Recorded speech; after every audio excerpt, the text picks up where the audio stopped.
So now that I'm gonna upload your talk, then obviously yours will show first. Okay, so then. Where's that? Here's the first one. Yeah. Okay.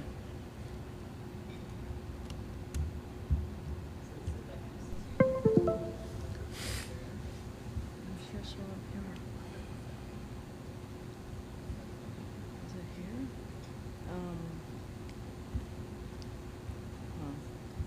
How do I go to my computer? Hey, Steve. Double click here. I'll do it. Oh, you do. Go ahead. Oh, yeah, the file. Yeah. It should be here. USB drive. Oh, yeah, okay. SD, and then I'll just drive Okay. it to the desktop. Yeah. One here.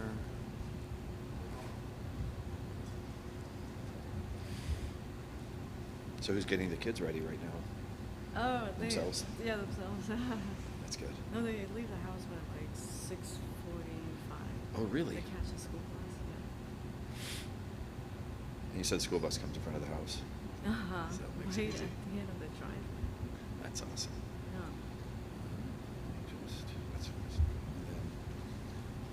Just double check.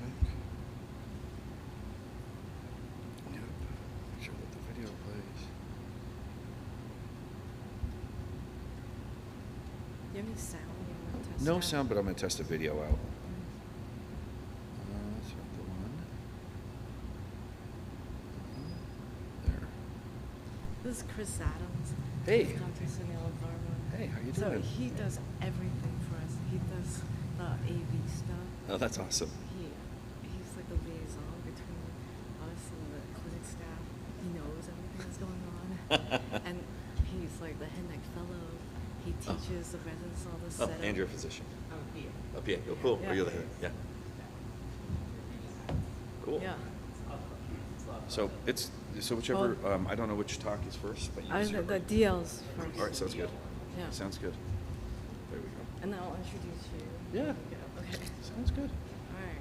Let me just do that. There we go. Okay, great. Sounds good. Okay, so then I just press the green button, right? Yeah, okay. Okay. Nice. All right. Cool. Okay.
Good morning.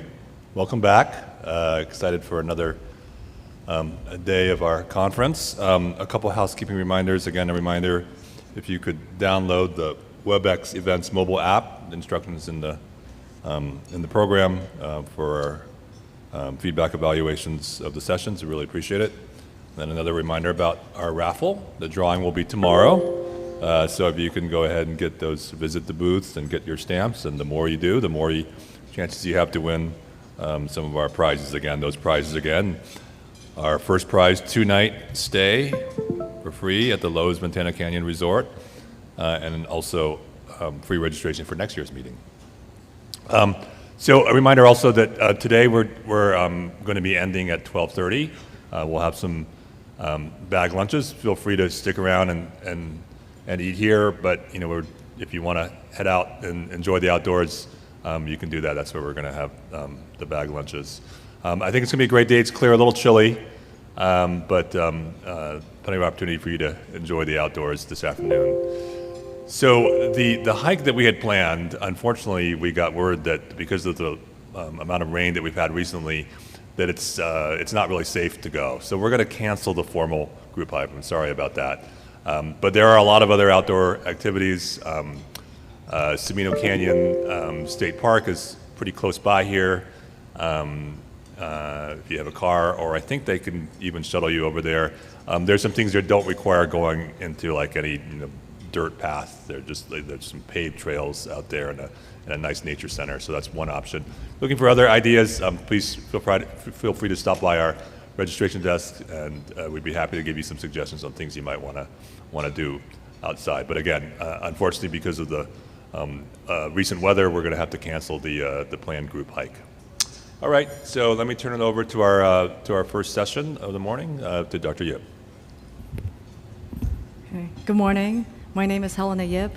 I'm the laryngologist here at University of Arizona.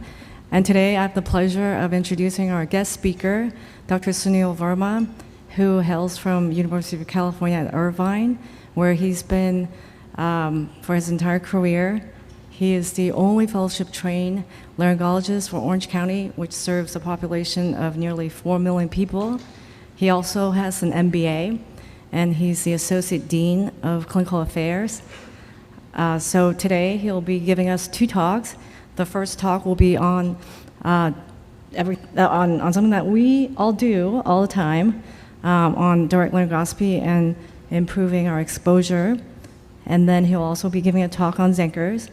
In between those 2 talks, I'll be talking about chronic sore throat, and then we'll be finishing up with a panel on long COVID and dyspnea. Okay, welcome, Dr. Verma.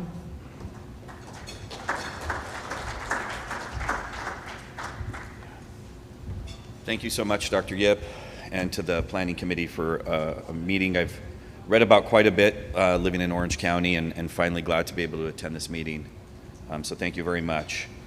So it's interesting. I have the pleasure of teaching residents, and a lot of times they'll say, "Oh, direct laryngoscopy, that's the easy case. We don't need to spend time with you on that case." And in reality, I think direct laryngoscopy is actually quite challenging, especially with various body habits of our patients. As patients get older, decreasing flexion and extension abilities of the neck. So I think it's actually quite difficult. And for laryngeal surgery, there's a very small margin for error. There's a lot of pre-OR planning that I do in my head that I'm going to try and sort of take you through during this talk. Choosing the type of tools that I have to have during surgery, which aren't always available, so especially in order tools. And a lot of the times really it comes down to the exposure. So what I tell the residents is for a lot of these surgeries, I'll hear, "Oh, the microflap may be the hardest part of the surgery, or cutting the tumor may be the hardest part." But in fact, the majority of the time is spent during getting that actual direct laryngoscopy, that exposure. And none of us, we've all had that sort of pit in our feeling stomach, right, when we try to get exposure and you just can't, and then you have to wake the patient up. You've left them with a sore throat, maybe a cut on the tongue, but we weren't able to execute the surgery that we wanted to, and there's always that feeling in the back of your head, what could you have done more?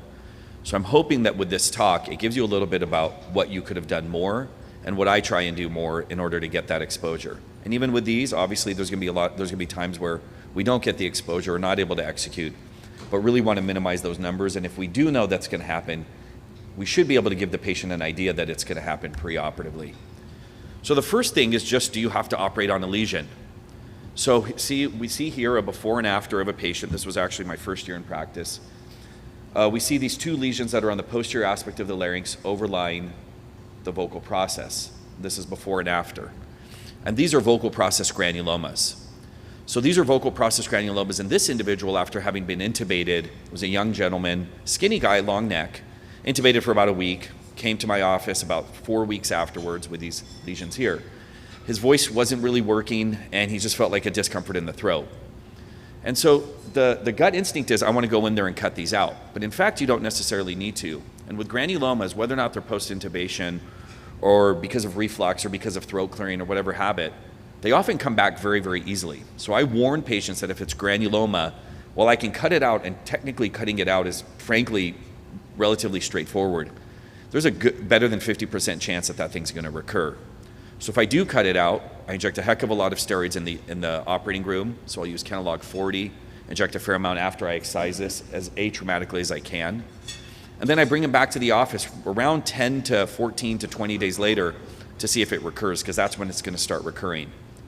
And if the vocal process granuloma does recur after I excise it, I'll go ahead and inject steroids in the office. And that often becomes a 1, 2, or 3 time procedure that needs to happen.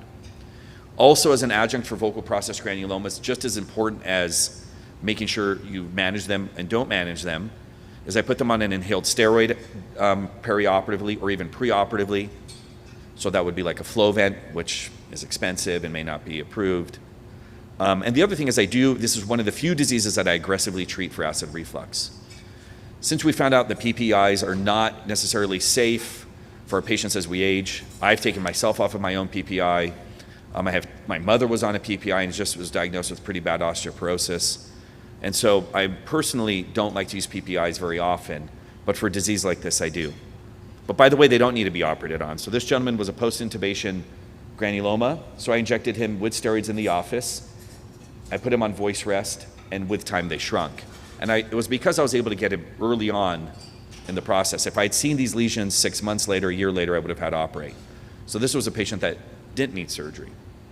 And we really want to maximize our medical management for any of these cases that we have, because we want to limit the number of patients we actually have to take to the operating room. So it's funny, every patient that has a phonotraumatic lesion, so a lesion that occurs because we talk too much, you can almost tell the type of patient when they come in the room. They're very talkative. Perhaps if they come in with their partner, the partner's quieter than that individual. And so I ask them if they use their voice a lot. And everybody says, not really, but then you really get into the details of it. So I spend some time with the patients, because not all of them have access to voice therapy due to insurance restrictions, about avoiding cell phone use in the car, avoiding things like loud restaurants. Even with Zoom, there's an interesting phenomenon. I feel that people speak louder than they need to on Zoom. And I really try to encourage patients when they're in conversation. This could be pre or post-op. It's like a 1 or a 2 arm distance if I'm going to speak to them. Because oftentimes, even in my office, I'm probably spread out about this much, and I can tell that I'm raising my voice. And then gradual voice use would be either before or after surgery, is on 5 minutes per hour, 10 minutes per hour, or 30 minutes per hour. So that's how I categorize decreased voice use for my patients. Otherwise, if you say you use your voice less or use it 20%, it's very, very hard to comprehend. So these are the actual instructions I give them. So in a 1 hour period of your Zooms, you're only allowed to talk for 10 minutes. So you got to figure that out. So as I mentioned before surgery, I don't always use PPIs. I often don't use steroids unless I think there's an inflammatory component. So maybe there's a polyp that looks a little swollen that I think some preoperative steroids could help. Maybe if it's an obstructive lesion and I'm worried about their airway, I'll give them a Medrol dose pack beforehand. But in general, I don't use steroids before. I use PPI sparingly now. And then voice therapy I try and use as much as I can. Although admittedly in Orange County, a lot of patients they don't want to do voice therapy, unfortunately, or the insurance access is there and they just want the surgery done. But if I have my druthers, every patient is going to go through voice therapy beforehand, at least a few sessions, and then have voice therapy afterwards. So let's go back to difficult exposures. I advise every patient that exposure and surgery may be difficult, and I tell every single patient that I may not be able to complete it. Because of that, I don't want to have that pit in the feeling stomach where they weren't aware that it couldn't happen. I always tell the patient that your goals may be different than my goals. Oftentimes they say, will my voice go back to normal? And I'll tell them it's going to get better. It may not go back to normal, but in reality it probably will. And I do tell them that certain lesions can recur. For a patient with a unilateral vocal cord lesion like a polyp, I give them about a 4 to 6 week time frame that their voice should get back to normal. And for bilateral lesions, I tell them a minimum of 8 weeks. So a minimum of 2 months before their voice is going to get better. Again, wanting to set realistic expectations. I do warn patients of the complications, that it will take time to improve, as I just mentioned. For the most part, I do my direct laryngoscopies with the laryngoscope on the right side of the mouth, so I tell them that you will have pain on the right side of the throat. Even if the lesion's on the left, you're going to have pain on the right side of the throat.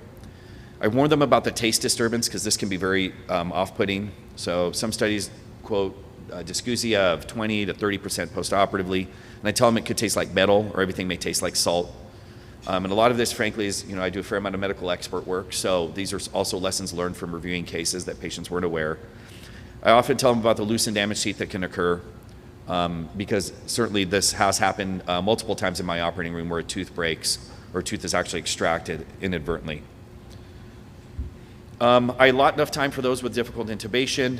I make sure I have multiple laryngoscopes on hand, and I absolutely prepare and then execute when doing these surgeries.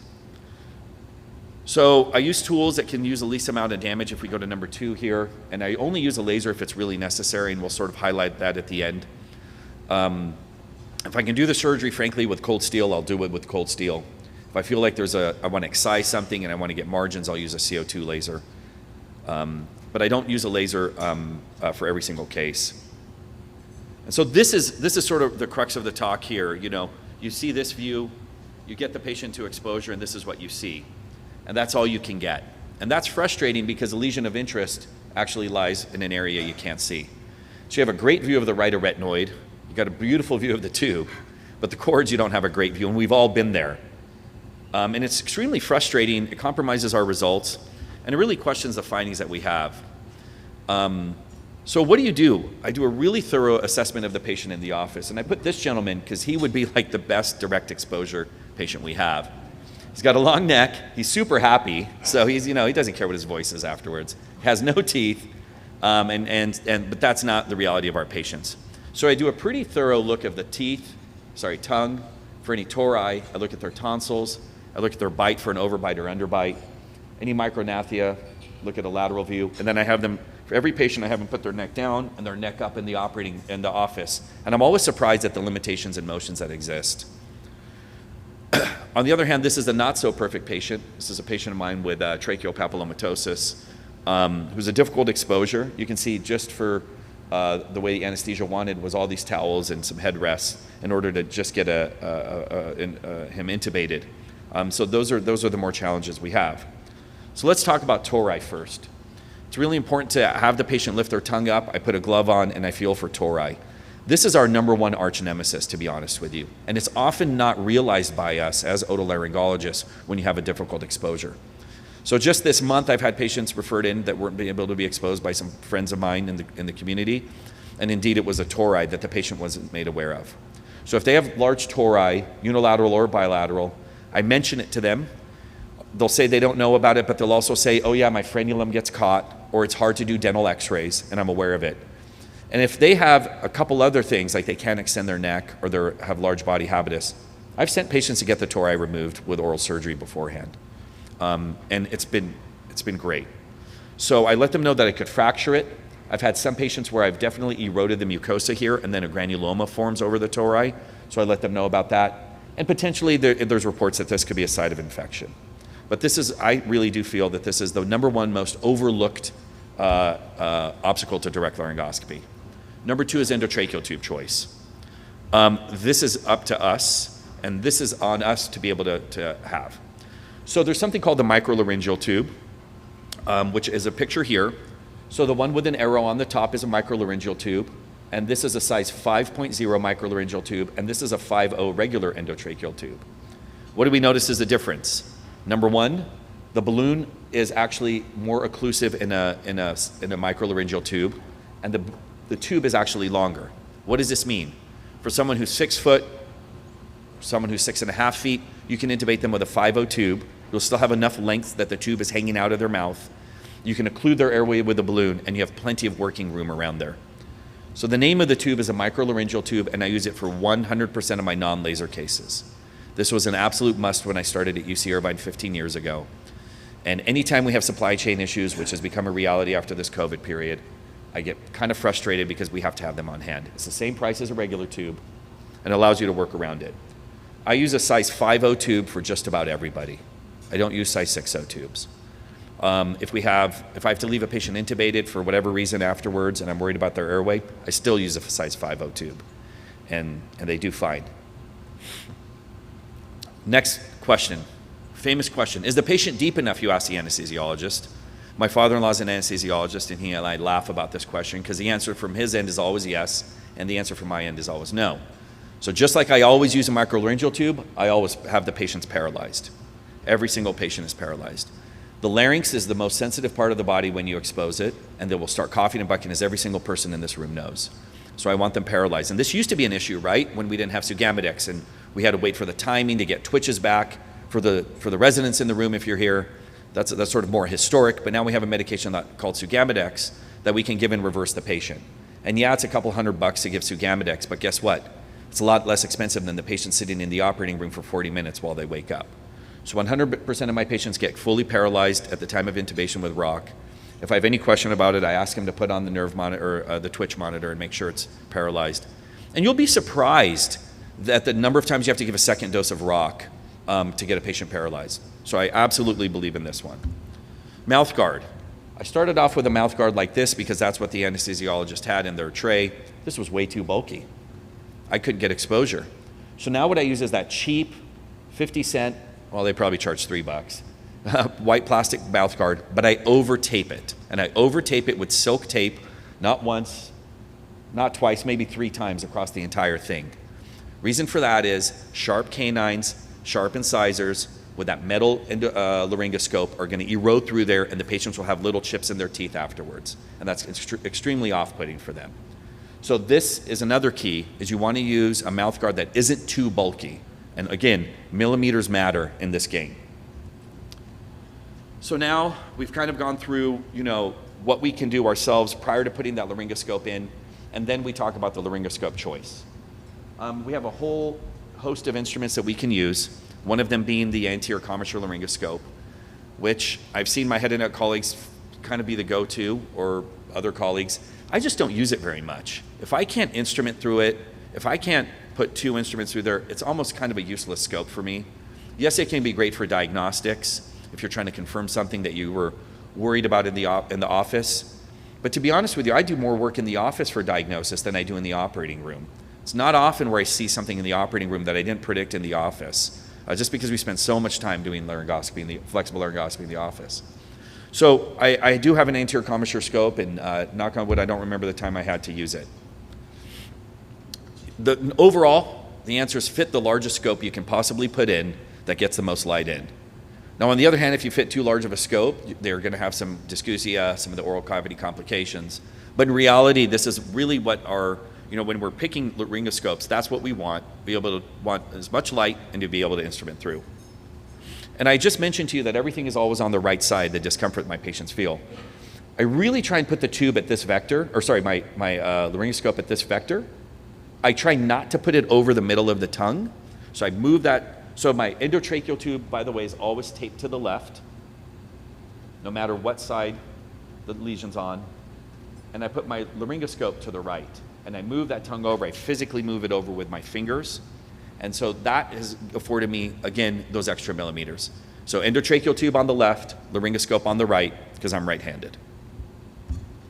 Just like an anesthesiologist will tell the nurse when doing intubation, I need crike, same is there for laryngoscopy. And it allows for review of the entire larynx. And this is extremely important for laryngoscopy. And so this is often the view of my patient after I've done my exposure and before I start instrumenting. So I have the patient's head lying on, so number 1, no shoulder roll. Number 2, this is actually just wrapped around the patient's head, but there's no real headrest. The patient's head is just on that gel. This is a gel, essentially, pad, so their head's going to be safe. The laryngoscope I use is the Zytel's glottoscope. with this sort of a suspension apparatus.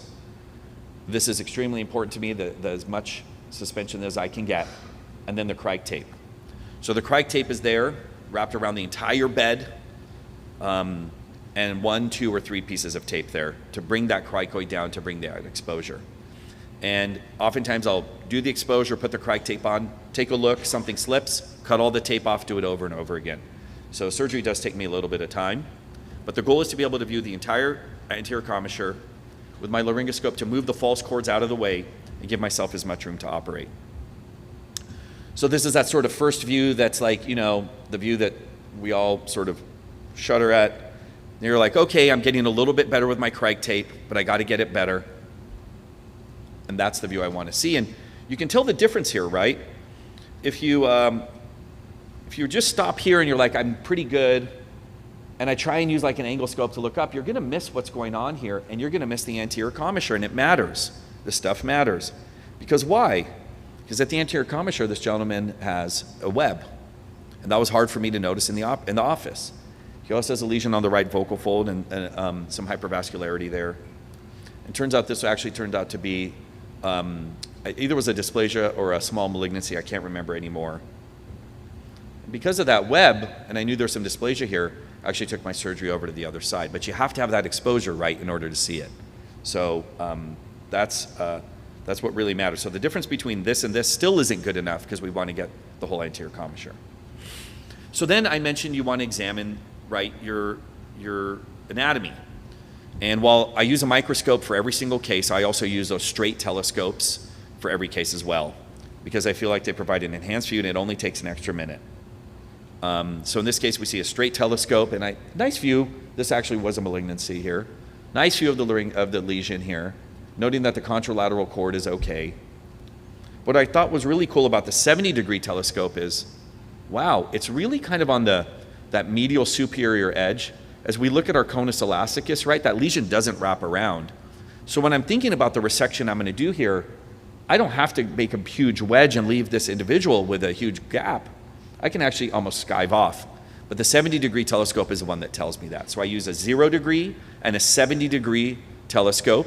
It's a shorter length than the long ones for bronchoscopy, but it's longer than the sinuscopes. So the sinuscopes, unfortunately, aren't good enough. So my hospital, I have my own special scopes. So a 0 and a 70 are the ones I use.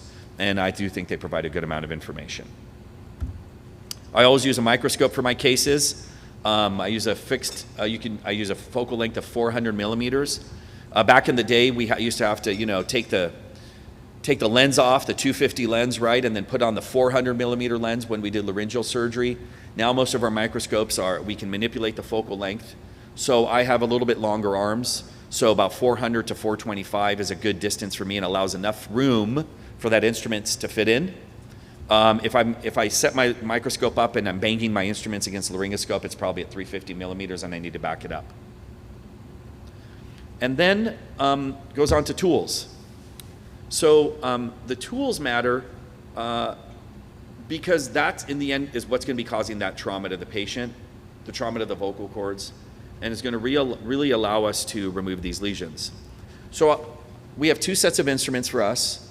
So for papilloma, we have sort of bigger instruments that are a little bit chunky. Anytime I do a biopsy, I'm no longer doing biopsies with 6 millimeter cup forceps or the 4 millimeter cup forceps. I'm trying to use smaller things because in reality, the pathologist can get a diagnosis with smaller instruments. And if I'm doing really small lesions, like a cyst or a polyp, I'm using micro instruments there. So I'll take you through, kind of a standard case, and I have some real life videos of this, but I feel these depictions as performed by Simpson and Rosen in their textbook are actually really, really nice and easier to understand. So the first step for a cyst is making an incision on the superior edge using a sickle knife. And the sickle knife under a microscope, when you really, really magnify, you can see the tip of that sickle knife lift up the epithelium, and you start lifting it up towards yourself.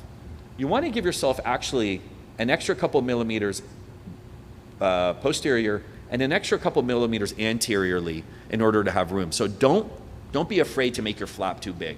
It's going to heal, it's going to sit right back down. And in fact, you're less likely to rip your flap if you make the flap length longer. 2 then is actually elevating the lesion from the flap, or elevating the lesion from the actual, in this case, vocal ligament underneath. And for that, we use an angled instrument that's on a free handle, and that's the part of the surgery that takes the most amount of time. Anytime you start instrumenting here, it'll start to ooze. If it bleeds, because the blood has no place to go, it just sort of pools up in there. And so what I do is I use pledget soaked with epinephrine, and I'll leave a pledget for a minute, come back and do the surgery. So this is more like an iterative process, lifting up that flap.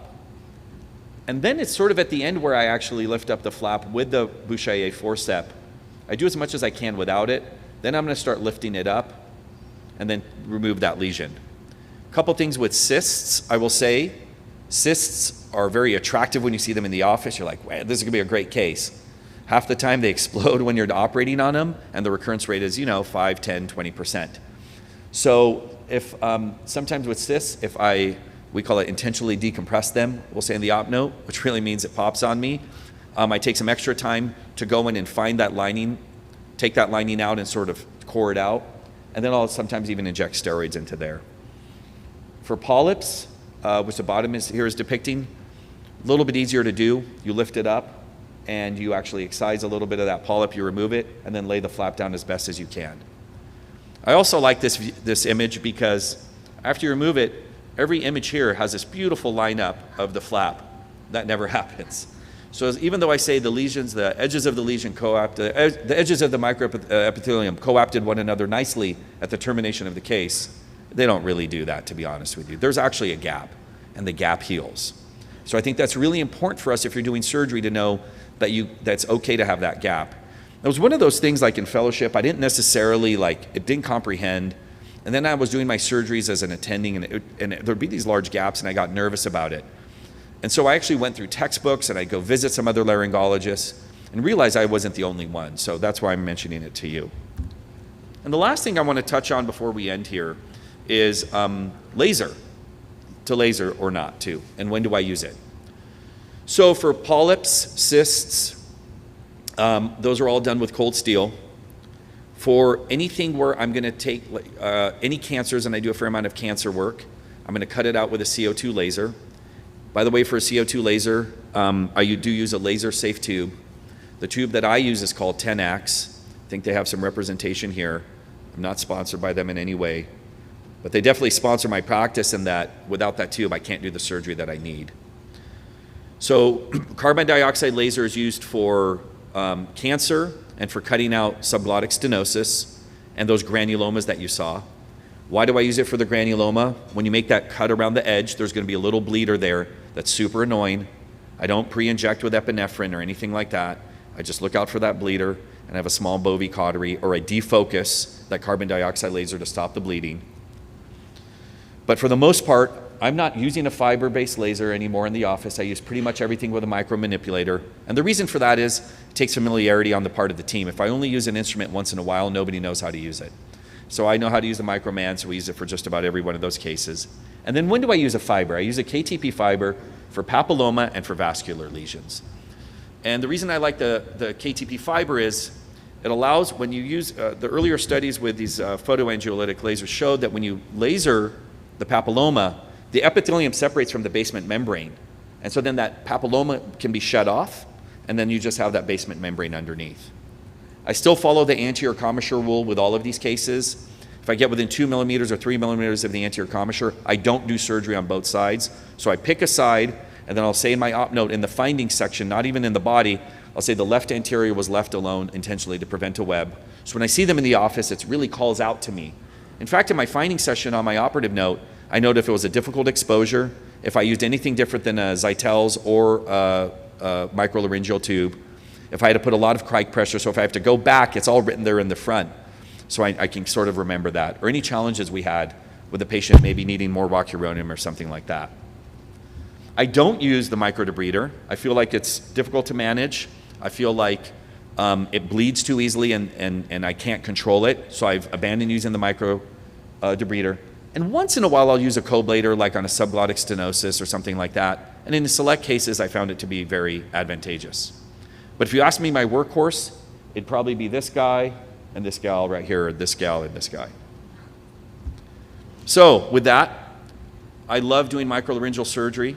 I allot about an hour, hour and 15 minutes for each case. Oftentimes I go a lot faster than that, but I like to have that time so no one's stressed out in the operating room. I really do a lot of work preparing these patients mentally in my head, thinking what tools I'll need. I think these tips will help you. The endotracheal tube, the paralysis, the other stuff that we talked about, and minimize those times where we can't get that exposure. I do use sharp, small instruments. I'll mention for the voiced out postoperatively, since that's often a question. About 3 to 5 days of voice rest postoperatively. So I see them at 1 week afterwards. If I think that they're not going to listen, I just tell them a week of voice rest. If I think that at day 3 or 5 they could go to that 5 minutes an hour rule, I'll do that. So in general, I'll see them in a week. I'll see them in about 3 weeks after that, and then about 3 weeks thereafter. And if that's second or third visit, the lesion should be gone, and if not, if it recurs, then we manage it. It really is an honor to be here. Thank you so much, and I'm happy to answer any questions now or at the end, depending on how Dr. Gipp wants to do it. We can take questions now.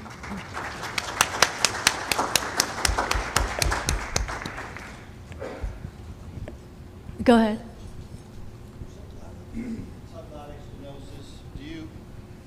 For subglottic stenosis, do you usually start with a balloon? Yeah. And then see how it goes? Good question. So for subglottic stenosis, I don't intubate them, number one. I'm using, Dr. Gipp and I use very different techniques. Both are great. So I use suspension jet ventilation. And then I'll laser first, so I'll cut little wedges out, the Mercedes sign or the peace sign, depending on where the stenosis is. So cut little wedges out, 3, 4, 5 of them maybe. Then I'll balloon. So I balloon about to 14 millimeters. You can certainly go to 16 millimeters. I don't know, what diameter do you balloon to? Well, I tend to be conservative, so if it gets to be snug, I don't keep going. I find that for women, if you can get to 10 or 11 millimeters, they actually feel fine.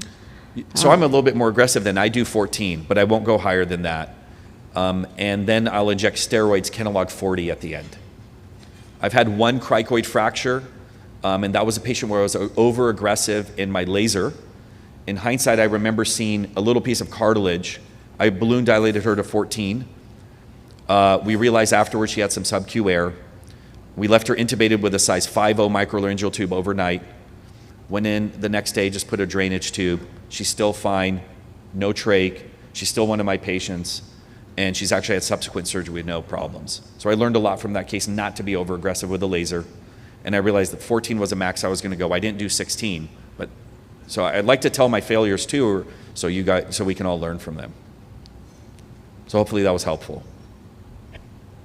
Yes, sir. So I'm a general otolaryngologist, and I don't do the volume of laryngology you do for sure. But I was surprised to hear you say you don't use a shoulder roll. Help me to understand. Yeah. I always use one. Yeah, so it was sort of taught to us that a shoulder roll was absolutely necessary for direct laryngoscopy. And it's just, in fellowship, we just stopped, we didn't use them. And I realized in my own practice, you really don't need that bump in order to expose. And in fact, it sometimes becomes more of an issue when you're trying to do that exposure. And so I don't know the last time I used one. And in fact, when I found that the resident has had a shoulder roll in there and I come in and I can't get exposure and I take the roll out, it actually helps. So try it out. Yeah, I don't use a shoulder roll either. The cric tape is really that's the key. And that's So- 1-inch silk tape that I use that's wrapped around the bed. So I do routinely start with the anterior commissure scope just to navigate the pharynx and larynx and see how distensible it is. And it gives me a clue, can I go on to a bigger size scope? So that's my teaching point to all the residents, actually. And as far as not being able to work with 2 instruments, I completely agree. I kind of get around it by using a telescope sometimes. But it's not ideal. No. Well, thank you so much.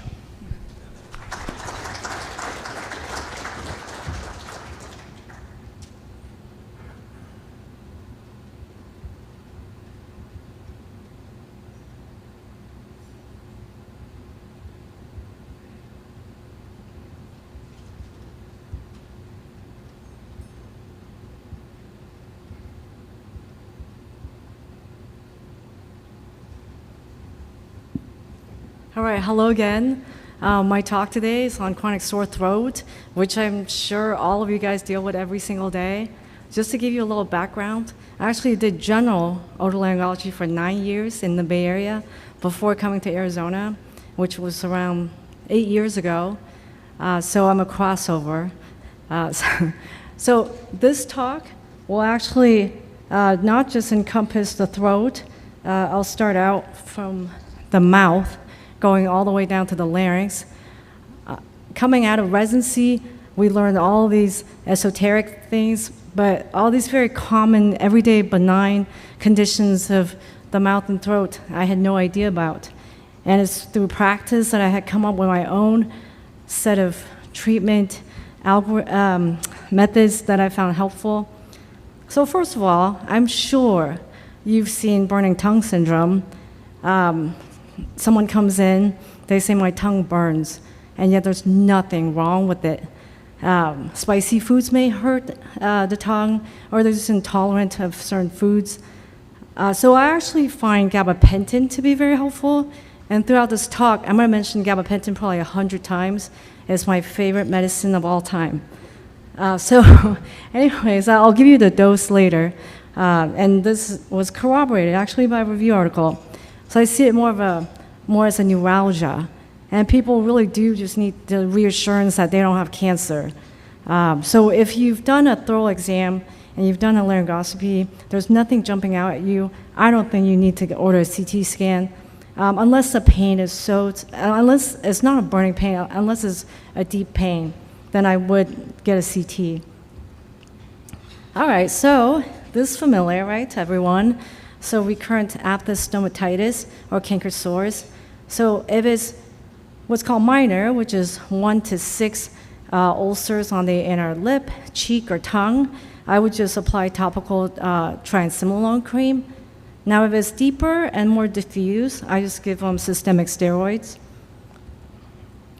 Okay, so the oral or the dentist or someone looks at this lesion and they get freaked out. They call it white spots or leukoplakia. But if it's lacy or reticular, it's usually not painful.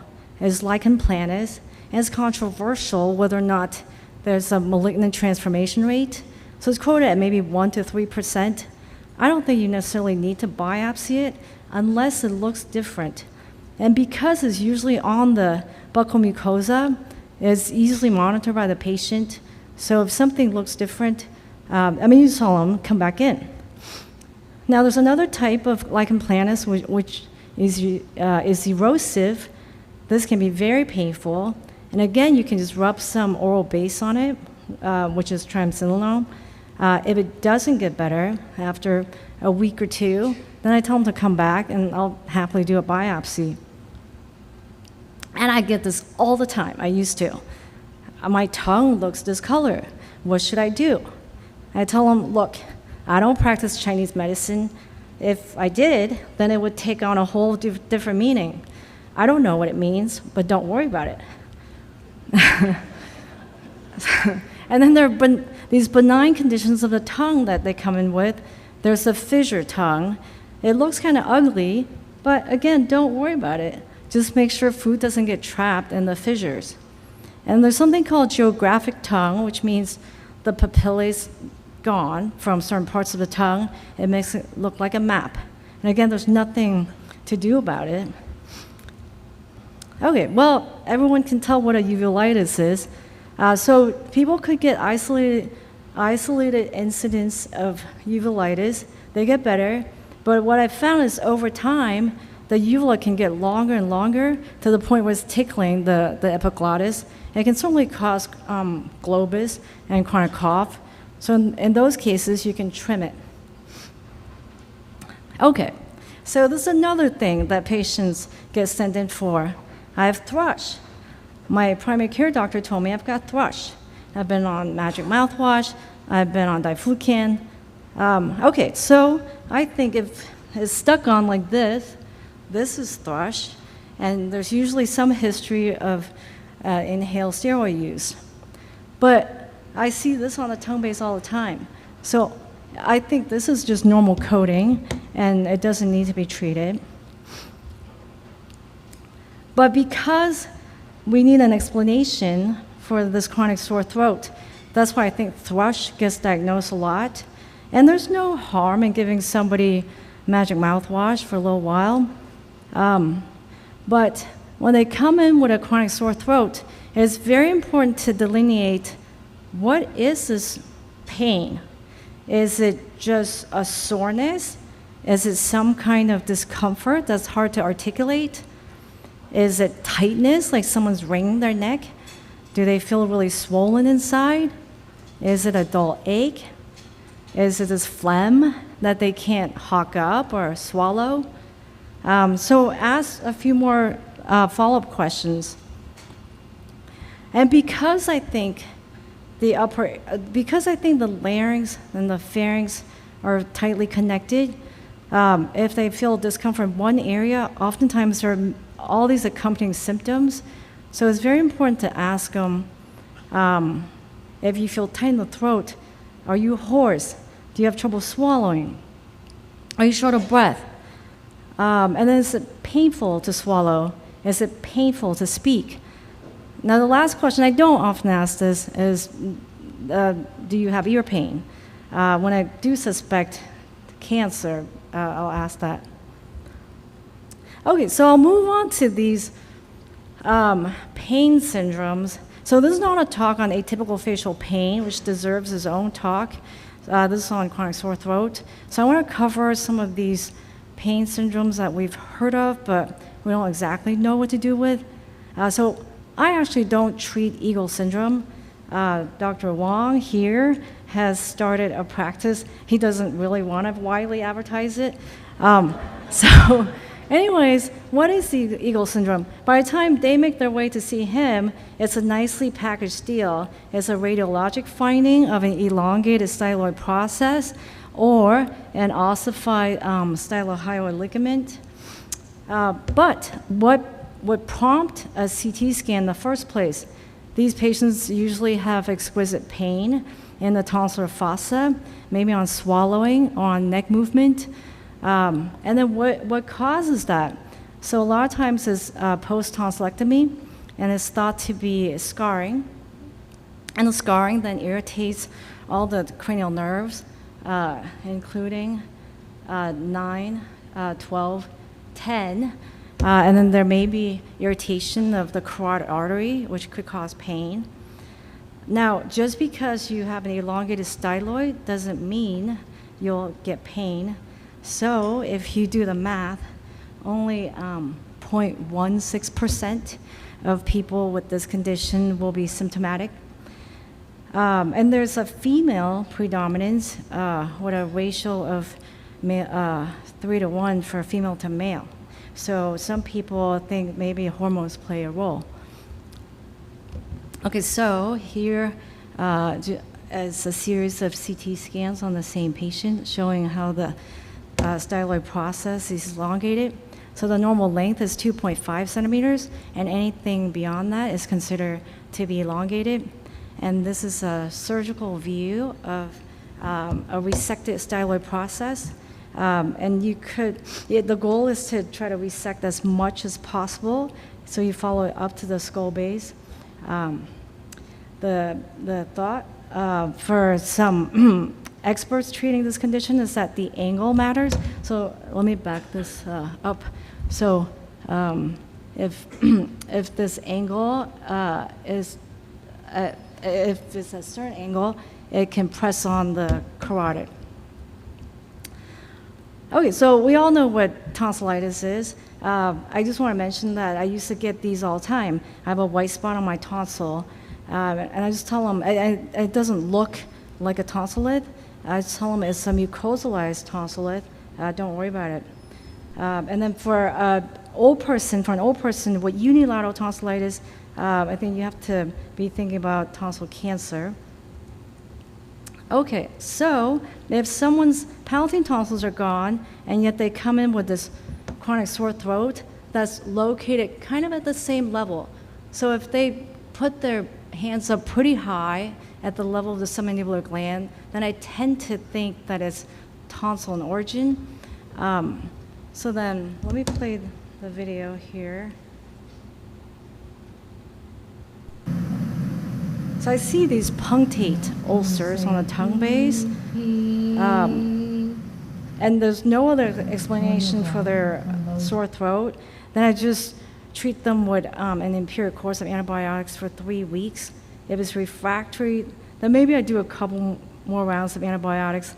Then I eventually will refer the patient for a towards lingual tonsillectomy. Okay, so moving on to the larynx and pharynx. When you do a laryngoscopy, obviously we're looking for asymmetry, mass, ulceration, and candidiasis. This is an example of a steroid inhaler laryngitis. You can see after the cessation of the inhaler, it gets all better. Okay, so moving on to, keeping the theme of these weird pain syndromes, I also want to focus on superior laryngeal entrapment syndrome, which is pretty specific to one location. So you ask the patient, can you localize? It's always going to be a combination of neck pain or throat pain. And you ask the patient, can you point to it with one finger? And they usually can. So they'll reliably point to the junction of the greater cornu of the hyoid and the greater and the superior horn of the thyroid cartilage. So, and sometimes you can reproduce that pain by just pressing on it. And I ask them, okay, did you stretch your neck too hard, or did you have a recent whiplash? A lot of times they'll say no, but because it's so specific, then I conclude that it's probably your superior laryngeal nerve, which might have gotten pinched between these two horns. And then the pain usually is pretty sharp. It can be brought on by swallowing or neck movement. I tell them you could get gabapentin if you want, but most of them just want to be reassured that they don't have something bad going on in their throats. So with a normal laryngoscopy and with that pinpoint location, I can be pretty certain that that's what it is.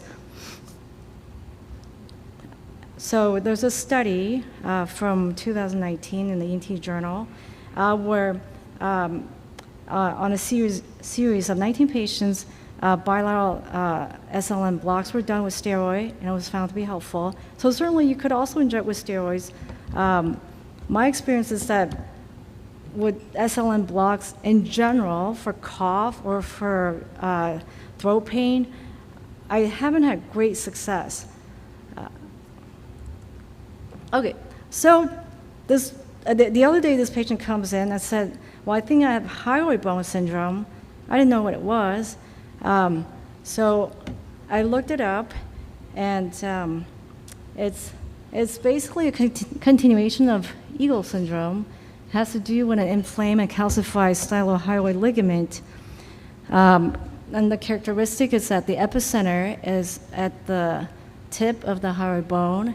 It can spread up into the face and then spread down to the neck. And I'm sure you've all seen this on laryngoscopy where you have this very prominent cornu of the hyoid sticking into the pharynx. So obviously not everyone with this finding will have pain, but if they do have pain, you could consider resecting the lateral aspects of the hyoid bone. Okay, so I think this condition is also the origin of laryngeal crepitus and clicking. So I usually just blow these patients off when they come. I said, okay, if you move the larynx over the spine, you get clicking. It clicks. Okay, well, there isn't much to do. So anyways, just in preparation for this talk, I've actually learned that the origin is from the superior horn of the thyroid cartilage being too close to the greater cornu of the hyoid. So this 3D recon shows the normal distance between the two horns, and then on the affected side, it shows that the distance is quite close together. And then in this one paper, these authors resected the lateral aspects of the hyoid bone. So I have jokingly thrown that out to patients, and they've all turned me down. So most people, again, just want reassurance. They don't want surgery. Okay, this has been covered by Dr. Verma, and I absolutely agree. If you see a granuloma at the characteristic location, if it's not affecting voice or swallow or causing pain, you can just leave them alone. But oftentimes, a contact ulcer can be quite painful, and it does correspond to the side of the pain. So in that case, I would agree. You can do, you can inject with steroids, or give a short course of PPI. I absolutely agree that PPI should not be indiscriminately used. And a lot of times they do just mucosalize on their own. Once it's mucosalized, then it's much less painful. Okay, and then there's this other entity called chronic ulcerative laryngitis, where someone comes in with months and months of hoarseness, and it doesn't go away. And they've been tried on steroids. So let me play you this video here.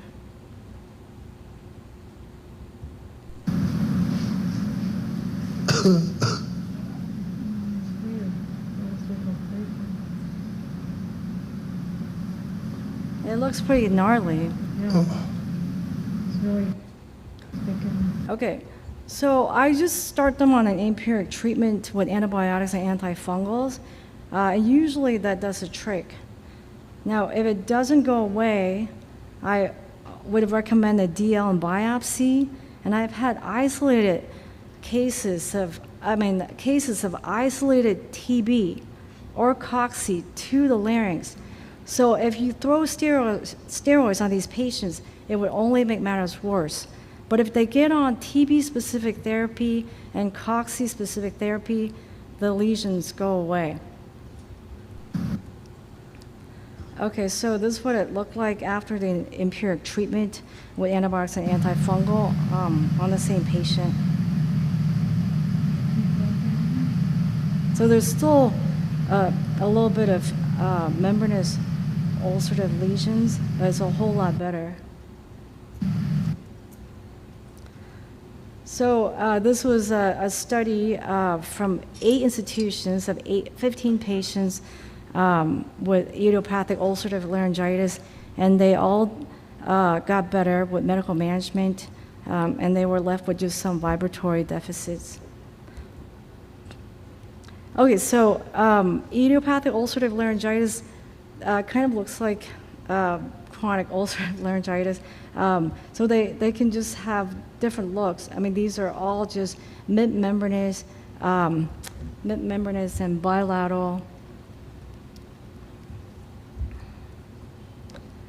So if things don't get better, I always recommend a DL and biopsy. Okay, so next we'll move on to muscle tension dysphonia, which is what I see a lot. So someone comes in and they say, I'm just so sore from speaking, I can't do my job. And yet when you look, the exam looks completely normal. So obviously you send them off for speech therapy. And for the pain, I do give gabapentin. Sometimes the pain is prohibiting them from being a teacher or doing whatever they do. So at least by giving them some pain control, it helps them go on with their daily lives. Okay, so I use Botox very liberally. If someone comes in with a very strange voice and yet it doesn't fit the pattern of SD, I just give them topical 4% lidocaine. And sometimes it will unveil their real voice. And for me, that bodes well for Botox injection. Okay. Okay. Okay. So another voice disorder that could cause pain is unilateral vocal cord paralysis. And you could get pain in the contralateral cord and the cord that's mobile because it's working overtime. So this is just an example of someone with an esophageal cancer that's showing up on PET scan, and this is a site of paralysis. And on PET, the mobile cord is actually lighting up, just to show you that it actually is working a lot.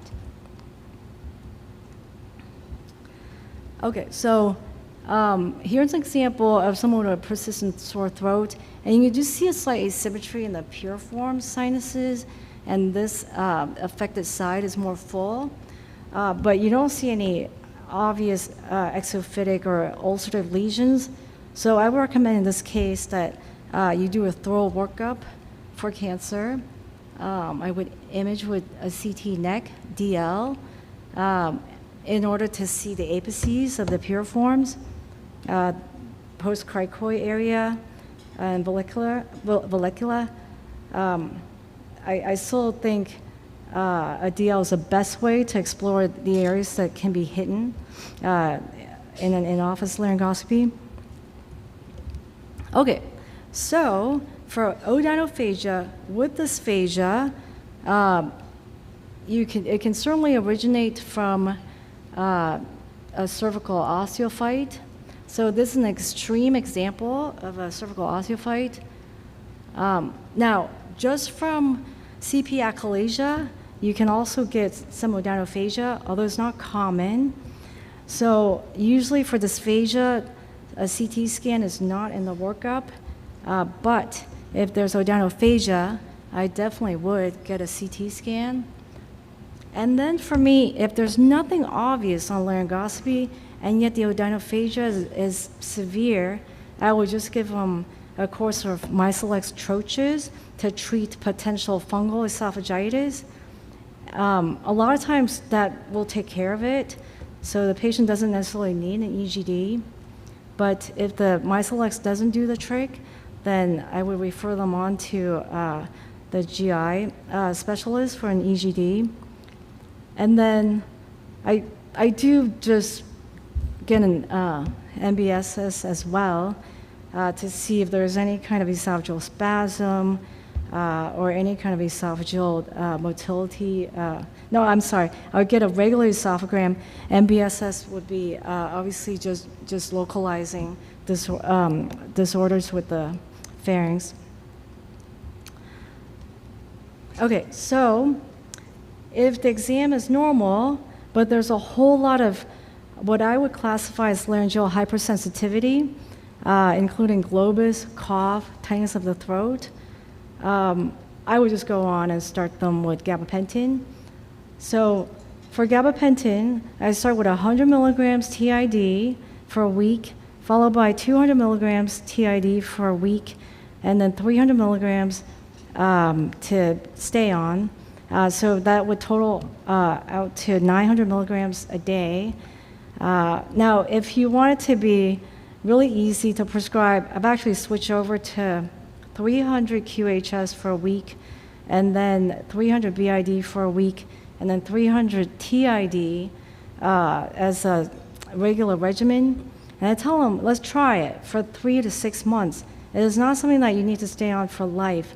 And if they tolerate it well, and they find that if they back down on the dosage, then all the symptoms come back, they're okay to stay on it for a long time too. All right, well, reflux was some explanation for everything for many, many years. But my philosophy is if there are reflux symptoms, then yes, it's okay to treat for reflux. But I also refer them on to the GI specialist. I don't like the idea of someone staying on a PPI for years and years, just because of all the side effects that Dr. Verma has alluded to as well. So this is kind of a side note. This is not a cough talk, but even in the chest journal, the recommendation was we should not do empiric treatment of cough with PPIs.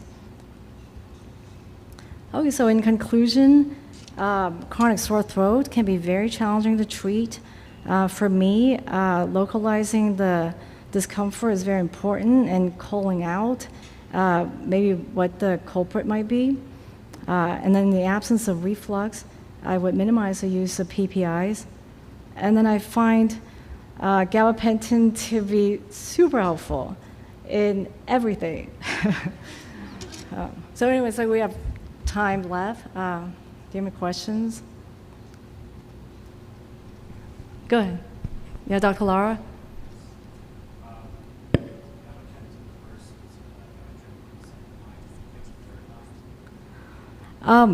So yes, then I go on to Lyrica, and then after that, I'm pretty much out of options.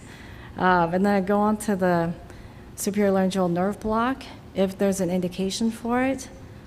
What are you using it for? For cough? Yeah. And then I do Botox. I mean, there's also cough suppression therapy, obviously, so that could be given concurrently with the gabapentin.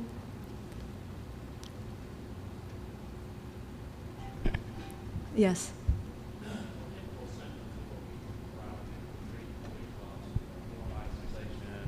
Dry cough, throat clearing, hoarseness. I mean, I've always treated that as reflux. And you're saying, am I hearing you right, that you don't treat that with reflux PPIs, you treat it with gabapentin?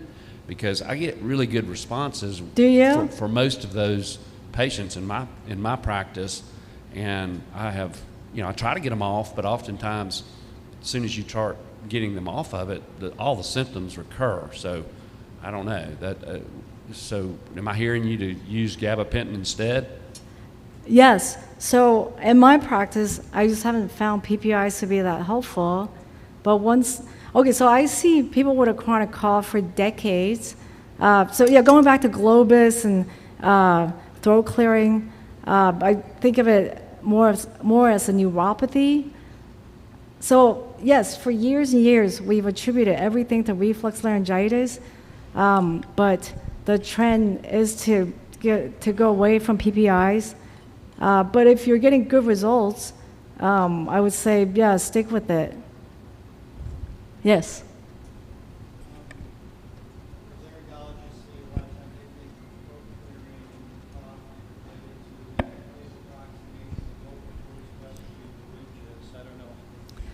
How often you find that? Did everyone hear me? Yes. So certainly you could get so the question is cough and throat clearing coming from glottic insufficiency? Yes, certainly you can get mucus trap between bowed vocal cords, or you can get microaspirations from a gap. And if the patient's voice is hoarse, I would inject a filler for the dual purpose of improving their voice and the cough or throat clearing. But I don't think I would go in and inject everybody if I don't see an obvious gap or if the voice is not an issue.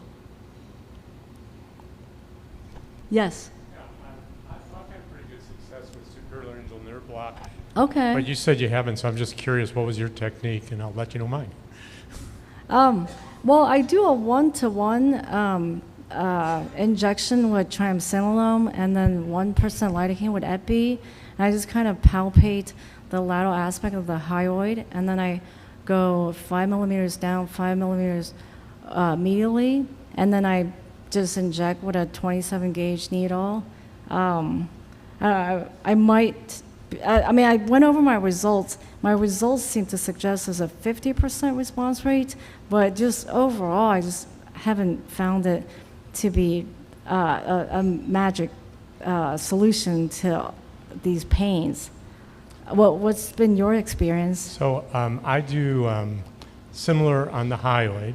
I also do the Andy Blitzer technique about injecting in the entry point in the cricothyroid membrane, not the thyroid membrane. Mm-hmm. And I do Marcaine and Kenalog, and I do a series of 6. And I've done that 2 weeks apart. And I've done that for about 25 years now, and I'd say about 80% success rate. What do you use it for? Use it for chronic cough. I use it for globus sometimes, if people have persistent globus despite reflux, adequate reflux therapy and speech therapy. That's great. Those are the main, things. I've had it for, some people who have thyroid or laryngeal pain, on speaking. And it seems to help as well. And there's no skin atrophy or anything you've noticed with the series of 6? No, and I haven't had any Okay. voice change either. Okay. So Okay. even they can still raise their voice and whatnot. Okay.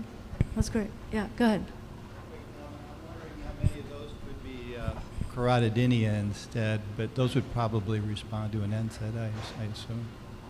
Sorry, can you repeat your question? I'm wondering how many of those could be carotidinea instead, because very near that area. And I imagine those people, though, would probably respond to NSAIDs. Yeah. So, I didn't explore carotidinea. In my experience, you would feel a bounding pulse, and the pain would be directly over that. So I think what we're addressing would still be more medial to that. So do you normally start with NSAIDs if you have a pinpoint pain? Okay. I think that's the treatment for carotidinea. Okay. Oh, go ahead. Yes. What's your regimen that you use for the antibiotic and antifungal for the ulcerative laryngitis? Oh, and your favorite antibiotic of choice? I know 2 antibiotics. I do Augmentin A75 BID for 10 days, and then the diflucan. I always have the nurse look it up. I don't know, 150 milligrams QD for 2 weeks, something like that. And do you do them together, or do you do one and then the other, or? I do them together. Okay. Yeah.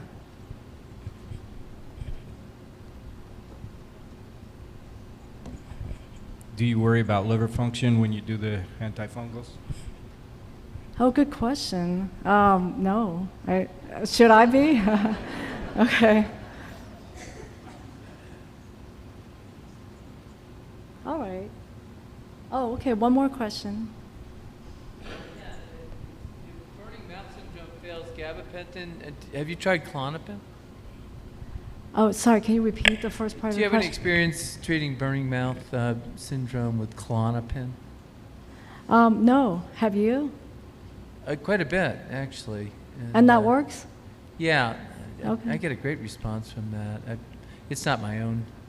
I didn't make it up myself. I saw it at a conference. I've never tried gabapentin, though. Do you do a lab workup for burning mouth syndrome? A lab workup, like vitamin deficiencies or whatnot? Yeah. No, I don't bother. I mean, if they're on a regular diet, there should be no vitamin deficiencies. Yeah. So And- is Klonopin considered a benzo? It is. Okay, so there will be all kinds of restrictions on it, right? Right. I started at a low dose, tapered up, and if they get better, I taper it right off.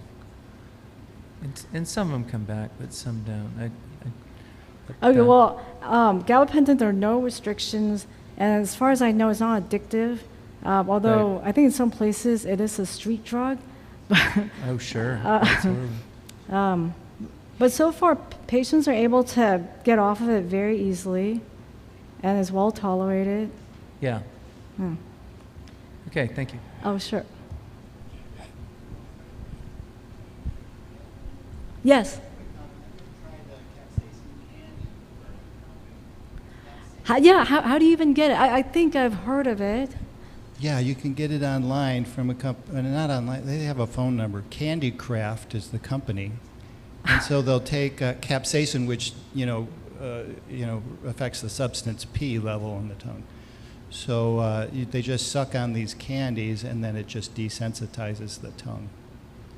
Yeah, Candy Craft is the company, yeah. That's good to know. Thank you. All right. Now we'll move on to the next talk on Zenkers.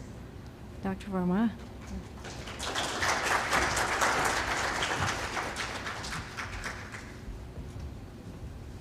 Just want to comment what a great talk by Dr. Yip, and clearly with all the audience engagement makes a huge part of our practice as otolaryngologists. Just to add a little bit of commentary about the PPI for the individual that mentioned it, I do think that there's probably a little bit of a difference for the patients. I think sometimes that'll see me in my practice, right, because they've seen 4 or 5 otolaryngologists or general practitioners or whatever it may be. So I think when a lot of laryngologists say like the PPIs don't work as much, is like those are the refractory patients. But to go back to that question of giving PPIs and they work, yes, if they work, I think it's valid to have a conversation with a patient that says, hey, this is working, let's talk about the side effects. And frankly, at that point, I transition them to GI. I want somebody else to sort of get involved. I don't want to be doing the refills. And I think it probably is worth it to make sure they don't have Barrett's or something else like that.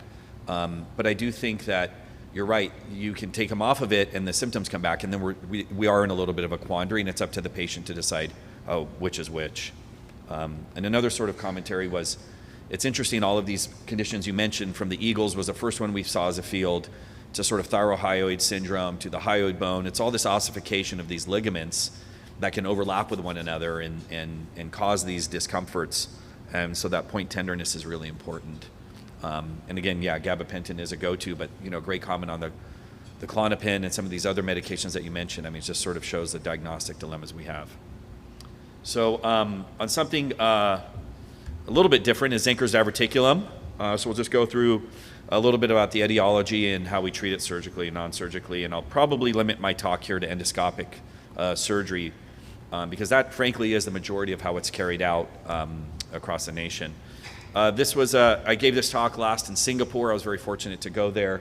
So this is a part of their Hakka stalls there where everyone's eating and drinking and enjoying. And in fact, one of my patients after Zenker surgery mentioned this to me because she wasn't able to eat beforehand and was G-tube dependent. And once we were able to restore her ability to eat, she told me this quote, which is, "Eating makes you feel human." In reality, everything I do kind of revolves around talking and eating and socializing. And so when patients have this discomfort or disabilities with swallowing, it really does affect their quality of life. So Zenker's diverticulum symptoms can be the classic inability to swallow, occasional regurgitation of foods or bending over and having foods come up. They can have pills getting stuck. So this was a picture not of a patient of mine, but actually had a medication stuck within the Zenker's pouch at the time of surgery. I have a whole collection of pictures that I don't know where they are anymore, but of mushrooms and eggs and onions and everything stuck in a Zenker's, and sorry to mention that after you ate. Definitely excess saliva and regurgitation of saliva and then coughing while eating. And I'll sort of start with this image, which is a patient that comes into the office and says, I have difficulty swallowing and too much phlegm. And so I have them do the Valsalva while they're in my office. And you see there from the left piriform some saliva that comes up, and they're going to swallow it here, and then it bubbles right back up. So it kind of tells you that something's going on where your eyes can't see. And turns out this was a Zenker's, and I'll explain a little bit of that in a second here. So the textbook presentation of Zenker's is going to be 60 to 80-year-olds and males more than females. But in my practice, I've seen 45-year-olds to 100-year-olds that I've operated on.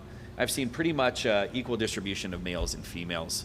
And then there's a whole separate element of people after C-spine surgery who develop traction diverticula, which I'll kind of hold off on because that's a little bit different, a little bit more specialized. And just to remind us why we get Zenker's, it's from that hypertonic muscle and a natural area of weakness. So I love this Zenker's, I love this picture from Netter's rather, where there's this one line that says zone of sparse muscle fibers. And it's right superior to the cricopharyngeus muscle, which, just to remind you, attaches to the cricoid, goes all the way around the esophagus and back. And it's at that zone of sparse muscle fibers. Now we're looking at this posteriorly, where that Killian's triangle is. So it's between your constrictors that are superior, your cricopharyngeus, which is inferior, and you have that space. And during that space is where that mucosal pouching is going to occur. And over time, for individuals that have a hypertonic cricopharyngeus muscle, will develop a diverticulum that pulses out. Now, how are we going to diagnose the Zenker's diverticulum, and what's really effective and what isn't super effective? Well, all of these things should be able to diagnose the Zenker's diverticulum in theory, But I'll be honest with you, in reality, they probably don't, and a good number of them miss. So in general, an EGD should be able to diagnose as Zenker's diverticulum, but for those of you that have sort of been parts of EGDs or do your own flexible esophagoscopies, even in the operating room, there's that moment where you pass behind the larynx and it becomes like really dark, and then you get right back into the esophagus, and that can be the area typically of a Zenker's. And so oftentimes you can miss a Zenker's during EGD. There's not great data regarding this, but it certainly can miss small diverticula, and it certainly won't detect the cricopharyngeal bar or the achalasia that Dr. Yip just mentioned. And so this is an example. Dr. Yip's picture is actually perfect, but this is an example of a normal swallowing, and you'll see some indentation posteriorly of the cricopharyngeus, and that's okay. But when you look at it, and 50% of the lumen of the esophagus is occluded by the muscle shadow, then you know it's a problem. These individuals will develop or will complain of difficulty swallowing, foods getting stuck, pills getting stuck. And the way that you see this is on a lateral view on a modified barium. Depending on who your radiologist is, you may not see it on an esophagram because they may not concentrate up here at the throat, or they may be doing an angled oblique, which is very hard to see. So for these individuals, I order a separate modified barium swallow study in addition to the esophagram because they do have different views. So the modified barium should have an anterior, posterior, and a perfect lateral view. Frankly, the esophagram can kind of have everything. And so it just depends. Then, of course, we know what a Zenker's diverticulum looks like on a modified barium study. Nice here, you actually see the cricopharyngeus imprint there. We see the outpouching of the pouch right there.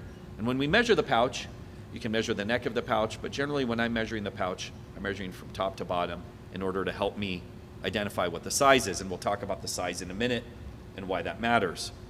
To really know what the size is, though, they have to put on like a coin or a marker, because it's not like a CT scan where it's automatically sized. So it depends on the magnification, right? So if you don't know what the size is, I estimate it to the vertebral body height. And a vertebral body height, according to studies, in the cervical region is about 1.2 to 1.5 centimeters. So if it's a couple vertebral bodies, I say it's around 3, and so on and so forth. That kind of helps me. This was a cool one that we saw in November. Patient always said pills get stuck. There it's at the vallecula right there. Goes in the esophagus, gets stuck at the cricopharyngeus.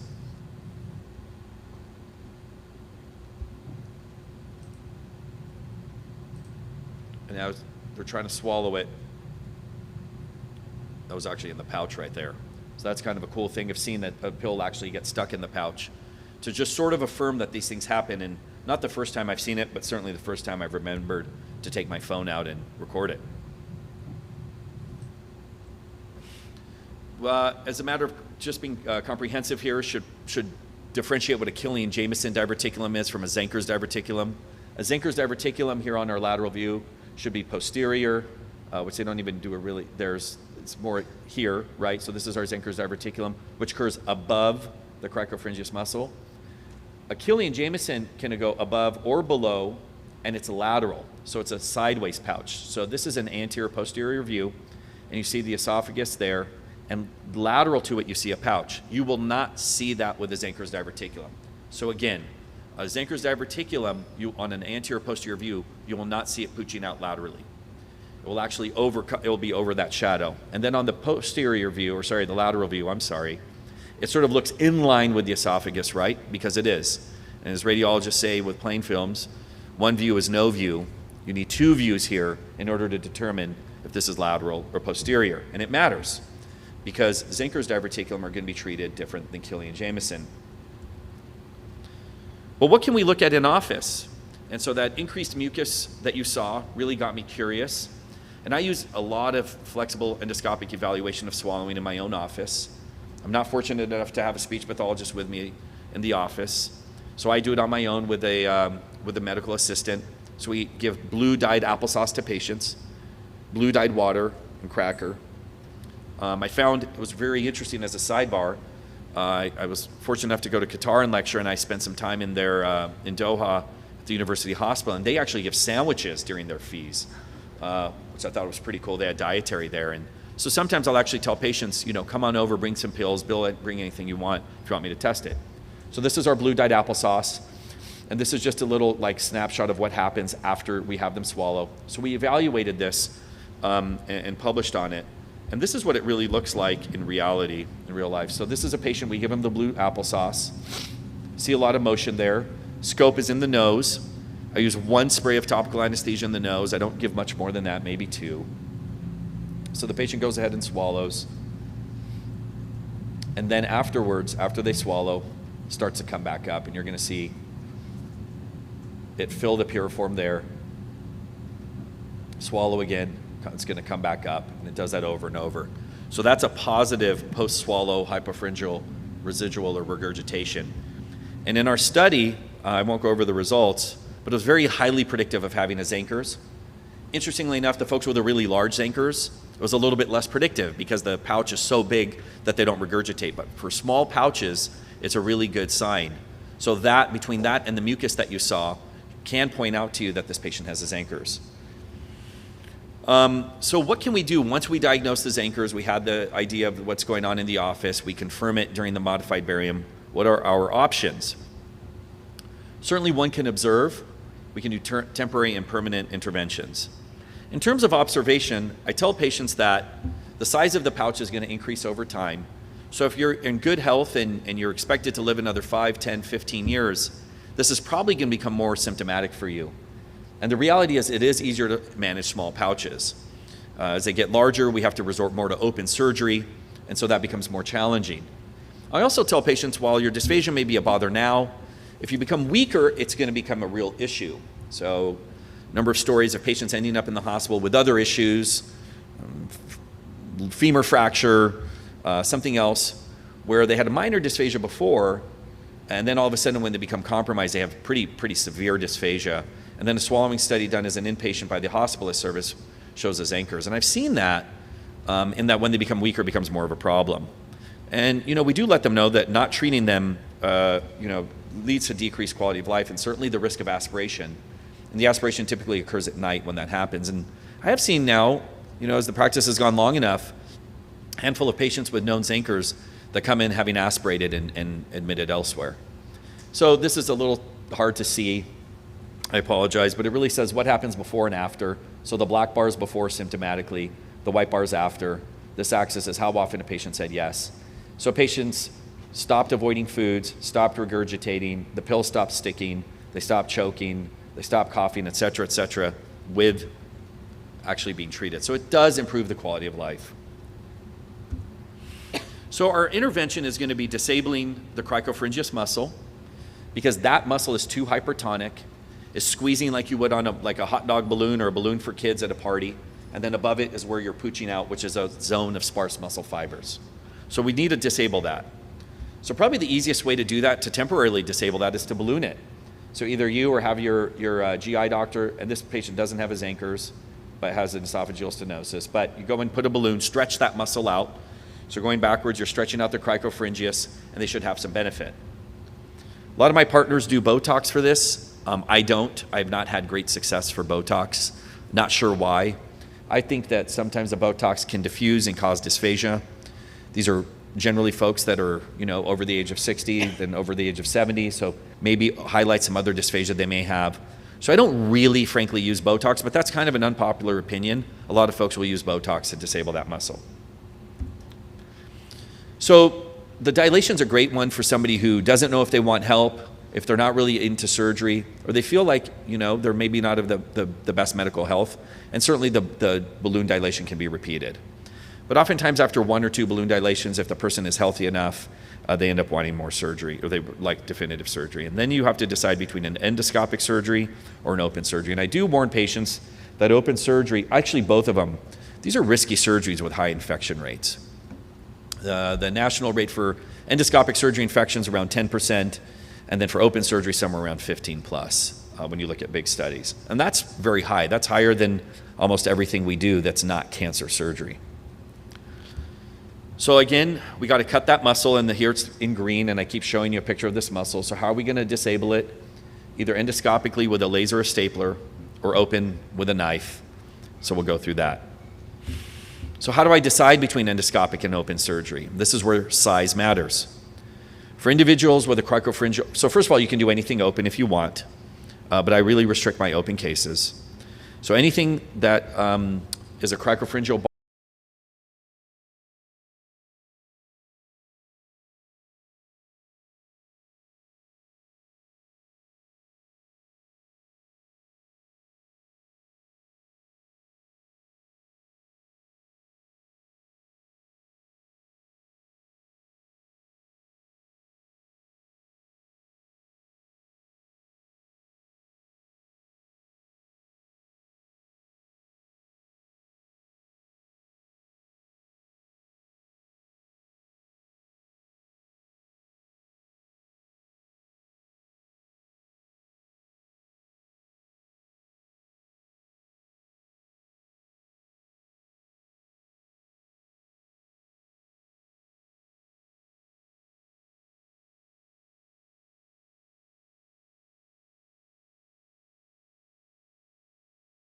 instrument.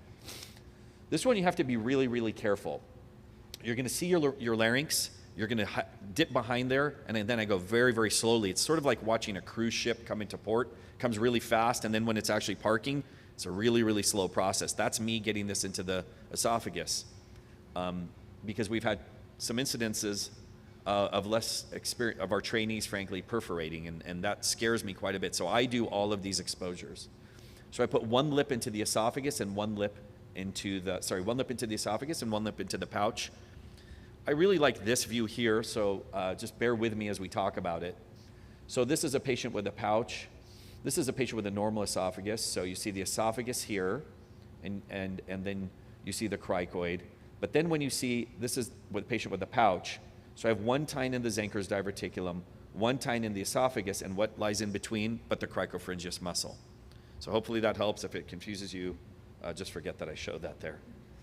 And then you use a tool to do the surgery. It could be a stapler, it could be a laser. Back in the day, they were using long bovies.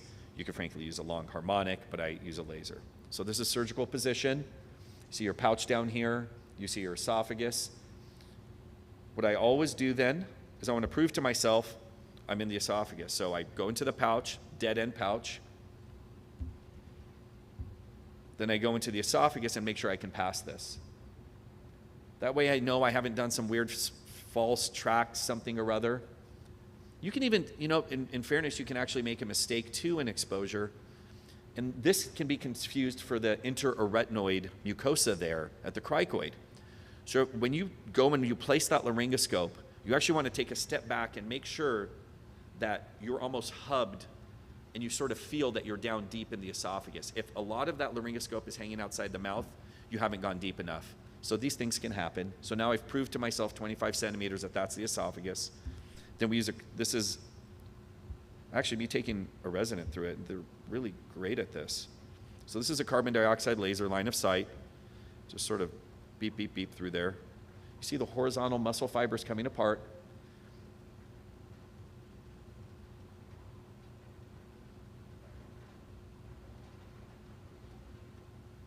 I can watch this all day. I don't know why. I mean, I don't even need a comment. It's just beautiful. And so the view under the microscope is in focus. This is just because of the camera. But you want to cut down all the way as much as you can on the mucosal side to the pouch. And then on the esophageal side, you also want to cut down a little bit as well. And this is what it looks like at the end. You're going to see this glistening layer of a buccopharyngeal fascia overlying fat. And then you're going to see a little bit of, after you go through the muscle, you're going to see more yellow than pink. And then you see the esophagus there, and you see where it is. And again, in an anatomic view, what we've done, anterior, posterior, we've cut through the esophageal mucosa, we've cut through the cricopharyngeus muscle. We want to stop at the buccopharyngeal fascia and leave this retropharyngeal space alone. If you go a little bit too deep with your laser, it's going to balloon up, like it's going to vaporize. The fat like gives you these like little bubbles, like it spits water back at you. Stop. Stop. And if there's any question, stop, lift up your microscope, put my favorite 0 degree telescope down, make sure you're okay, and come back. If there's a bleeder, which happens about 30% of the time right around here, I'll put a pledget there and just leave it. In rare circumstances, I've used a long bovie to ablate it, but that's not often. And I like this view as well. So there's a great article from Michael Pittman and Phil Weisbrod of what that fascia looks like post-operative, or intraoperatively, if you will. So I would say that the ending point is probably is a little bit of the challenge there. Now, what happens, why do I like the laser myotomy? Well, not only can I fit a small laryngoscope in there, but it can also treat the obstructing CP bar. A stapler can't. And these obstructing CP bars are pretty annoying for patients. Surgery takes, frankly, about 15 minutes once you get that exposure, and the effects are persistent. For a patient with a cricopharyngeal bar, this is similar to the picture Dr. Yip showed earlier. There's that cricopharyngeal bar, patient on their back. Now this is them in the operating room. You're not going to see a pouch, you're just going to see a muscle protrude out at you. That's when you stop and you do the laser, cut with your laser, cut through here and stop. This is a nice article written by Dr. Yip, I don't know if you remember, 2006, where she looked at the laser myotomy and does a laser myotomy work. And what she noted was pre-surgery to post-surgery, looking at the diameter of the esophagus, it actually works. So cutting this muscle opens up your esophagus. So I found that this was very nice data. Now, if you want to use a stapler, all means, I'm totally fine with it. I just gave you a couple reasons for bias. But if you're going to do it, you put one tine in the esophagus, one tine in the Zankers. This was one that we did. I don't have video, but this is what it looks like on the Zanker side. There's a stapler engaged, and this is what it looks like afterwards. Now that's going to fuse the esophagus to the Zankers there, so food still will come into the pouch in either of these, but then flow right into the esophagus. And patients actually do very well for a good amount of time. The point I was making is sometimes they outlive that time. Management after surgery, what do we want to do here? When I first started, I put an NG tube in for everybody after endoscopic surgery for 2 weeks. And I think there's absolutely no harm in doing that. I think it's a very safe way of doing things. Make sure that minimize the patient's chance of risk. But like most things in Orange County, patients want it better, faster, and they're going to go find somebody else to do something if I don't make their the postoperative morbidities go away. So we started decreasing that more and more, and we ended up starting a whole new protocol where we actually feed patients on postoperative day 1 of ice chips and clear liquids for about 5 days. So that's anything you can see through. So bone broth, clear juice, iced coffee, and then put them on purees and then solids. And that's worked. I don't know if I've cited our paper in here, but we did look at our infection rates afterwards, and they're very, very low after this. But if I have any concern afterwards, I'll put in a KO tube. Or if I find that this patient maybe has a high infection risk, then I'm going to go ahead and put a nasogastric tube in place. I do keep antibiotics. This is the only surgery I keep antibiotics for afterwards. Thyroplasties, no antibiotics afterwards. DLs, no antibiotics afterwards. This one I do 5 days of antibiotics. For that, my perioperative antibiotic is Unison, and then my postoperative antibiotic is Augmentin Elixir.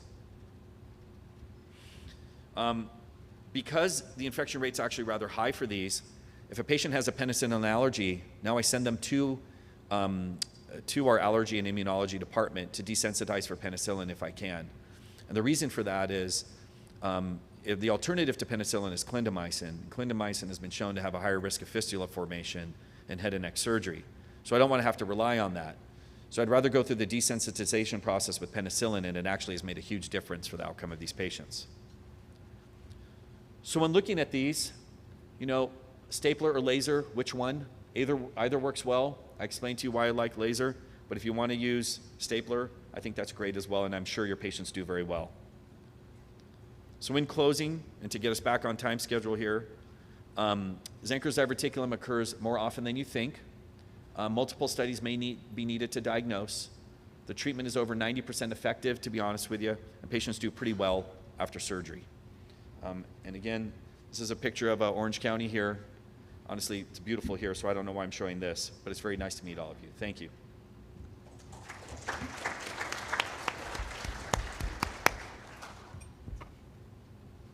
Yes, sir.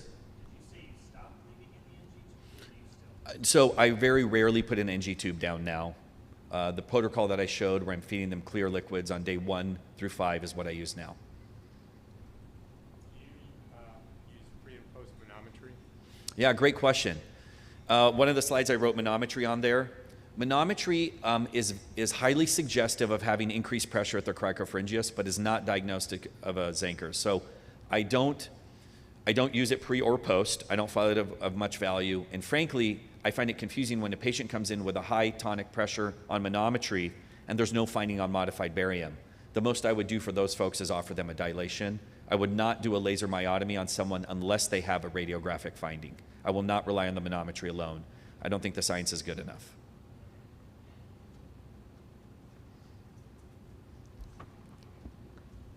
Okay, well, I have a question for you. Yeah. So the perioperative antibiotics has always been a little bit of a quandary for me too. Yeah. Do you get labs on post-op day 1? No, so we don't give labs on post-op day 1 after Zenkers because they often get steroids intraoperatively, so that's going to have an elevated white count. So what we follow them for on post-op day 1 is vital signs, increased crepitus, and then any pain like between the back or anything like that. But no, I don't use labs unless there's a clinical picture. So you do give steroids? You're I'll give okay with steroids that at the very first dose. Yeah, they'll get that perioperative steroid dose. Okay. So do you tolerate a little bit of crepitus in the PACU? Yeah. Good question. Yeah, so there's going to be a little bit of crepitus in the PACU, and that's fine. If it gets worse overnight, I'll keep them in the hospital, and I'll actually watch it to just make sure it doesn't get worse. We'll order some serial chest x-rays and just make sure it's self-limited. It's not going to necessarily get better, though, right away, right? So after you develop a little bit of that crepitus, the air is snuck in, it's going to take time for those little Rice Krispies to go away. I will tell you, I don't like it. It makes me feel very uncertain, but I try not to over-respond to it. Now, if it is getting worse, though, at that point in time, that's when I'll drop the nasogastric tube under radiographic guidance, and I'll just feed them through the nasogastric tube instead. And then you do serial swallow studies to follow them? So I don't do any post-operative swallow study. I don't do a post-operative modified barium. I see how they do clinically. If they can tolerate the PO liquids, I send them home. That's typically on post-op day 1. And then I'll see them at a week later and then 2 weeks later. And I slowly progress the diet over 2 weeks. The regular diet doesn't start for about a month, though. Sure. What if there's a leak and you're just managing it with a drain and then with a feeding tube? Do you get serial swallow studies? So, leaks do happen, right? And they're incredibly challenging and frustrating. A leak is typically going to happen with odynophagia, fever after postoperative day 2 typically is going to happen, and then some bulging of the neck. For those individuals, I'll order a CT scan when they get admitted. I'll identify whether or not it's early enough that I feel like I can just treat it with antibiotics. I'll place a feeding tube down, and I just wait. I wait for 2 weeks, no serial swallow studies.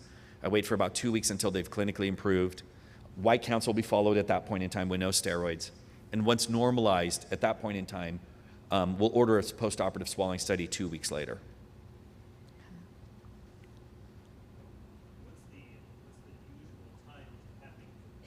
Great question. So the timing is when do you have a leak? And I've experienced my fair share of them. So the typical time to have a leak is going to be probably around postoperative day 7. It can happen around 14 though as well. It's typically not in that early first, second, or third day. But I'm pretty hypervigilant to look out for it. And if we're worried about it, then the answer is let's just put, I think it's very, very fair to put NG tubes in everybody. Patients don't like it, but it's like most things. You forget about it after it's gone. Yeah, I've only had one leak, but I've only had 100, so it's about 1%. But it scared the pants out of me. But it was clear at 24 to 48 hours that she just felt like crap. Yeah, and so to your point, he was saying that you can experience the discomfort at 24 to 48 hours. You're absolutely right. But when you ask when leaks usually occur, that's sort of the range. Yes, sir. Have you seen the new Just Right surgical stapler? It's a much smaller stapler than the regular GIA. No, It came out in the last year or two. I've used it a handful of times. It's a little shorter. You have to kind of hold pressure down for it a while to sort of compress the tissue, and then you're supposed to release it and then do it again. So it's a little bit different, but I think you can probably get it through the Dolman, which is... Okay, what's the name of it? It's called a Just Right surgical stapler. It's by Hologic. Okay. Hologic. So Nice. Thank you. No, I haven't. Kind of a cool tool.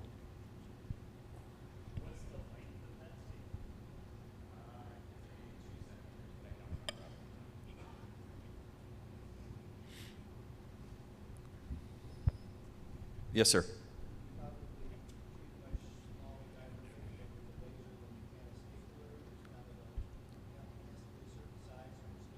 Yeah, it's got to be a couple centimeters at least for that stapler to fit in.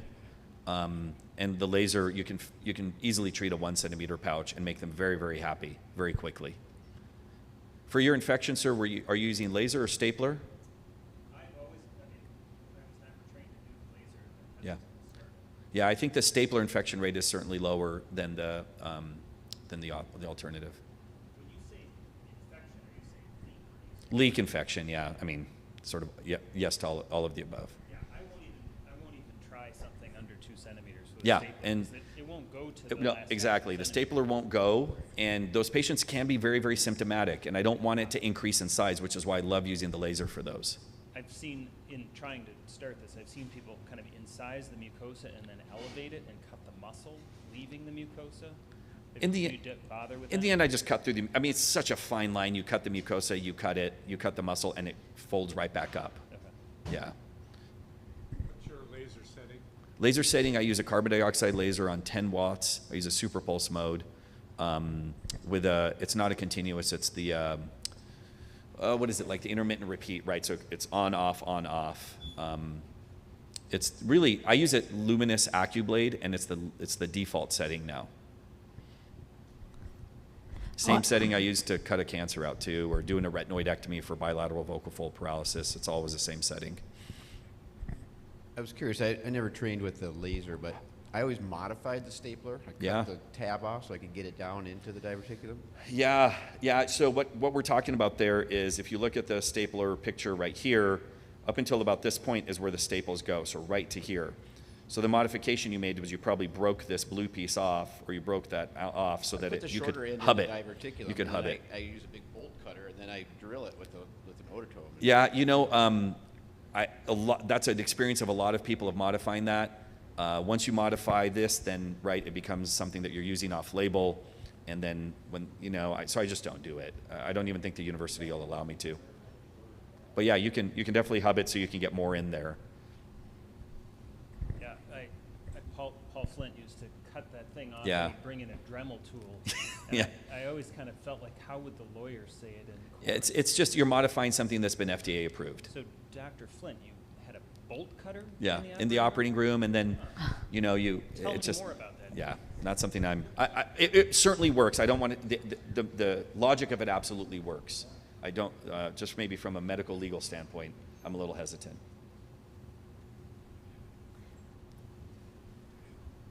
Okay, one more question in the back. Did you wait? Yeah. Have you ever been too conservative and had to go back? And if you suspect a leak, do you always get an imaging study? So have I been too conservative and gone back? I've been too conservative with, I've had to go back after endoscopic and do opens after laser, and luckily doing an open after an endoscopic, there's not much scar at all. So those are individuals that maybe had like the 3 centimeter pouch and probably should have just done open. And then, yeah, if I feel like there's a leak, then we are going to start ordering swallowing studies. But I don't want to order too many. I don't, you want to give them enough time to heal. Thank you so much for the questions. I appreciate it.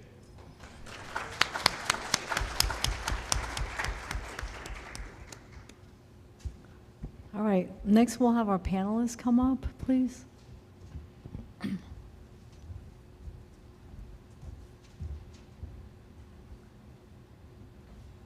I just want to add one more comment to the Zenkers talk.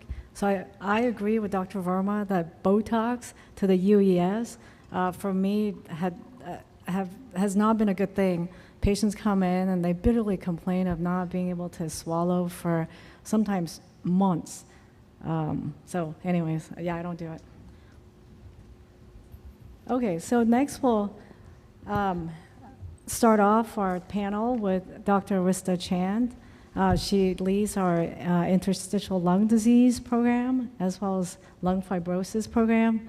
I've been just sending my long COVID patients who very short of breath to her all the time. It's actually the first time I'm meeting her in person, but we're good colleagues. So I'll let you give a talk on long COVID, and then I'll follow it with laryngoscopies of VCD, vocal cord dysfunction. And then we have our two very esteemed speech and language pathologists demonstrating some techniques in treating this disorder. Thanks, Dr. Rip. Nice to meet you. And thank you for having me. So I was hoping to speak to you for a couple minutes on long COVID. Thank you. I spent most of my fellowship actually treating acute COVID in the ICU, which was devastating, but now I see quite a few patients in the clinic with long COVID. So hopefully we can talk more about how we define it and understand the mechanisms behind this syndrome and some treatment options. So I have no financial disclosures, but I am a co-investigator in the RECOVER trials with the NIH for long COVID. As you all know, the COVID pandemic really has affected us significantly globally. I checked last night, the WHO website, so as of 2024, there's over 700 million confirmed cases and over 7 million deaths. In terms of this database, the USA has the highest number of reported cases. So what we're seeing, though, is that some patients started to develop new symptoms or persistent symptoms that weren't really recovering. And so the patients coined this term long COVID, but the medical terminology is post-acute sequelae of COVID-19. It's estimated to affect about 10% of all COVID-19 infections, but I will say I think this number is actually underreported. So, and then the reason being is we don't really have great tests to diagnose it. There's overlapping etiologies that we don't completely understand at this stage, and the natural history is unknown. So I just wanted to show you that one of the earliest definitions came out in 2021 by the WHO that defines post-COVID conditions or long COVID in those with a history of probable or confirmed COVID infection, with a time frame of usually 3 months from the onset, lasting at least 2 months, and not explained by alternative diagnoses. And some of these symptoms can either be new or persistent or occur in a fluctuating, relapsing nature. And then in terms of the CDC and UK definitions, this seems to coincide with the WHO definition. The CDC does sort of identify a subacute stage. So they reported usually the acute phase is 4 weeks, but between 4 and 12 weeks, patients can still have symptoms and yet still recover. So it seems to be similar across the board. In terms of who gets long COVID, I just wanted to show you this pictures from this study. So this was a survey done by the NIH last year. They surveyed US households with defining the question of long COVID as that 3-month time period. And so what we found is that, can't see my cursor, but it's mostly affecting women. And as far as the age group goes, this being a survey of US households, interestingly, the age group between 35 to 49 had the highest prevalence. And ethnicity-wise, so in this survey, the Hispanic group was affected more, but in other data, I just want to make it known that also other ethnic minorities in the Black race is also affected. And then in terms of metropolitan versus non-metropolitan areas, in this survey, the non-metropolitan areas had higher prevalence. So other risk factors in terms of comorbidities, asthma, diabetes, obesity. There's also noted that severe COVID infection requiring hospitalization is associated with long COVID. And then I did mention that perhaps older age, but at least in some of the data we have, it's actually around the 30 to the 40 age range. I also want to comment that long COVID is not unique. There's actually a wide range of viral, bacterial, parasitic infections that are associated with post-acute sequelae. So we're kind of modeling our predictions of long COVID based on SARS and MERS, but it's unclear whether COVID-19 actually has a distinct phenotype. And I'm sure, as you've all seen with patients that come into your clinics, especially mine, so respiratory, a lot of patients have dyspnea, cough, chest pain. In terms of cardiovascular symptomatology, some of them report autonomic instability, They are at higher risk of thromboses, so MI, strokes, DVT, PEs. They can also have fatigue. Now, this can be delineated into chronic fatigue or a post-exertional malaise, where actually exercise makes their symptoms worse. And then dermatologic manifestations are also apparent. These are COVID toes here, you can see. And there's also a range of musculoskeletal effects, and certainly the neurological deficits, the brain fog, sleep disturbances. To kind of support the symptomatology that the patients report, there's also a wealth of data showing that we do have radiologic evidence of organ damage, even in those who haven't been hospitalized with COVID. So mild COVID, there can still be signs of organ damage. In terms of going into the pathologic mechanisms of long COVID, so there's a thought that perhaps long COVID is caused by a persistent viral reservoir. The data behind this is based on autopsy results and also biopsies from multiple organ sites, where it's found that perhaps there's this smoldering kind of inflammation or immunologic activation that leads to the symptoms.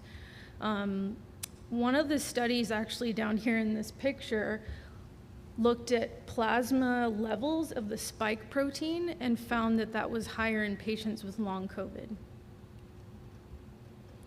Another thought is that with long COVID, some of these symptoms seem to mimic that of an EBV infection in adults, so fevers, myalgias, headaches.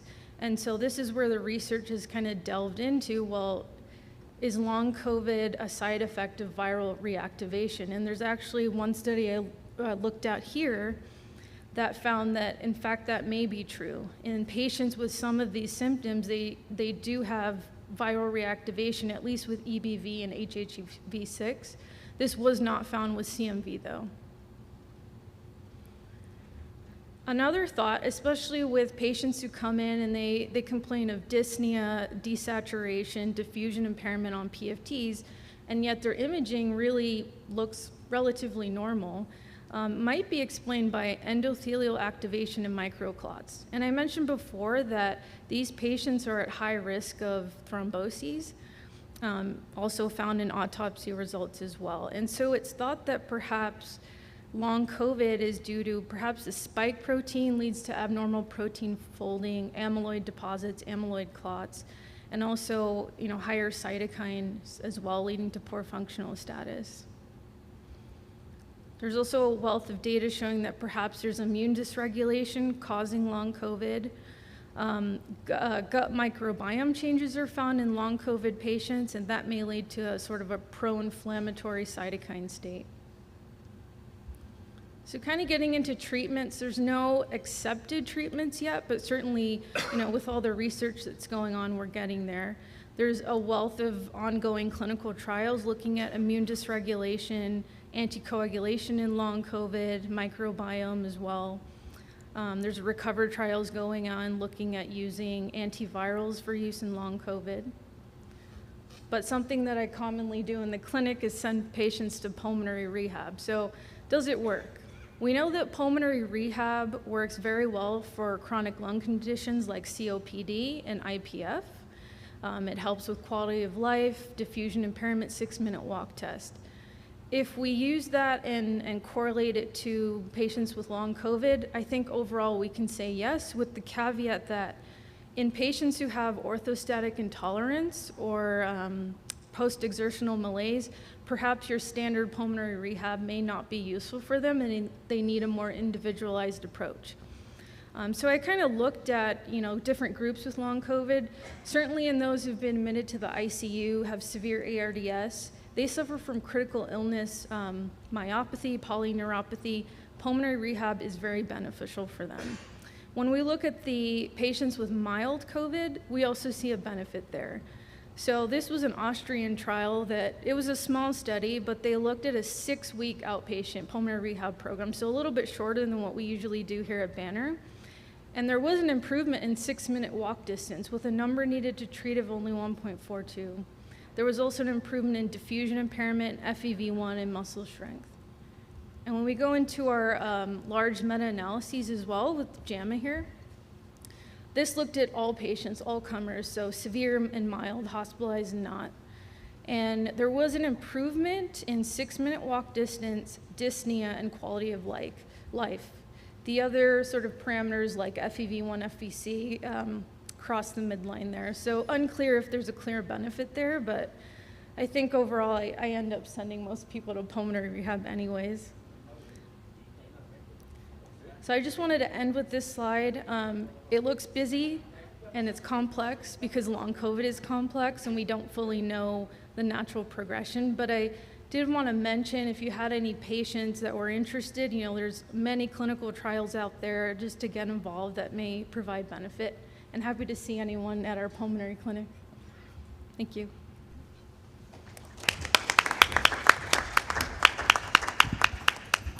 Thank you, Dr. Chan. So I'm going to segue on to vocal cord dysfunction. So I've had a surge in dyspnea and shortness of breath since COVID. A lot of these patients were not critically ill, but then they come in and just can't catch a breath. They've been through all the workup. They've had PFTs. The pulmonologists are frustrated. The allergists are frustrated. No one knows exactly what's going on, so they end up with me. So I'm just going to talk about VCD in general. I can talk about it for an hour. This is just a quick tour. We're running short on time. So this is a patient who can't even speak without breaking into a coughing spell.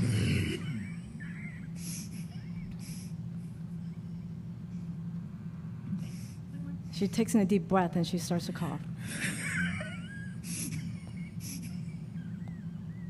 Okay. All right, so with normal respiration, the cords are abducted, and it just in this constant abducted position. Wait, hold on. Now, with the presence of a laryngoscope, a flexible laryngoscope, there will be some adduction, but by and large, the cords should be held in the open position. Okay, so after exertion, they should be widely abducted. Okay. So the nomenclature surrounding this condition is quite confusing. We otolaryngologists will call it PVFM, or paradoxical vocal fold movement. The pulmonologists and the allergists like to call it VCD, or vocal cord dysfunction. And I'm using that term just to be able to communicate with the different specialties better. And then there's another term called EILO, which is exercise-induced laryngeal obstruction, which will include a supraglottic collapse. And then finally, this term that I coined, but no one uses, is called dyspnea of unclear etiology. Okay, so the definition, no one has a clear definition, but basically I care the most about inhalation. So if the cords are deducting more than 50% of the time on inhalation, then I count it as an abnormal breathing pattern. And then these patients are coming in sometimes with completely normal studies, but asthma is a very common comorbidity, but sometimes there's no history of asthma at all. And I always try to see if there's a prior intubation, not in the remote past, but immediately preceding the onset of the shortness of breath. Okay, so if you stick a scope in and the patient is on the verge of gagging, to me, that's a sign of laryngeal hypersensitivity. And these patients tend to be very hard to scope, and the cords are adducting constantly.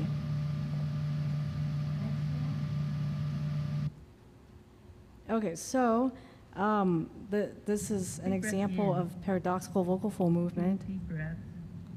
And towards the end, you're going to see them widely abducting. That's how I know that the cords are working actually fine.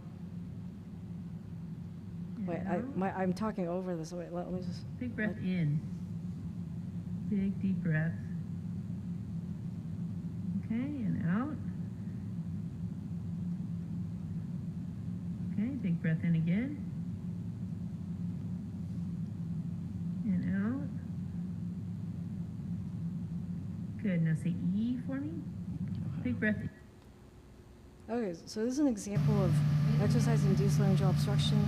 You can see the epiglottis and the arytenoids all just collapsing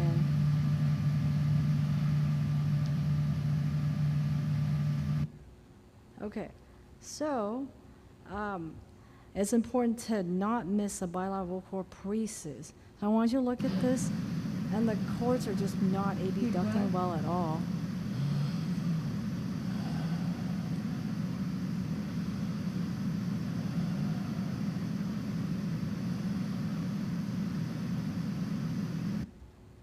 Okay, here's another example. Lovely. Take a big deep breath for me. Good. Okay. One more time. Good. Another one. Good. Now say something. Lovely. Take a big. Okay, so even now, this condition is poorly understood. The prototypical patient was described as a young, competitive female athlete, and is stigmatized. They're thought as being anxious, this condition psychogenic. So I went through my own I, along with Dr. Gledhill, who's a PGY4, and then our third-year med student, David Armadian. We went through our data from the last 4 years, which included a cohort of 58 patients.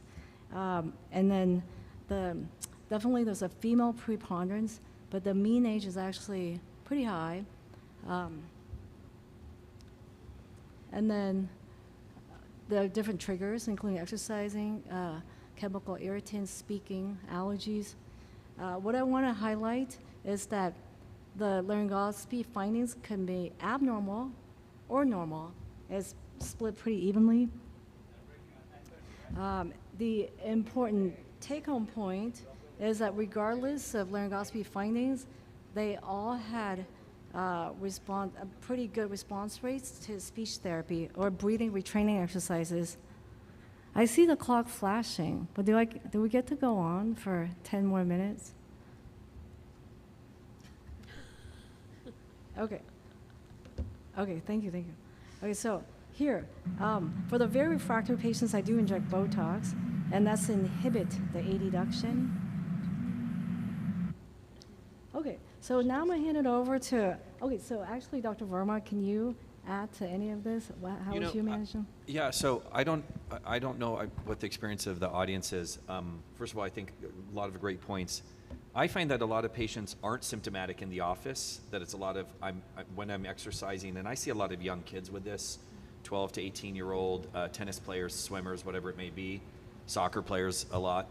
And they say they're symptomatic at that peak exertion when they're like 10 minutes into a soccer match and they have to give it that like last 5%. And so my laryngoscopies on those folks are all normal, and I don't have them run up and down the stairs in my office because I frankly don't want them to trip or something silly to happen. And so I really base this diagnosis on history more than anything else. The wonderful videos you showed, we'll see those not that frequently in our practice, and it's frankly like inpatients that get admitted or ED patients that get admitted. So that's kind of my laryngoscopy, positive laryngoscopy rate's probably 10 or 15% because so much of it is exercise induced. Yeah, I was doing exercise provocation testing by running them up and down the stairs, but then I find their cords to be widely abducted all the time, so it's not that great of a test. We often explain to patients that the laryngoscopy is a moment in time, a snapshot, if you will, because these patients have been, highly symptomatic, and they've often seen multiple specialists before they get to us. So as part of that counseling, when they see us, either in joint clinic, ideally, or from an outside community provider, or they've already seen you, Dr. Yip, that's one of the things that we explain to them, that, this is a real physiological condition. We understand that this happens. We may not be able to capture it at this time. However, that does not mean that this is not the correct diagnosis or that we cannot proceed with treatment. Yeah, so this is Dory Smith, and then we have Natalie Monahan. We work together very closely in our multidisciplinary clinic. So I'll let you take it over and just talk freely about what you want to talk about. Thank you. I think in consideration of timing, we may forego the slides and just kind of talk about multidisciplinary management, what our role is, and especially that in the context of COVID too. Certainly, well, I'll speak a little bit about the COVID aspect, and we're lucky to have this panel here today to discuss this, because even before COVID, we found that a lot of the patients that we were seeing did not fit cleanly in this VCD, PVFM, or we often use ILO, inducible laryngeal obstruction box. We were seeing a lot of older patients. We were seeing inconsistencies, a wide array of different presentations, especially thinking like that their symptoms were not episodic. We think of this as an episodic breathing disorder, and they were not episodic. They were more continuous versus intermittent or into defined episodes. The triggers were not abundantly clear, and the patients had difficulty discerning what was triggering them and not. And for some of them, there was an exertional aspect, and for some of them, there wasn't. We also found that they would have stridor with or without wheeze a lot of the time. They would have differences in inhalation versus exhalation, where they kind of feel that restriction, or whether it was in the throat or the chest. So some of these things, align with what we previously had treated as VCD, ILO, PVFM, EILO, BI, the alphabet of what this disorder is. Again, even with the COVID aspect, it's dyspnea of an unknown origin. It's multifactorial, whether it's due to COVID or whether it's true ILO or suspected ILO. In any case, the breathing does become disordered. And certainly that changes our role to some degree when treating COVID. Natalie can speak more to this too, but we wanted to discuss kind of our role as far as being behavioral interventionists, teasing out the mimics that overlap with this or interact with this, and seeing how they can respond to intervention. One of the things that we're realizing too is that, as speech pathologists, we have the benefit of seeing the patient for 45 minutes to an hour, which is hugely beneficial to kind of put some of these puzzle pieces together where they've seen multiple other professionals, and it has been a long journey to get to this point. So that's helpful, and that's where the art and the science of our evaluation protocol comes in. We're kind of looking at the patient in front of us and going from there. Certainly with what we know of COVID, what has already been discovered by their referring providers and team of specialists, and we're treating what we can. Yeah. How do you, what expectations, a lot of the patients when you refer, when I refer, they're like, well, what is this, what's really gonna happen in speech therapy, or I don't have a voice disorder, why are you sending me there? How do you, not so much how do you have that conversation, but what expectations do you tell them with therapy, how many sessions it's going to take, and is it a lot of homework at home? Maybe you can sort of discuss that, either of you. That's an excellent question. Sure. So for when you send your patients to us for an evaluation where we set up the expectations, we spend a good amount of time just getting a history and trying to understand the nature of their symptoms and connecting it to the diagnosis. So that can take a significant amount of time. Administering PROs, things like that. A thorough breathing assessment, just looking at the patterns of breathing. Is it shallow, rapid? Is there a lot of shoulder elevation? We do a voice evaluation as well, if appropriate, if necessary. And then we talk specifically about what the intervention is, which one is a lot of education, really having them understand what's happening. For many of them, this is like the first time that someone has taken enough time, and it's the time, it's having the luxury of time to say, you feel this, and that corresponds with this that's happening in your body. And in response to that, we offer these interventions. So it's the treatment really is very simple. We are identifying any chronic sources of irritation and trying to help manage them. And usually the medical team has already addressed a lot of that, but just reinforcing. And then breathing retraining exercises, and they're also very simple. Although I don't know about you, but I'd say 90% of patients are just flabbergasted when we say, well, when you take a breath in, your belly goes out. That can take an entire hour. So the typical course of treatment is about 4 sessions. And a lot of it is education, a lot of it is promoting buy-in. And because with COVID, so many patients, the dyspnea is multifactorial, it's not just ILO, trying to tease out the contributions of anything happening in the lungs as well, and saying, okay, so that, what you're describing kind of more closely aligns with the PVFM or the ILO, but that may be happening, that other thing you're experiencing may be in the lungs. The breathing retraining therapy can help anyway for a lot of them because it can reduce the panic and give them a sense of control. So about 4 sessions, education, breathing retraining, relaxation. And will the same patients also do pulmonary rehab as well? And and they're different than one another?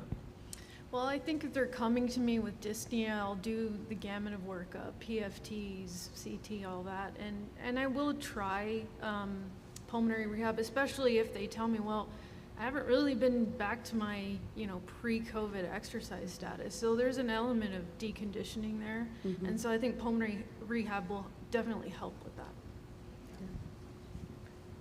Is that similar to what you? Yeah, I haven't explored the pulmonary rehab aspect, so I think this is, really interesting and fascinating. And frankly, who knows, even after some of our subglottic stenosis patients, if they've had chronic, haven't really had the chance to exercise for a long time, wonder if that can even be beneficial for them. So just sort of thinking out loud. But it seems like the combination of the therapies we're talking about would help the patient population that you're describing, Dr. Yip. I'm sorry. Just do a quick. I know.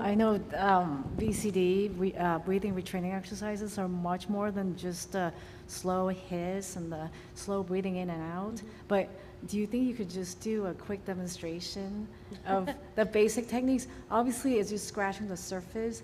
Patients really do need to come to see the speech and language pathologist for many of the more in-depth relaxation techniques. Sure. So the breathing exercises are kind of divided into 2 categories. One would be relaxed breathing, which is what we focus on promoting all of the time. And then the other category would be recovery, rescue. Oops, I've missed my window. I'm having a fully manifested episode. I can't get air in and out. I'm really, really panicked. So I'm going to start with the recovery because those are more interesting. And then we can talk about relax. Maybe I'll hand it over to you. Sure. So it's not very much to see, but I'm happy to see. And plus, you can't see. But okay, so there are 3 basic recovery strategies that we tend to do. And Dory, jump in if you do a different version, or if you've heard of others, please share. So the ones that we usually start with is really just double sniff in vigorously, and exhale either on a slow exhale, like you're not like rapidly blowing out a candle. A slow exhale, or an extended so that just looks like this. And what you'll see everybody do is so you're trying to draw attention to any muscle patterns that are not going to be helpful. So that is one of the easiest ones to do. Most patients can do that. It doesn't help much if they have their vocal fold adduction on exhalation. That's harder to manage, honestly. But we do work on strategies to cultivate awareness of whether the breathing is noisy, and then going back and forth from noisy breathing to quiet breathing, and that's best done with biofeedback with the scope in place. If they're hypersensitive, that's off the table. That's not going to work. But it can be very, very beneficial for patients to say, oh, when I do this, that corresponds with that. It's really hard to understand because there's so much of a stress response when you can't breathe, an appropriate stress response. So those are 2 of the biggest ones. If someone really can't get air in and out at all, we encourage them to cough. It blows open the vocal folds, at least there's air moving, and then as quickly as possible, moving into a more relaxed breathing pattern. So just focusing initially on the breath out, with the belly moving in, because usually out breath is easier for the typical presentation. And then focusing also with the breath out, and then the ribs just gently coming in, making sure that there's not a hold in between transitions from in-breath to out-breath. Yeah. Anything else you want to add? Sorry, I talked over. No, you covered it beautifully, and we do things very similarly. No, I think that's very helpful, I mean, to demonstrate it, because that's some of the stuff that I'll talk about then within clinic, that this is what they're going to really work on. They're going to be able to unpack it. They have the time to do so. I'm here to, give you a diagnosis, but demonstrating that works, and it definitely helps them when they get into those panic moments, there's no doubt. And some of them have actually figured it out themselves, interestingly enough. Most of these they've come from the patients figuring it out. Yeah. And that's validating for the patients too, to say, what have you tried? What do your symptoms respond to, if anything? And we can kind of go from there. And we can personalize it to the patient's learning style, to their past experiences, to their specific triggers, and kind of work with them to find a way to make these exercises personalized. Okay, I think we've run way over time. So thank you very much for allowing us the extra time.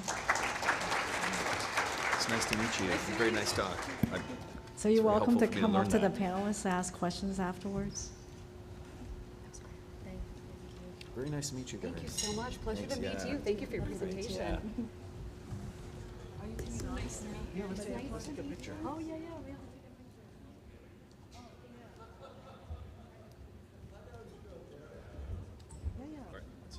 Should we just go down?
check this bad boy out here.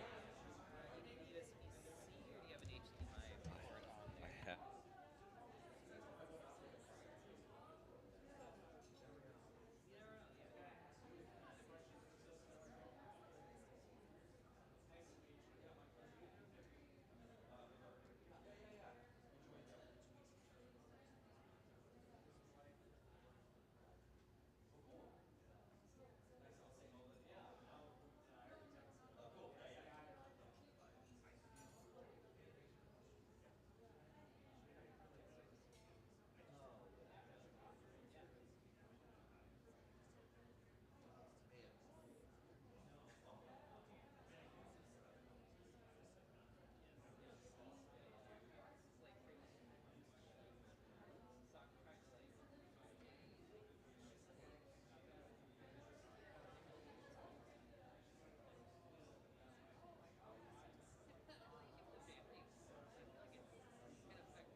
platform. Platform, it's on you. Oh, man.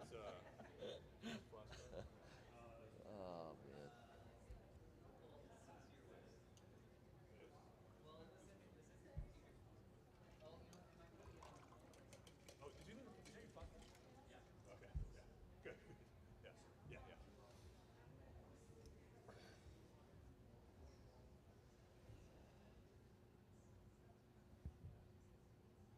Okay, so we'll get started with our second session of the morning. And so it's my pleasure to again reintroduce Dr. Chris Holsinger, and he gave a great talk yesterday on artificial intelligence. I'm welcoming back to our head and neck session and more formally introduce him. So he is Professor in Chief of the Division of Head and Neck Surgery at Stanford University. Before that, he was at MD Anderson for many years. We've actually known each other a long time. Actually, that's where we first met. We were interviewing for fellowships in Houston, and we've known each other ever since then. So it's a real honor and pleasure for me to invite Dr. Holsinger to give us our first talk of the session. He was one of the pioneers and early advocates for transoral robotic surgery, which has truly transformed the field of head and neck oncologic surgery in the last, now it's been 15 years or so, more? Yeah. So he's going to tell us about, what, again, sort of a emphasis on the future, I assume, but what's transoral robotic surgery 2.0. So really looking forward to this. Thank you, Chris. Thank you, Steve. Thank you. Yeah, Steve and I go way back, so thanks for this invite. And I scoured and scoured and scoured my digital photo archives for the night that you and I dressed up in Korean red shirts in Seoul to celebrate the World Cup match that I think they won, but I cannot find that. But anyway, thank you for the provocative title. I'm going to talk about,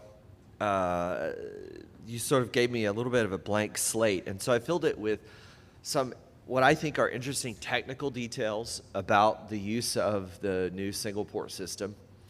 And then also talk what I think is more importantly about the role that TORS now is playing within the management of so many of these P16 positive HPV mediated oropharynx cancers.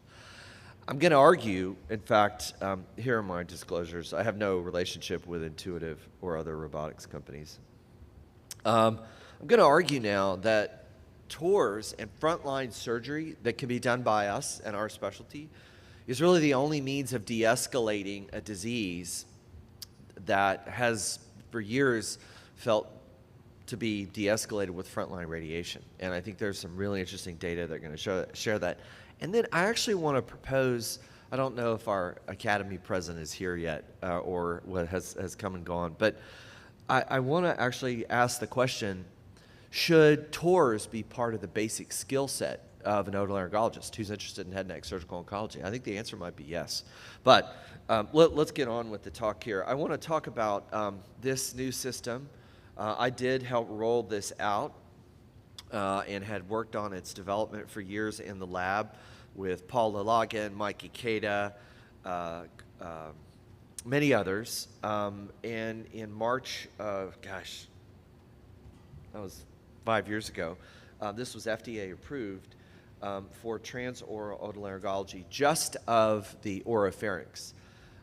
This is the system in action here in 2 cadaveric models. And you'll notice beautiful, incredibly crisp vision within these videos, but also a third arm. If you've ever seen TORS videos, there's only a camera and 2 arms.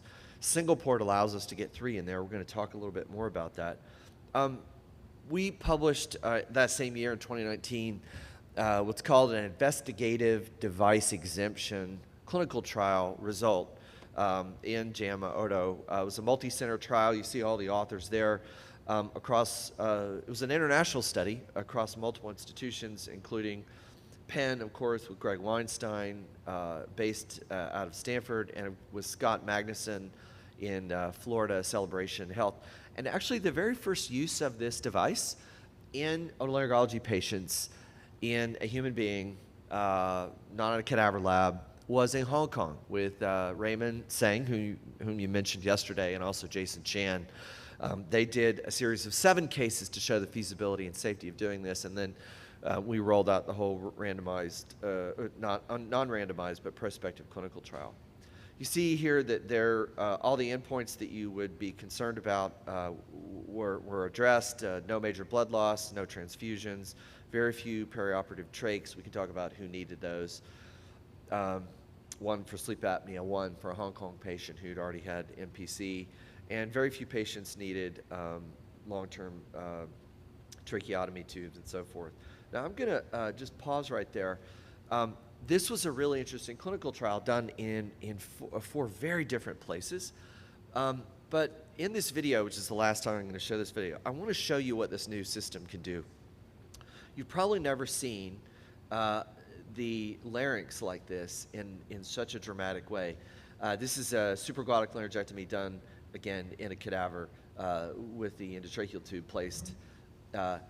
It's amazing. With angled endoscopy and with 3 arms, you can manipulate the oropharynx and larynx and the hypopharynx in ways that make it very normal, like that anatomy would be in a supine, talking, working patient.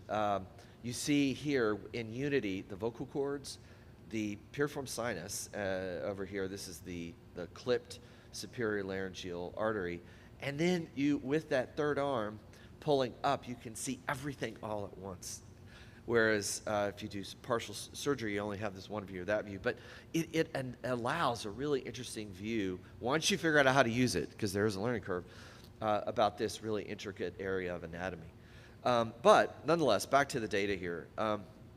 Very few positive surgical margins, and basically these data suggest that this was a reasonable thing to roll out and to replace early generation rigid multi-port systems. Like most robotic systems, it's a system in 3 parts.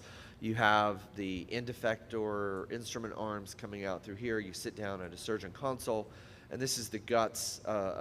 What happens here in the real world is rendered through the vision cart in 3D virtual reality environment. 4 instruments are placed through a single cannula, a single port. You see the divisions of the single port right here. Its size is shown right here. It's 100 millimeters long and 25 wide. And it allows us to put the camera up or down and rotate around. But it's a fundamentally different platform than just roboticizing straight stick, rigid arm laparoscopic instruments, which what the first generation of robotic systems were done. You see unsheathed the instruments that drive this system, and they have these joggle joints in them, which is sort of like 2 additional pivot points, and it sort of, you'll see it sort of mimics the human elbow and wrist. It's very different than the multi-port rigid arm platform. In the 5mm SI, which for most of us, we use this for a decade, with this gentle curve approach with, you see the different cords running down here, or this clevis joint, which is a very rigid straight arm angulation of the distal tip of this instrument. This is great for laparoscopic surgery. It's not so great when you're trying to take out a tumor of the tongue base that goes all the way down to the vallecula. But nonetheless, this new architecture is really helpful, again, facilitated by these 2 joggle joints that rotate independently like an elbow and a wrist. This is our first generation of putting that robot designed for the belly and chest for use and through the mouth. And that many of us who started out like Steve and I in the first generation of this technology had this idea that we're sort of bowed things out at perfect triangulation of these instruments to allow maximum mobility of instruments in a really confined space. That is no longer the case with single port, and it is early on a real barrier to using the system and feeling comfortable using the system. I'm going to try to show you some real down in the woods details about this. Now we have to think, we deploy along a single axis and then sort of bow out all of the instruments in a very strategic way that depends on mouth opening, dentition, all the things that you consider in any transoral surgery. But now you have to think about those back-end collisions that you don't see when you have this off-axis deployment. But it's a really powerful way, and I was trying to show you in that video that when you control 3 instruments in this really narrow space, you can reconstitute collapsed folds, look around, corners with angled endoscopy, and more importantly, with three instrument arms, it's like open surgery. You have traction, counter traction, and then you're controlling a device that then allows you to interact between those 2 instruments. That's like doing your own case open, but it's endoscopic. And Michelle Chen, who's now joined us on the faculty in our division, wrote this paper up when she was a resident, and it really, I think, shows how we can be much safer, especially in the management of blood vessels deep in the tongue base, those branches of lingual, or the main trunk of the lingual artery. And I want to talk a little bit about this. I mean, how many of you are robotic surgeons in the audience? I'm just curious. Okay, wow. I guess I'm not preaching to the choir. How many would like to be or are interested in being robotic surgeons? Yeah. So that's, I think, going to be, I have some really interesting data that we go from this technical discussion of what this tool can do for our patients to a consideration about, well, in terms of public health needs, should we really be thinking about really building a skill set within, beyond the subspecialty of head and neck oncologic surgery. But I just want to illustrate a few points here. So this is an approach to the deep tongue base, and you see here on the right, sort of how you want to optimally do it, and you think you have to bow out your instrument arms like this, and then everything will go like that. It's sort of old first-generation robotics. But what you have to do is pitch in one arm like this, maybe turn it down in 3-dimensional space that way, and approach this way to get these 2 instruments to work in concert. Whereas if you take this old notion in your head, you're thinking of rigid arms and my own arms that have an elbow and a forearm. This notion of that kind of triangulation is all wrong. So you have to think about how your instruments move in 3D space in a very different way. That's true with the instrument arms that interact with the tissue, but it's also true with the camera. And this approach also needs to be off axis as you're spreading the instruments apart, but not too far apart, and rotating them.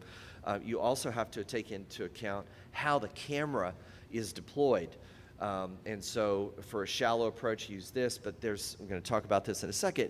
There's something called Cobra, where again, to get that camera off axis, you pitch up or you pitch down, and you see here an illustration in the robotics lab about how that's done. When I first used this system, I was like, what? We're not docking in the mouth, but the instrument arms are so long, and the joggle joints are nice, but they're still rigid, and they have a limited range of motion. We actually dock outside the mouth, and not a little bit, not a small distance outside the teeth, but almost 10 to 12 centimeters is sort of a sweet spot. So we're using a very traditional approach as in TORS version 1.0, but the distal tip of the single port cannula is here, then those instruments deploy, and then you try to take into account all those different variables that I was mentioning. But by far and away, the most exciting thing about single port and this next generation of robotic systems is improved vision. 720p is high definition, but it's not true 1080p high def. And so with single port, as well as the other systems, XI, et cetera, we go to incredibly immersive, highly detailed visualization of surgical anatomy. It's done all by autofocus, and you have to always maintain a certain distance from the tissue.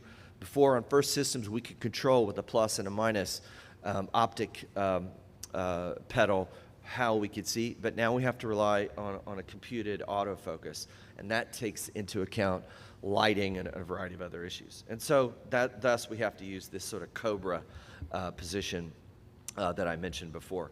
I showed you what it looks like in 3-dimensional space, but how you move your arms underneath the system, underneath the surgeon console, requires a lot more clutch maneuvers and this sort of pitching of instruments in a sort of very early on, a very unnatural way.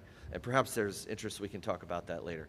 Finally, this whole system comes down through a single port, which is not optimal for us.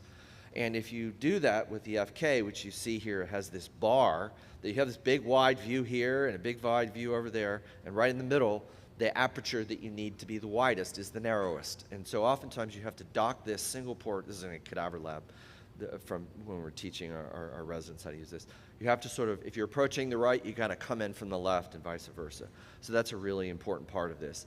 And you see, if you don't do that, if you come too close, you're going to have major collisions, not only with the teeth and the anatomy of the oropharynx, but also in this central bar of the FK.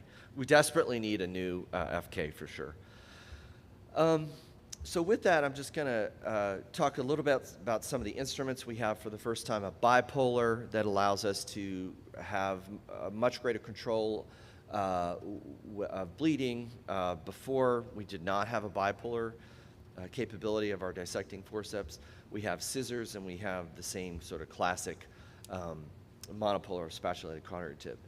Even the cautery is different. This is an impedance-matched cautery system so that those two jaws act as sensors, and once a certain impedance change occurs in the tissue, the cautery turns off. And so lots of adaptations.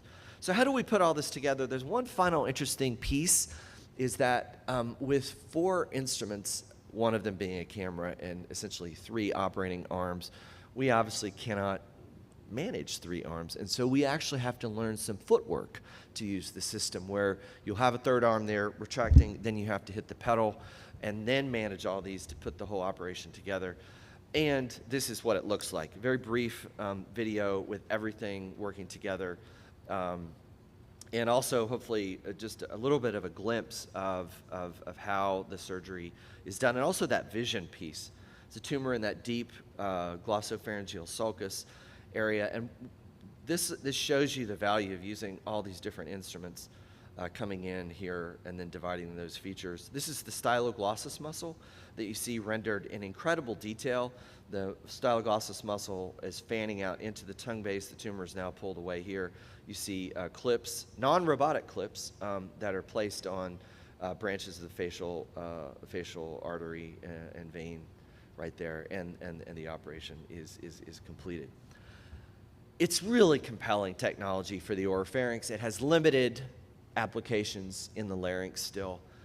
And I love doing these cases, but I'm, I guess a higher volume TOR surgeon out there. I do maybe 50 a year, right? And I don't, I think we're all sheepish, like, we talk so much about this and we're excited so much about doing it. Once we started to share our own numbers, it became obvious that, wow, this is really a carefully selected operation that's done on only a very small number of our patients. And I think that's true in the field of otolaryngology, but it's even more true nationwide. Aviva Mattingly, who's now a general surgeon at MGH, and Ari Saraswathala, who's now a chief resident at Hopkins, worked on this big data project where we just asked the question, okay, well, how much surgery in the United States is being done robotically? And it's not that much. It's definitely less than 10%, and it's probably somewhere, given all the vagaries of what numbers show up here and what numbers show up there, it's probably around 5% of our entire surgical volume in the United States. And if you include microscopic surgery, laparoscopic surgery, and endoscopic surgery like ESS, it's maybe 25%. Most surgeries remain open in the United States, despite the expense and the excitement that surgeons has about this technology. It's a niche use of that, and who knows how that will change in the future. But we have a tool that's really important because and I'm going to transition now from a purely technical talk and a presentation of the latest technology to why that technology is so important. And the number of HPV-associated cancers continues to rise. And once the vaccination rates catch up and cases start to go down, Eric Sturgis, my old colleague at Anderson, now at Baylor College of Medicine in Houston, predicts that the HPV epidemic will be with us well past the year 2050. Cases, we as the field of otolaryngology will continue to see an increasing number of these cases, and at least until 2050. And he thinks the decline will not happen, and these are pre-COVID estimates, until after the year 2060. So as the field, as the primary specialists of this area, we're really going to have to incorporate management of these cancers in our basic skill set, because so many patients have actually been excluded. In the old days, when I was a medical student and resident, the real only option for oropharynx cancer was really combined concurrent chemoradiation. And this paper demonstrated a 25% improvement in overall survival. This is the classic Key and Ang paper from the New England Journal in 2010. This was the paper that helped us realize that this is a new disease we're seeing. But it also established the hegemony, again, of frontline chemo-RT for a disease that had an amazing survival rate. And therefore, frontline surgical approaches at the time made even less sense. Doing an old-fashioned composite and then chemoradiating someone after, it made absolutely no sense. But it was the first step, and this is really important for, I think, the field of otolaryngology to appreciate. It was the first step where we all implicitly said, wow, this disease works better. We need to dial back the toxicity of treatment that was defined in a smoking and alcohol-related era of head and neck cancer. And so in the year that this trial launched, what was published, this next trial in the year 2010, trial 16 from the RTOG, launched to de-escalate the intensity of treatment. This study relied on cisplatin and standard fractionation radiation therapy. This study relied on cetuximab based on some other data. And this study started the next year in 2010 and rapidly accrued patients, 875 patients across multiple centers, costing many hundreds of thousands of dollars in the millions. And it was a negative trial. This study, although there was great excitement about RTOG 1016, led to a negative result and actually reinforced the idea that cisplatin with radiation therapy, the same treatment with concurrent we've been using really since Arlene Forestier's RTOG 9111 study, remains the platform. This disease we've already shown has a better prognosis. And you see here the blue line is, the blue line is the cisplatin arm, and the red line is cetuximab. And there's a significant dramatic difference in progression-free survival and a similar difference for overall survival. This similar approach was taken in the UK by a head and neck surgeon, Hisham Mahana, with a smaller study group launching the year afterwards, and essentially showed with many smaller numbers the actual same result, which was that our baseline treatment for this disease is cisplatin with radiation therapy, despite the fact that we know that the survival is better. We want to de-escalate.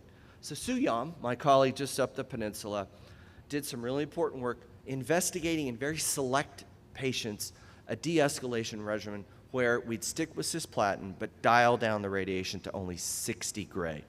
And that study, we don't have time to talk about it here, was called HN002, and it was positive. It showed that 60 gray and cisplatin was a really good approach for patients who had low volume primary disease, low volume neck disease, and most importantly, were either never smokers or had less than 10-year PAC history.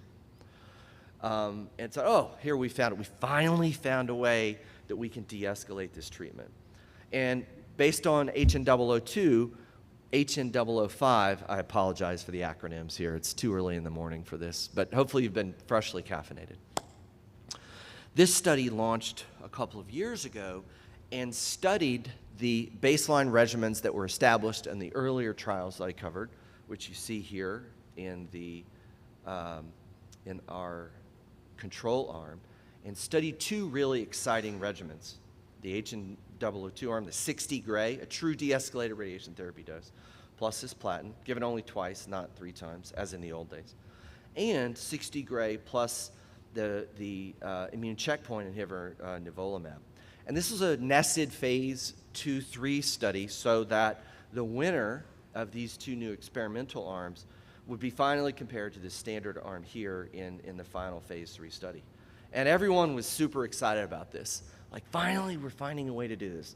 1016, 875 patients, a negative result. Cisplatin and 70 gray remained the standard of care. But this is, HN005 will surely offer us something new for at least a small subset, a carve-out of patients. And then a year ago, February of 23, we all, by tweet, of course, found that HN005 was suddenly closed. And we don't still know why, but we do know now when this study resumed that this arm was found to be inferior. And this was an incredible shock to many of us in the head and neck oncology community because we all thought this was going to be the winner. This is great to try PD-L1 inhibitor, but this regimen had never been studied before in any national way, any robust multi-center way.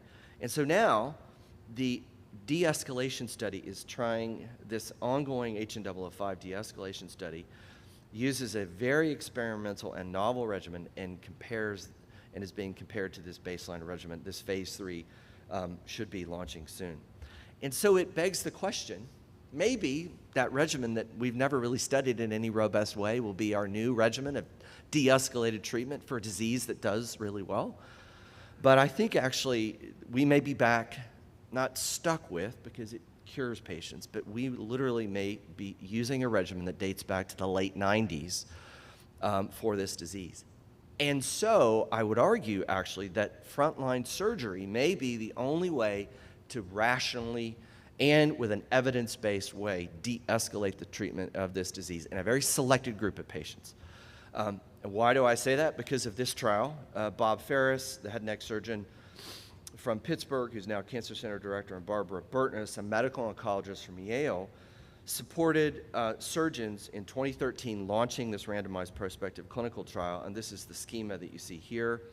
Every patient with very selected disease, all HPV positive, underwent frontline surgery with a transoral resection, 90% with robot, 10% with laser, and a neck dissection. And then based on the precise molecular, the precise pathologic staging of this disease, adjuvant therapy was de-escalated. For those patients who had great margins, one lymph node less than 3 centimeters, they were observed. For patients who had positive margins, 7%, extranodal extension or more than 4 nodes, they went on to have post-op concurrent, so-called triple modality therapy. But more than 50% of patients were randomized into this intermediate risk group with our standard post-operative dose of 60 gray, and in a 1-to-1 randomization, we studied the safety and efficacy of de-escalating by another 10 gray. So concurrent is 70 plus cis, post-op traditionally had been surgery and 60, and now ECOG 3311 asks the question, can we de-escalate in selected HPV positive patients down to 50 gray? And turns out we probably can. Here are the raw numbers. The Kaplan-Meier curves are coming next. Here's the 3-year progression-free survival endpoint, and you just remembering that schema, is 97% versus the 50 gray arm was 95% versus 94%, and then 91% for that higher risk group. We think a big part of that study was prospective clinical training and surgeon credentialing that we described in this paper, where only 122 surgeons around the U.S. applied to be part of this, but only 89 of those surgeons were finally approved. So in this largest prospective clinical trial of surgery ever in our field, 368 patients were randomized and seems to have established TORS and 50 gray as a really compelling regimen. But if you remember back in those slides, there were essentially 100 patients in each arm. Do we have enough data to really move and advocate this with our radiation oncologists and tumor board? Probably not. I'd be interested to hear what you do here in Tucson. And should we be even thinking about a comparative trial where if TORS and 50 gray is a new regimen, should we compare it in a robust way in a prospective randomized clinical trial to what, 70 gray plus cis? Or is it 60 gray plus Nevo? What will be the winner? We can't even ask that question, even if it's ethical, and even if patients would agree to be randomized to such radically different choices. These are really complex problems that need to be solved. Would patients consent? I think probably the most important thing for where we go from here is really engaging patients and asking them, what do you want? Some people hate the idea of potentially have a life-threatening bleed and dying on postoperative day 7, 10, 14, et cetera. But others love the idea of just getting that cancer out of the body. Where I think we as a field go with this is probably engaging patients. I will tell you that I'm really selective, and here's who I choose using that new technology, and in light of those data, this is my synthesis. I think these are the patients who are really good for this frontline approach. They obviously need to have really good transoral exposure. They need to have exophytic tumors that I can see completely around. I don't go after tumors that I can't see the bottom of. I can't guess well into the tongue base or deep into the constrictor muscle, into the parapharyngeal space. Lateralized tumors that require only one-sided neck dissection. Younger patients, I turned 57 next month, and the definition of younger keeps getting, I guess, older and older, but patients really benefit from diminished late side effects of radiation therapy with this frontline approach because they still may get 50 gray. And so a number one driver for me is reducing late side effects 10, 20, even 30 years on for the 40-year-old who has a tonsil cancer. And then finally, manageable low-volume neck disease. And I think if you add all that together and put it on the latest AJCC chart, I think it's maybe 50%, 15% of patients. So it's a small carve-out. It's a very small group of these patients. This is where we are today. I think that chemo-RT still remains the standard of care. I'm going to show you that in real time, a paper that came out about 3 weeks ago. Many prospective clinical trials that have de-escalated have not been effective. The radiation oncologists, the medical oncologists are still working to find an ideal regimen. And now that the data from 3311 actually establishes surgery is the only way that we can de-escalate. How will we move forward with 50 gray or with other regimens? It's to be decided. But this paper was published online in, I think, the middle of January, led by our colleague and head and neck surgeon at Hopkins, Carol Fakhri, and her team. And it showed something very interesting. It looked at very large-scale data sets, the National Cancer Database and others, and looked at a snapshot over a 10-year period. And it said, how are patients being treated? Holsinger gets up and talks about this, and the RTOG and the NRG gets up and talks about what's happening in the wild. And here's the answer. 67% of early-stage oropharynx cancer is treated in a quote-unquote academic center. That definition is evolving. Only a third of these patients are treated in community cancer centers. And if you look very carefully at the, saying 15% for me is probably what I think I operated on. You have academic centers here, community centers there. Look at the primary treatment type in this cohort. Overall, it's about 70% non-surgical, so most patients are still not getting frontline surgery for this disease, and a third do not. But what's interesting is there's been a shift away from academic medical centers, treatment centers for this disease, and toward the community center, and there's been a concomitant decline in outcome because most of these patients are actually getting chemo-RT in low-volume radiation therapy treatment centers that probably don't see a lot of head and neck cancer. Does this argue then that we as head and neck surgeons, when we remove the entire tumor, should be playing a role? Not everyone could be treated in an academic center. Not everyone should be treated in an academic center. Should we roll out this technology that I think is very safe and reproducible to the larger field of otolaryngology?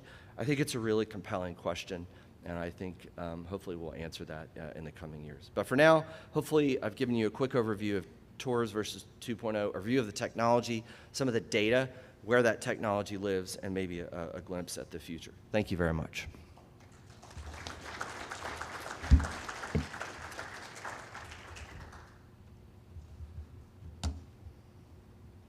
Anyone with questions for Dr. Holsinger? Yes, sir. Are you using TORS routinely for unknown primaries? Yes. Yeah, that is a great question. I think it's one of the best use cases, and I think it's the place where we would roll out the larger implementation of TORS across the field of otolaryngology.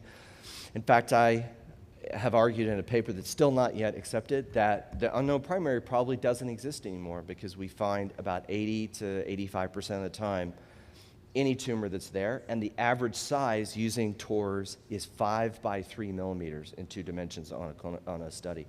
So I think with comprehensive excision of tonsil, GP sulcus, lateral tongue base, just slightly past midline, what was formerly an undetectable microscopic T1 tumor that we thought was unknown is in fact right there. And so I think it's a really important use case for this disease, which hides underneath the mucosa. Yeah.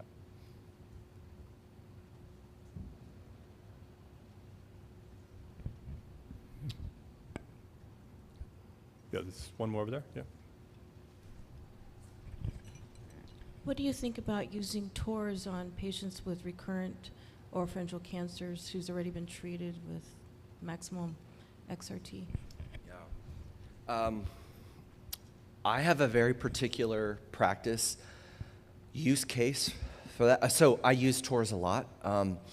My personal belief is that in a heavily chemoradiated field, that a combined transoral approach to minimize surrounding trauma in the larynx and pharynx, because oftentimes these approach the epiglottis, as you know, is minimized with a transoral mucosal resection and then a delivery approach through an old-fashioned but very wide lateral pharyngotomy, and then the whole defect is reconstructed with a free flap. And we've got some, I'm not trained to do micro, but we've got some amazing surgeons that reconstruct that. I think that's the best way to do it, and minimizes late bleeds, things like that. All these patients oftentimes need trachs. They all need a G-tube, which is why I figure, let's just, if they're going to have a trach and a G-tube, let's not try to get an error. Let's not try to be minimally invasive. Let's try to cure this patient who has a recurrence.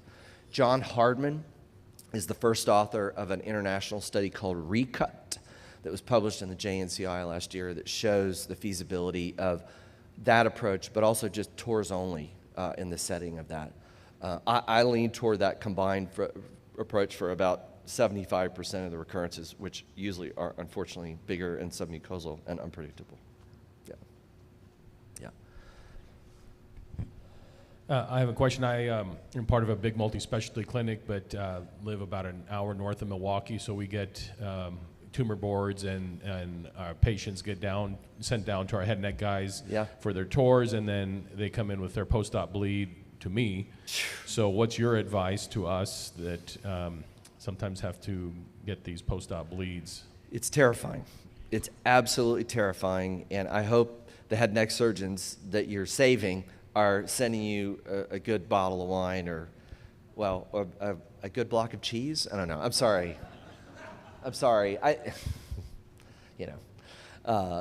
don't know what's a good Wisconsin gift. But anyway, yeah, so I hope that, and we didn't have a chance to talk about this, but every patient who undergoes TORS needs to have elective ligation of the external carotid system.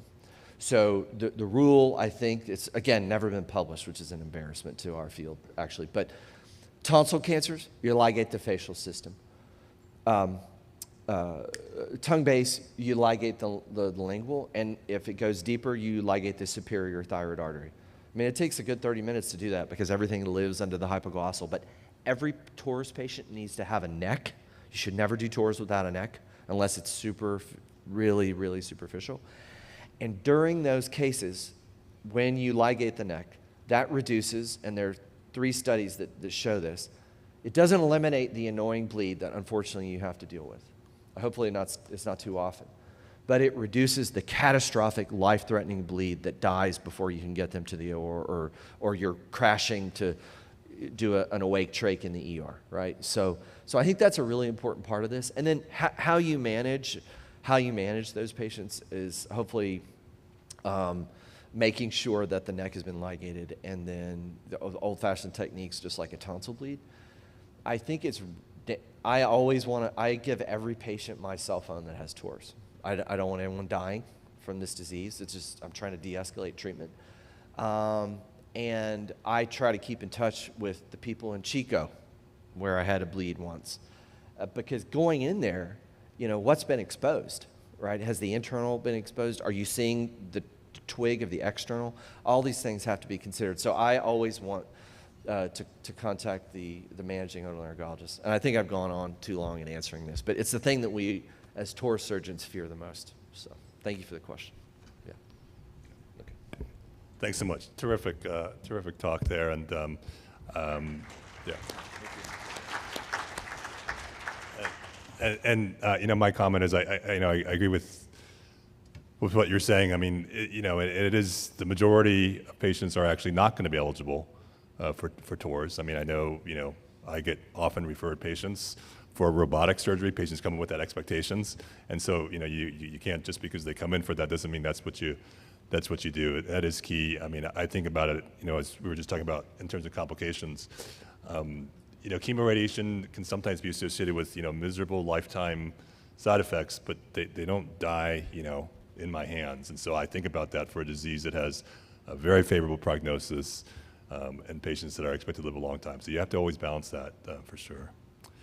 So I'm going to move on and switch topics to talking about salivary gland malignancies. But Dr. Holsinger did mention some good times that we had in the past, and he may not have found the photos, but I did. So, but this actually, first photo is when I had the pleasure of going to MD Anderson for a visit and seeing Dr. Holsinger do robotic surgery.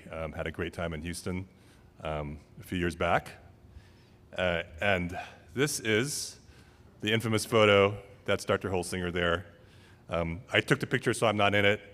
He also mentioned Raymond Sang, who's also one of the pioneers of robotic surgery.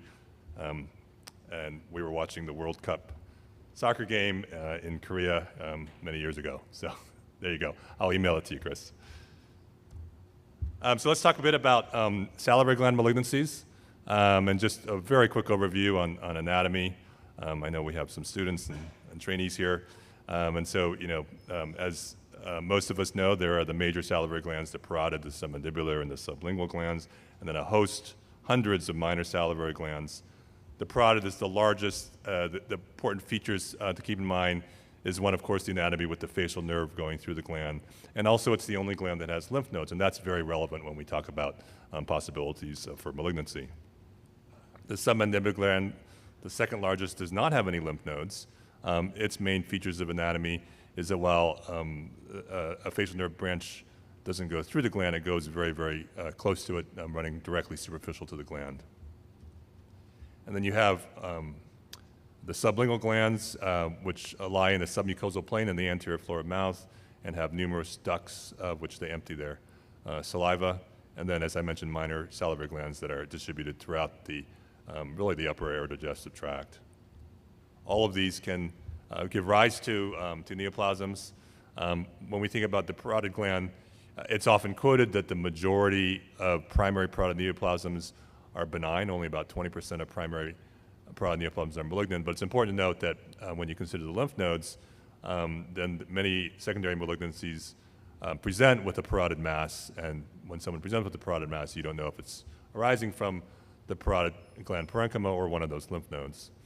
The percentage of malignancies in the submandibular, sublingual, and minor salivary glands are significantly higher, but they don't have the issue of metastasis. This is just a paper showing a single institution study which really correlates with what I just mentioned. If you look at here, the percentage of benign tumors was 82.9, malignant 17.1. We'll go through some of these more common ones. Mucoepidermoid carcinoma is the most common malignancy that's reported. It's certainly the most common in the parotid and probably number 2 amongst other glands. It arises from the excretory duct cells, and its name derives from the fact that the two main components are made up of mucous cells and epidermoid cells, and the ratio of these two cells of this malignancy determine whether it is graded as low, intermediate, or high grade. And to emphasize that this has importance not just in prognosis, but how we treat salivary gland malignancies in terms of the grade. And this differs from squamous cell carcinomas where it doesn't have a practical relevance to either prognosis or treatment. With low grade, the prognosis is quite high. Single modality treatment with surgery is generally curative. Multimodality treatment is typically necessary when there's high grade. Adenoid cystic carcinoma, I'll talk about some of the unique aspects of management of this a little bit later, but I'm showing this here in the histology section because it also has a very classic grading system ranging from cribiform to tubular to solid, with that being the worst prognosis. And these, for the residents, these are commonly the type of things that are shown in service and board exams, and it's very, very classic in terms of what the histologic appearance is, this being tubular down here, solid, and cribiform. Here, I've shown here some of the other malignant glands that arise from the salivary glands.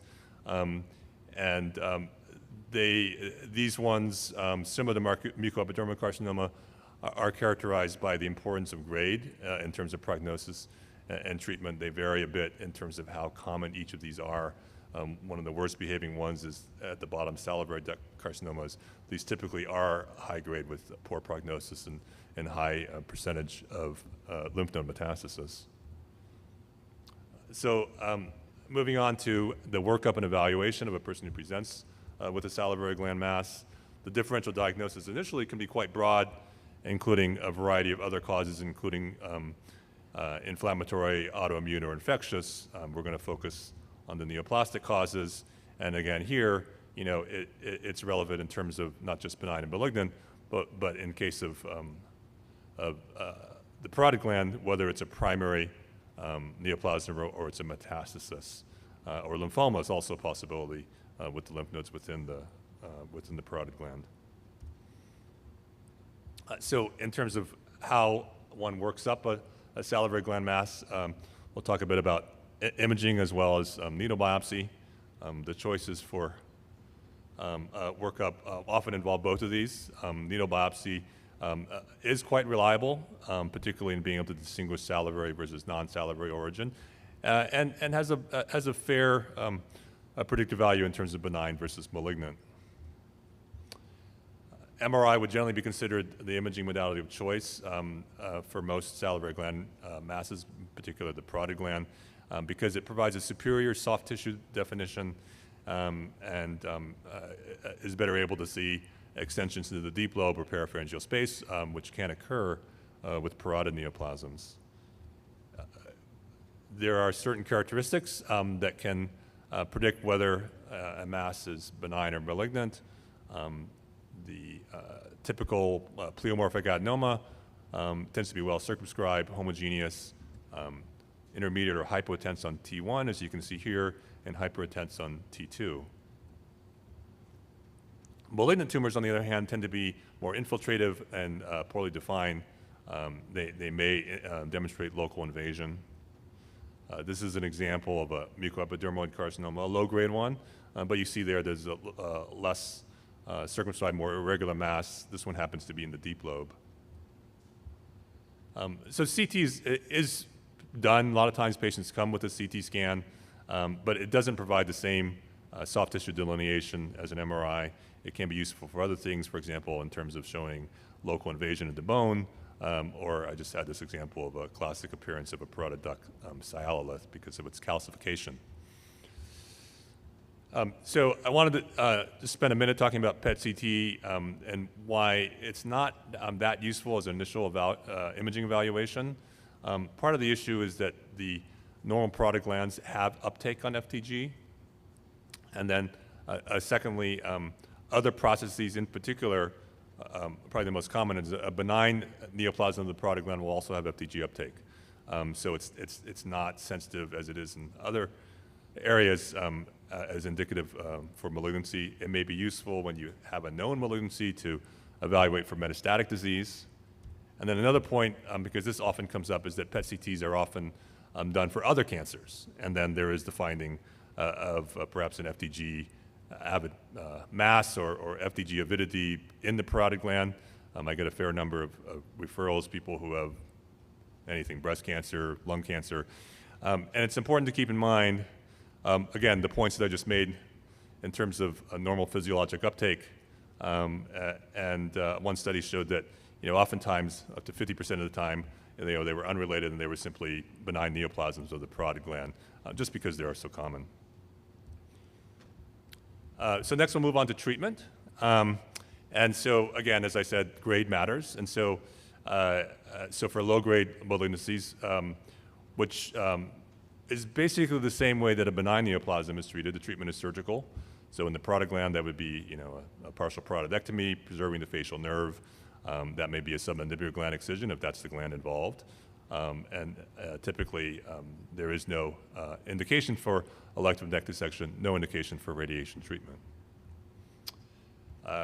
In terms of high-grade salivary malignancies, the pathologic type matters, and I will take a short look at, as I mentioned, adenoid cystic carcinoma is a special case. So this is, I would say, other than that particular type. Grade matters, as I mentioned. The principles are surgery is the preferred initial treatment as long as it's resectable and there isn't any distant metastasis.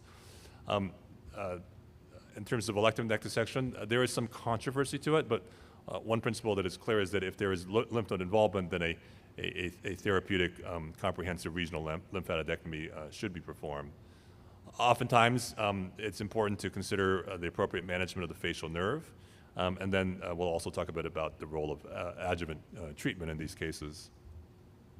So in terms of talking about the surgery, I'll just go over some of the key principles in terms of parotidectomy. We want to do this safely. We want to be efficient in our surgery. Typically, this has become pretty standard. I would predict that most of you use this in your parotidectomy, but with facial nerve monitoring and whatever is your favorite surgical tool to have a bloodless dissection as you're dissecting along the facial nerve. This is the typical incision that one would use. And as I mentioned, in some sense, it's the same surgical principles as benign neoplasms. We want a complete en bloc tumor resection. And then, as I mentioned, we would talk just a bit about the role of neck dissection. So, the issue is that, as I already said, for a low-grade malignancy, typically an elective neck dissection is not necessary. You often don't know for sure going in as to whether that's the case or not. And so I know many of my colleagues would advocate, because the exposure is right there, that it's reasonable to do a limited selective neck dissection at the time of doing the parotidectomy. And it doesn't require, any additional incision or, fairly limited extra time and effort to do that. In terms of when there are involved lymph nodes, then, as I mentioned, a therapeutic neck dissection should definitely be done.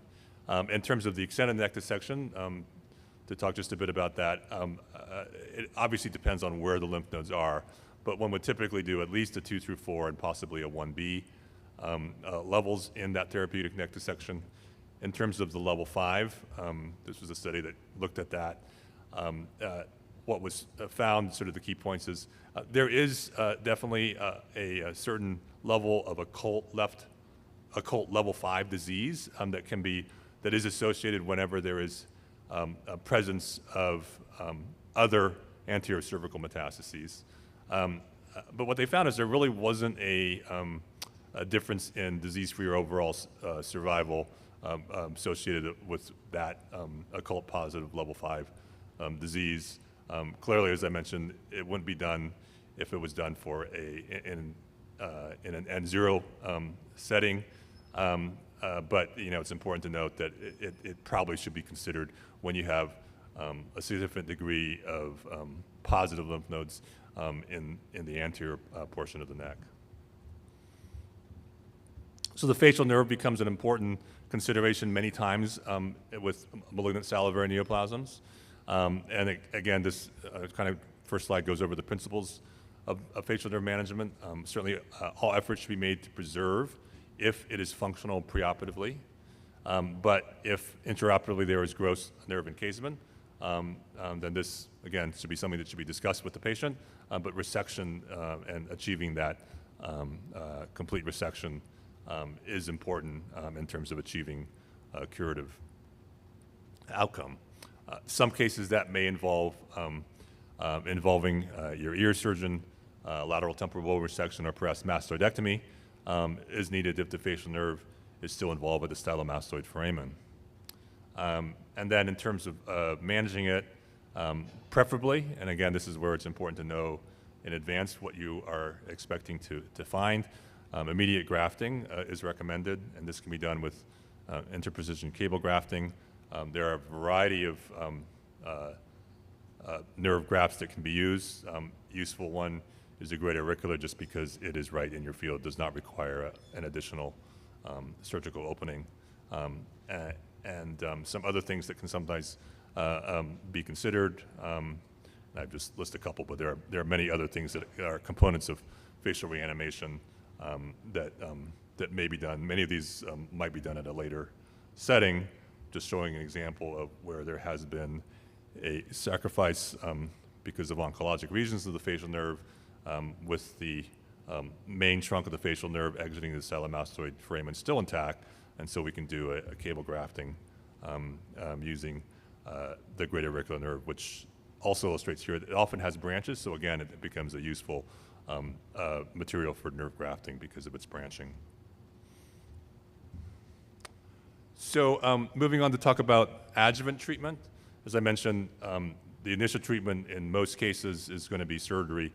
Adjuvant treatment is important for high-grade malignancies or cervical node metastases, as well as positive primary tumor margins.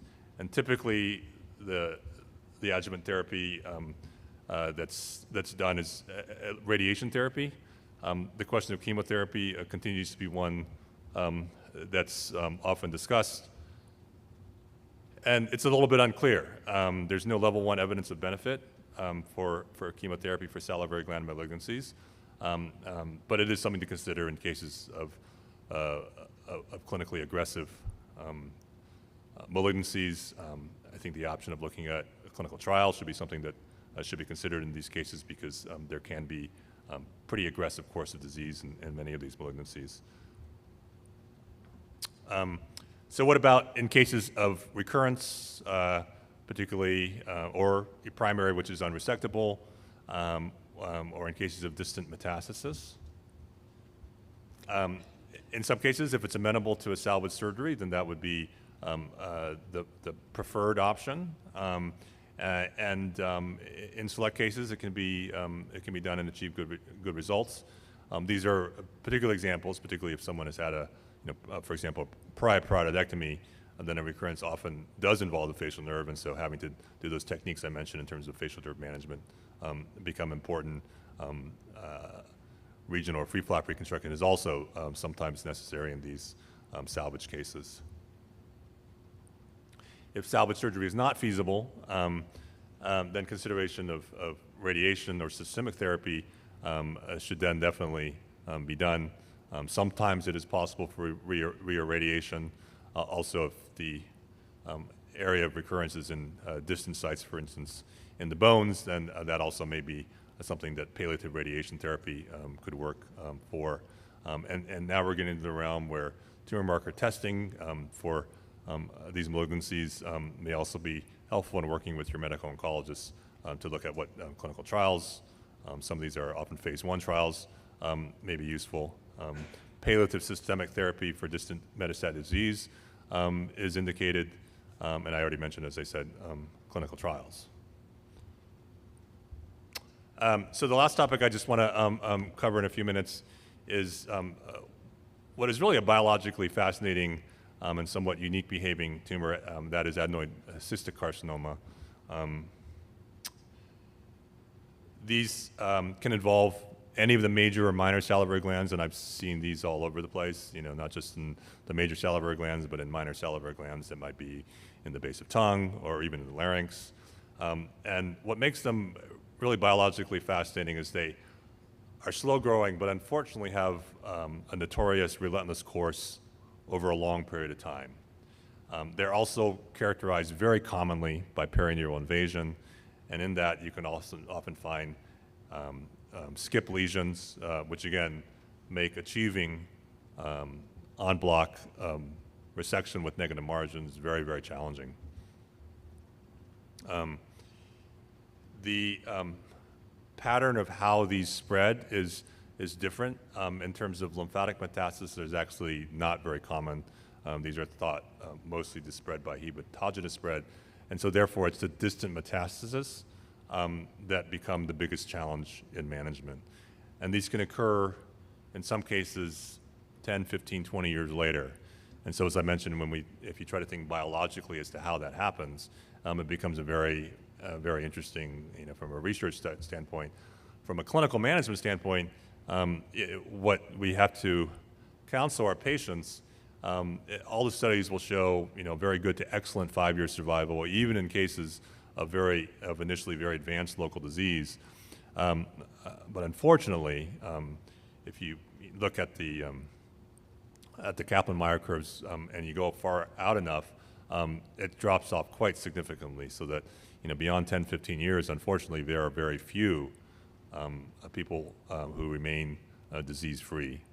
And so it does challenge a bit in terms of what is the best treatment management, particularly if someone presents with very, very locally advanced disease.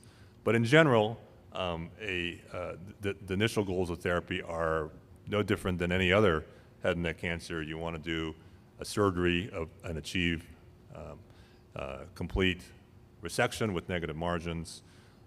In most cases, for adenoid cystic carcinoma, post-op radiation therapy is helpful to increase at least the local control, and that's typically is achieved in my hands. And so that's not so much the local disease control that's the issue; it's the distant metastasis. And so that means that the follow-up does need to be for many years. And the imaging surveillance, I typically, will get head and neck imaging, but that's almost always clear. What happens is generally classically most commonly is in the chest, and that can be sometimes, 8, 10 years later. And somewhat inevitable, but it's also the interesting about it is that they can often, people with this lung metastasis can actually live for a long time, and so that's also important to keep in mind. Sometimes these patients are followed with known disease in their lung, and only in terms of symptomatic relief do we sort of pull the trigger in terms of treating those specific areas, just realizing that they're likely to have more, and so you just want to be careful in terms of how you manage it. So it's a very challenging disease to manage in a clinical level, but like I said, it's a fascinating tumor biology. So that's all I have for salivary gland malignancies. Happy to answer any questions.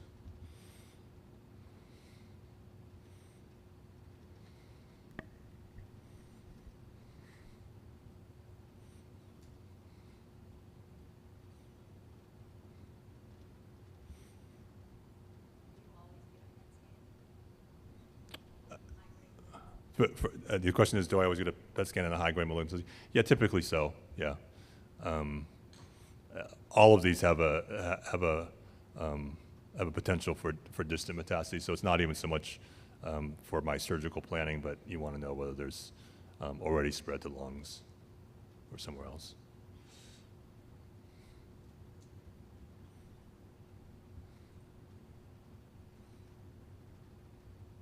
Okay, so I'll move on and introduce our next speaker, my partner and colleague, Dr. Sheetla Borelli. who does a very diverse head and neck cancer practice, including both tumor resection and reconstruction, but today's talk is going to be on thyroid cancer.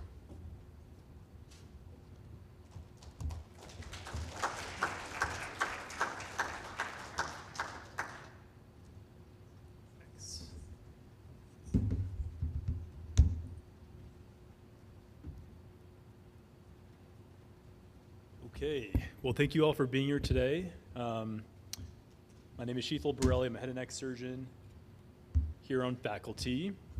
And so my goal was to talk to you a little bit about low-risk thyroid cancer and how doing less might be better for these patients. So no disclosures. I'll talk a little bit about micropapillary carcinomas and the role of active surveillance. We'll talk about the pros and cons of lobectomies versus total thyroidectomies. And then about an entity called NIFT-Ps, which is a premalignant or benign lesion that was previously a cancer. And then finally, the emission of adjuvant radioactive iodine. So we'll start with the poll. So has anyone used Poll Everywhere yet in this conference? If not, you can send a text to 22333, and you just type in Arizona ENT to that number. You should get a confirmation that says that you've entered the poll. And then once you have that confirmation, you can enter your letter and you can answer the question. But I think this is a nice question that kind of just encompasses the debate around this talk. A 28-year-old woman who went to her PCP for chronic sore throat, neck ultrasound was ordered, and incidentally discovered a left 7-millimeter nodule that was TIRAD score 5. The rest of her ultrasound was completely normal, no other lymphadenopathy. An FNA was ordered as well that showed classic papillary thyroid carcinoma. And so then the question is, what would you like to do next? Do you tell her not to worry, that she can just follow up as needed? Do you tell her it's okay to do observation with serial ultrasounds? Would you do a left lobectomy, a total thyroidectomy, or a total thyroidectomy with adjuvant radioactive iodine?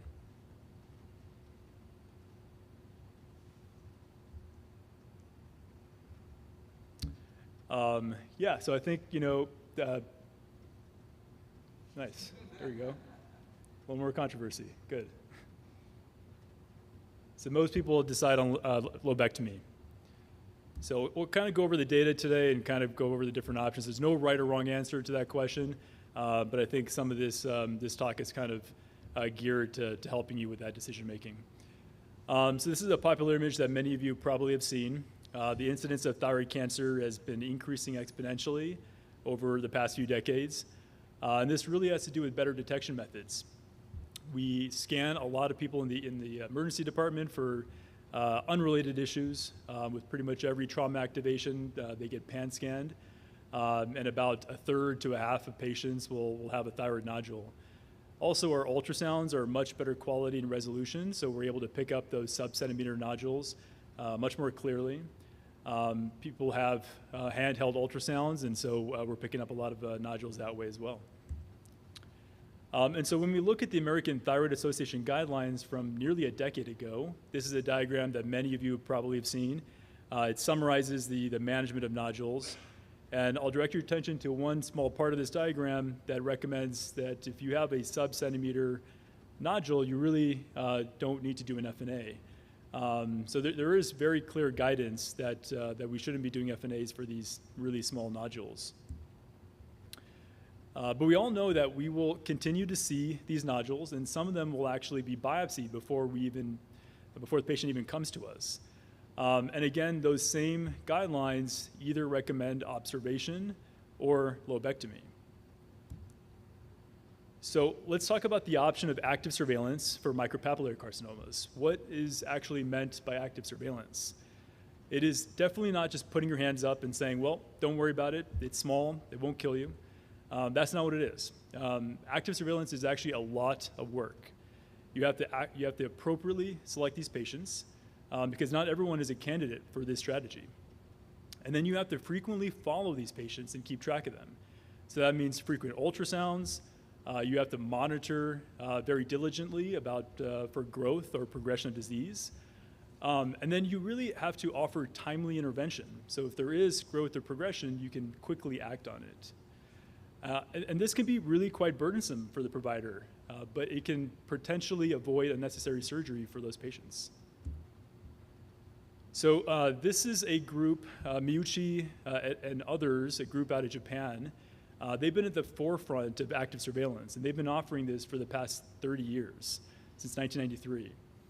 And they published, so they published this 30-year experience. They enrolled low-risk micropapillary carcinomas, T1A and 0M0, so no clinical suspicion of nodal metastasis. And they offered these patients either active surveillance or immediate surgery.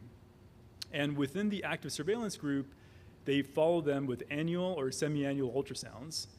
And if there was growth of over 3 millimeters on 2 subsequent ultrasounds, then they would offer them and convert them to surgery. And so within the active surveillance cohort, there was an overall rate of nodule enlargement of a low rate of nodule enlargement of 4.7% at 10 years and 6.6% at 20 years. And an even lower rate of nodal disease, 1% at 10 years and 1.6% at 20 years. And in this same study, they found 394 patients that actually needed to undergo conversion surgery. And of those patients, only 94 underwent surgery due to tumor progression. The rest was for other reasons, like thyroid or parathyroid disease that was unrelated, or patient or physician preference. And notably, there was no difference in the extent of the surgery or extent of the thyroidectomy or neck dissection. So delaying surgery in those patients did not affect their eventual surgery. And comparing the outcomes of that active surveillance cohort to the immediate surgery cohort, there was a significant difference in overall rate of nodal mets, with the active surveillance group being higher, but still at an overall low level of 1.1% and 1.7% at 10 and 20 years. And only one patient in each group developed distant mets, both of which were alive at the end of the study. And finally, they administered a survey to all of the active surveillance participants, and 83% of them thought that that was the best treatment for them. A similar active surveillance protocol was set up at Memorial Sloan Kettering, and they enrolled 483 patients. They had low-risk PTC, less than 1.5 centimeters, no extrathyroidal extension, no nodal suspicion, and they defined growth as volume over 72%. And they found that just 15.9% had growth at 5 years and 19% at 20 years. And then more importantly, only 1.5% developed nodal mets at 5 years and 3.3% at 10 years. No one in this cohort developed local regionally advanced disease, and then no one developed distant mets. So this was overall a very successful strategy in this US-based population. But patient selection is very important.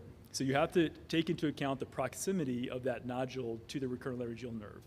And so in that same group in Japan, they took 144 patients and 144 patients whose nodule was next to that nerve, and they grouped them into high risk and low risk, with the high risk ones being the nodule not having any no rim of thyroid tissue between the nodule and that TE groove, whereas the low risk nodule did have at least a small rim of tissue.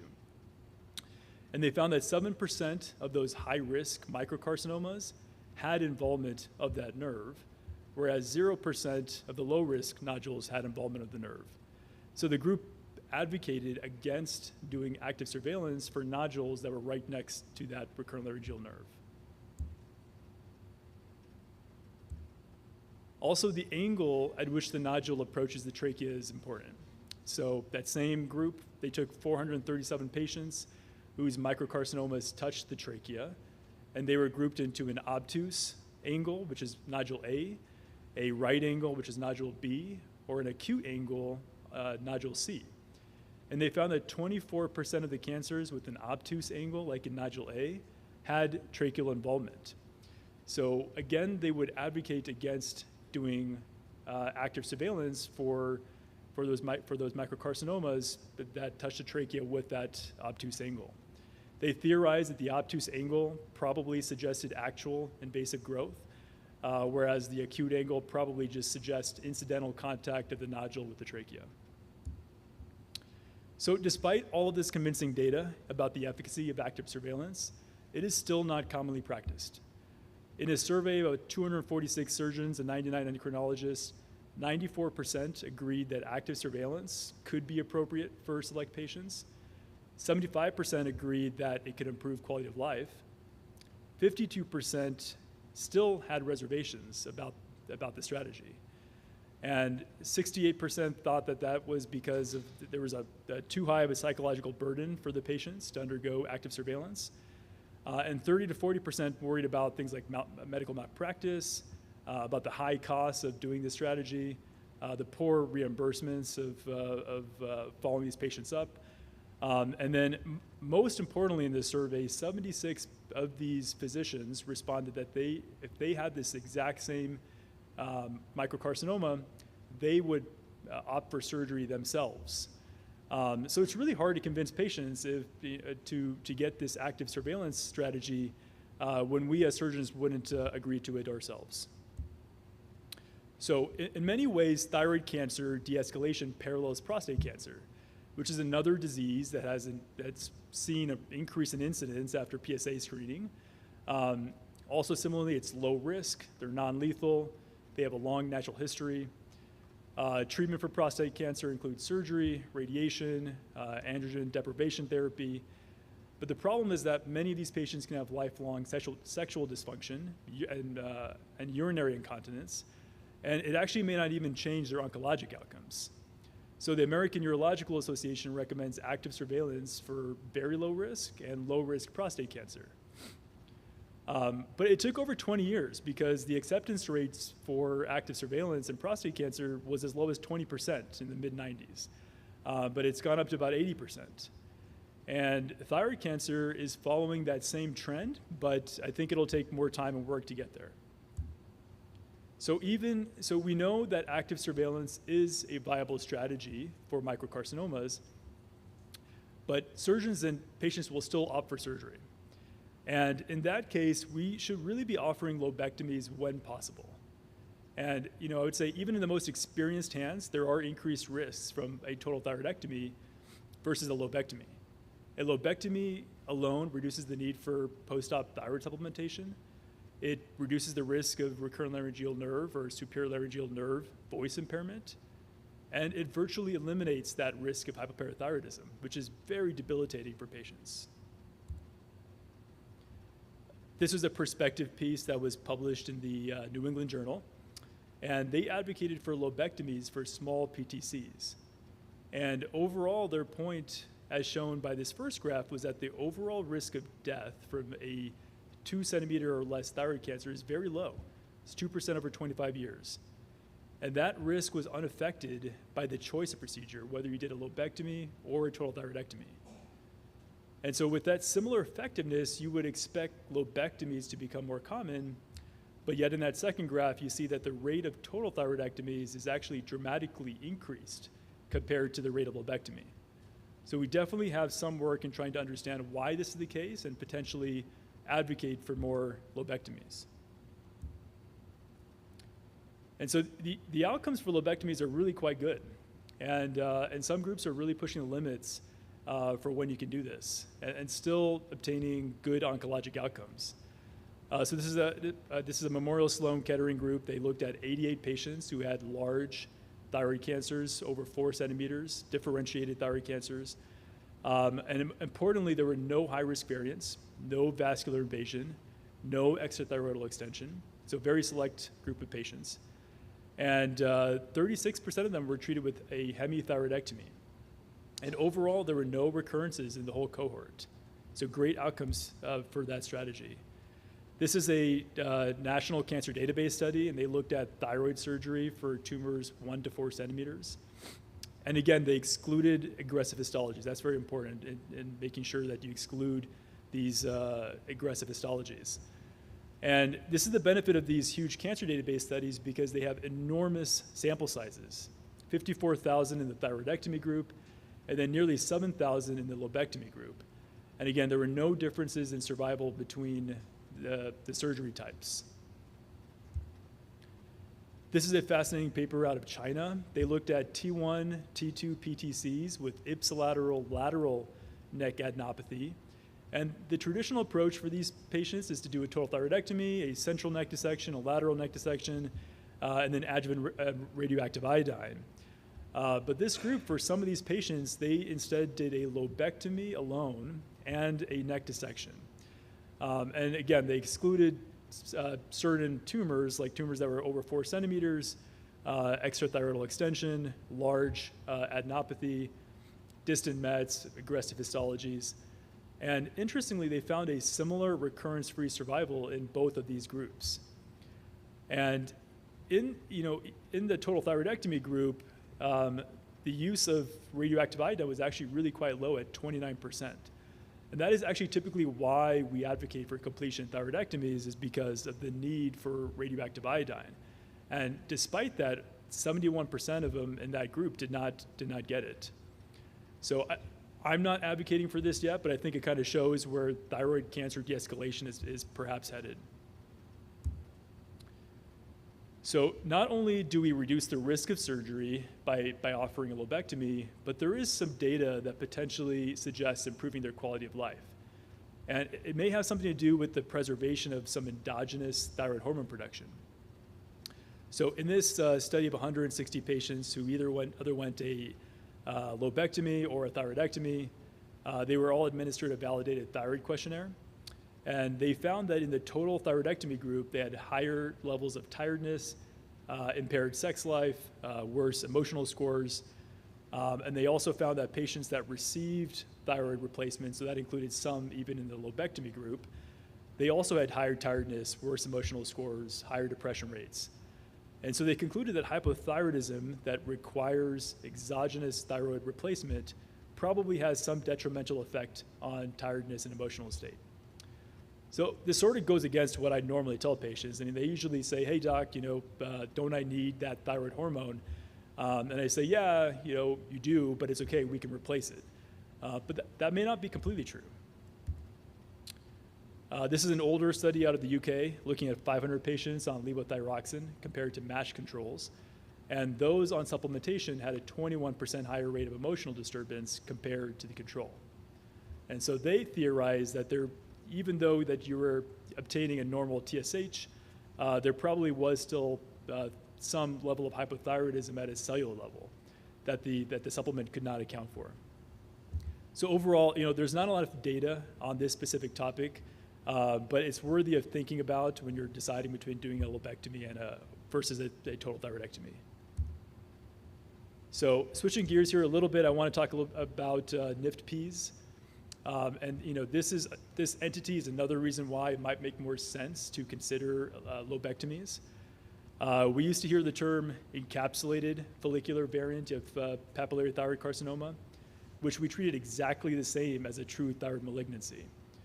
But in 2016, it was proposed that it should be reclassified into a benign or a premalignant lesion called NIFT-P, which stands for non-invasive follicular thyroid neoplasm with papillary-like nuclear features. I'll never remember that, but NIFT-P is really the abbreviation for that. It differs from a classic PTC because it is exclusively a follicular pattern of growth, which means no papilla, no orphaned nuclei, no psammoma bodies. But it does have some of the nuclear features of PTC, like nuclear enlargement, chromatin clearing, nuclear membrane irregularity. And importantly, it cannot have any evidence of capsular or vascular invasion. And that can be hard to prove because you have to analyze that whole capsule to be sure of it. So this Pittsburgh group, Nikiforov and others, they were the first to consider this. They looked at 109 of their NIFT-Ps, and they found that there were no recurrences or adverse outcomes for those NIFT-Ps. And so they reasoned that a lobectomy alone should be offered for those patients. It is important, however, to recognize that NIFPs is still not completely benign. It is more likely a pre-malignant lesion, so perhaps a precursor to developing an invasive PTC. The prevalence of NIFPs varies based on location. It can be as high as 28% in Europe, or as low as 1% in Asia. On preoperative FNA, they tend to be read as indeterminate nodules, Bethesda 3, 4, or 5. And many of these lesions will harbor a RAS mutation. But importantly, they won't have any of the bad acting ones like BRAF, TERT, or RET PTC. Molecular testing will oftentimes yield a positive or suspicious result. So overall, there's no really great way to identify it pre-op. The only way to confirm it is to do a lobectomy and then to analyze that full capsule and rule out vascular or capsular invasion. So you really have to do a lobectomy to establish the diagnosis. So when should we do total thyroidectomies? We should probably do it for aggressive histologies like columnar or tall cell, hobnail, diffuse sclerosing, or insular variants. If your patient has bilateral disease or multifocal disease, if there is gross extrathyroidal extension, clinically apparent adenopathy, although you saw that one paper that kind of disputes that potentially. If there is distant disease, extra consideration depending on the patient's family history, if they've had radiation therapy, or also if they have other coexisting thyroid disease where it makes sense to just take out the whole thyroid gland. And I think most importantly, if you think that they will need radioactive iodine, because you cannot administer radioactive iodine until that whole thyroid gland is removed. So I won't talk too much about REI, except really just to mention that it is being used more judiciously than it was in the past. And so this is a study that looked at REI use in low-risk thyroid cancers. And this was published in the journal about a year and a half ago. And essentially, they found that there was no difference in structural or biochemical recurrence when they compared patients who underwent adjuvant REI versus no REI. And this is a little bit controversial because in the US, we don't, the ATA guidelines, we would not even recommend REI for these patients. But I think it is interesting to be aware of the study because it reaffirms the standard recommendation that these patients do not benefit or need REI. So the goals of REI are really threefold. Remnant ablation is used to ablate any remaining normal thyroid tissue in order to get a negative thyroid globulin. It helps with surveillance and for any future imaging. Adjuvant therapy is when you actually suspect microscopic disease. And this is to really reduce that risk of recurrence. And this is probably the most common reason why people get radioactive iodine. And then finally, treatment doses is when you actually know there is disease, whether it's distant or even local regionally. You have to give a much larger dose to treat that. But it is important to know that we have to have good reasons to give radioactive iodine. There's a lot of side effects like sialadenitis or secondary malignancies. So at least here, we're pretty prudent about selecting patients who would benefit from this. And so this might be one of the most important slides in that, if you do decide to do active surveillance or a lobectomy, ongoing surveillance is critical in detecting potential recurrent disease. So if our patients here undergo lobectomy, our typical strategy is to get a neck ultrasound at around 6 to 12 months, and then annual thereafter. We biopsy or get a thyroid globulin washout for anything that's suspicious. Serum thyroid globulin levels are really difficult to interpret for these patients because they do have normal residual thyroid tissue. So we don't typically use that. I know it's, some groups are trying to incorporate that, but it is very difficult to interpret. And then if a patient underwent a total thyroidectomy, we still get those neck ultrasounds. We get serum thyroid globulin and antibody levels every 6 to 12 months. And if there is uptrending labs, then we'll consider REI imaging or other potential imaging to identify the source of the recurrence. So in conclusion, thyroid microcarcinomas are increasing in incidence, mostly due to increased detection. Active surveillance without surgery for really select patients. Again, for low risk differentiated thyroid cancer is an effective strategy. Lobectomy for these low risk differentiated thyroid cancers is adequate. Lobectomies and total thyroidectomies seem to have the same survival rates. NIFT-Ps are a pre-malignant lesion. It was formerly a follicular variant of PTC. Treatment for this is really just a lobectomy alone. And then finally, adjuvant REI is not recommended for low-risk DTC. And that also just furthers the recommendation that these patients should be offered lobectomies alone. And most importantly, let's go Niners on Sunday. Thanks for your attention.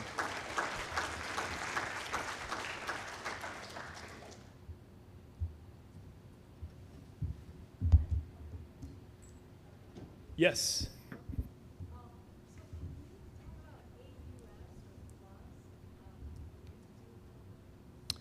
Yeah, so AUS and FLUS, so for indeterminate thyroid nodules, which probably will make up, around 30% of the nodules that, depending on your pathologist, I typically would get molecular testing for pretty much all of those patients.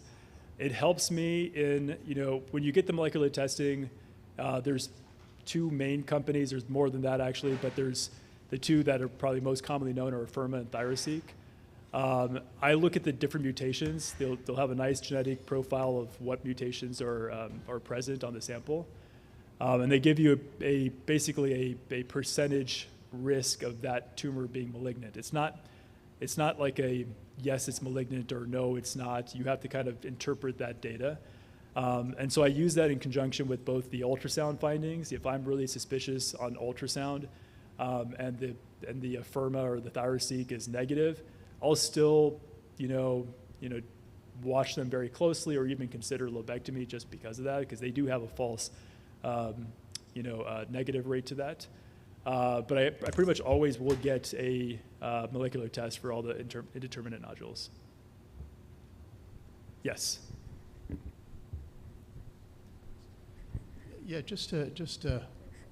know this is not an Afirma talk, but Afirma originally was a rule out test. If it said it's negative, well, very high confidence that it's negative.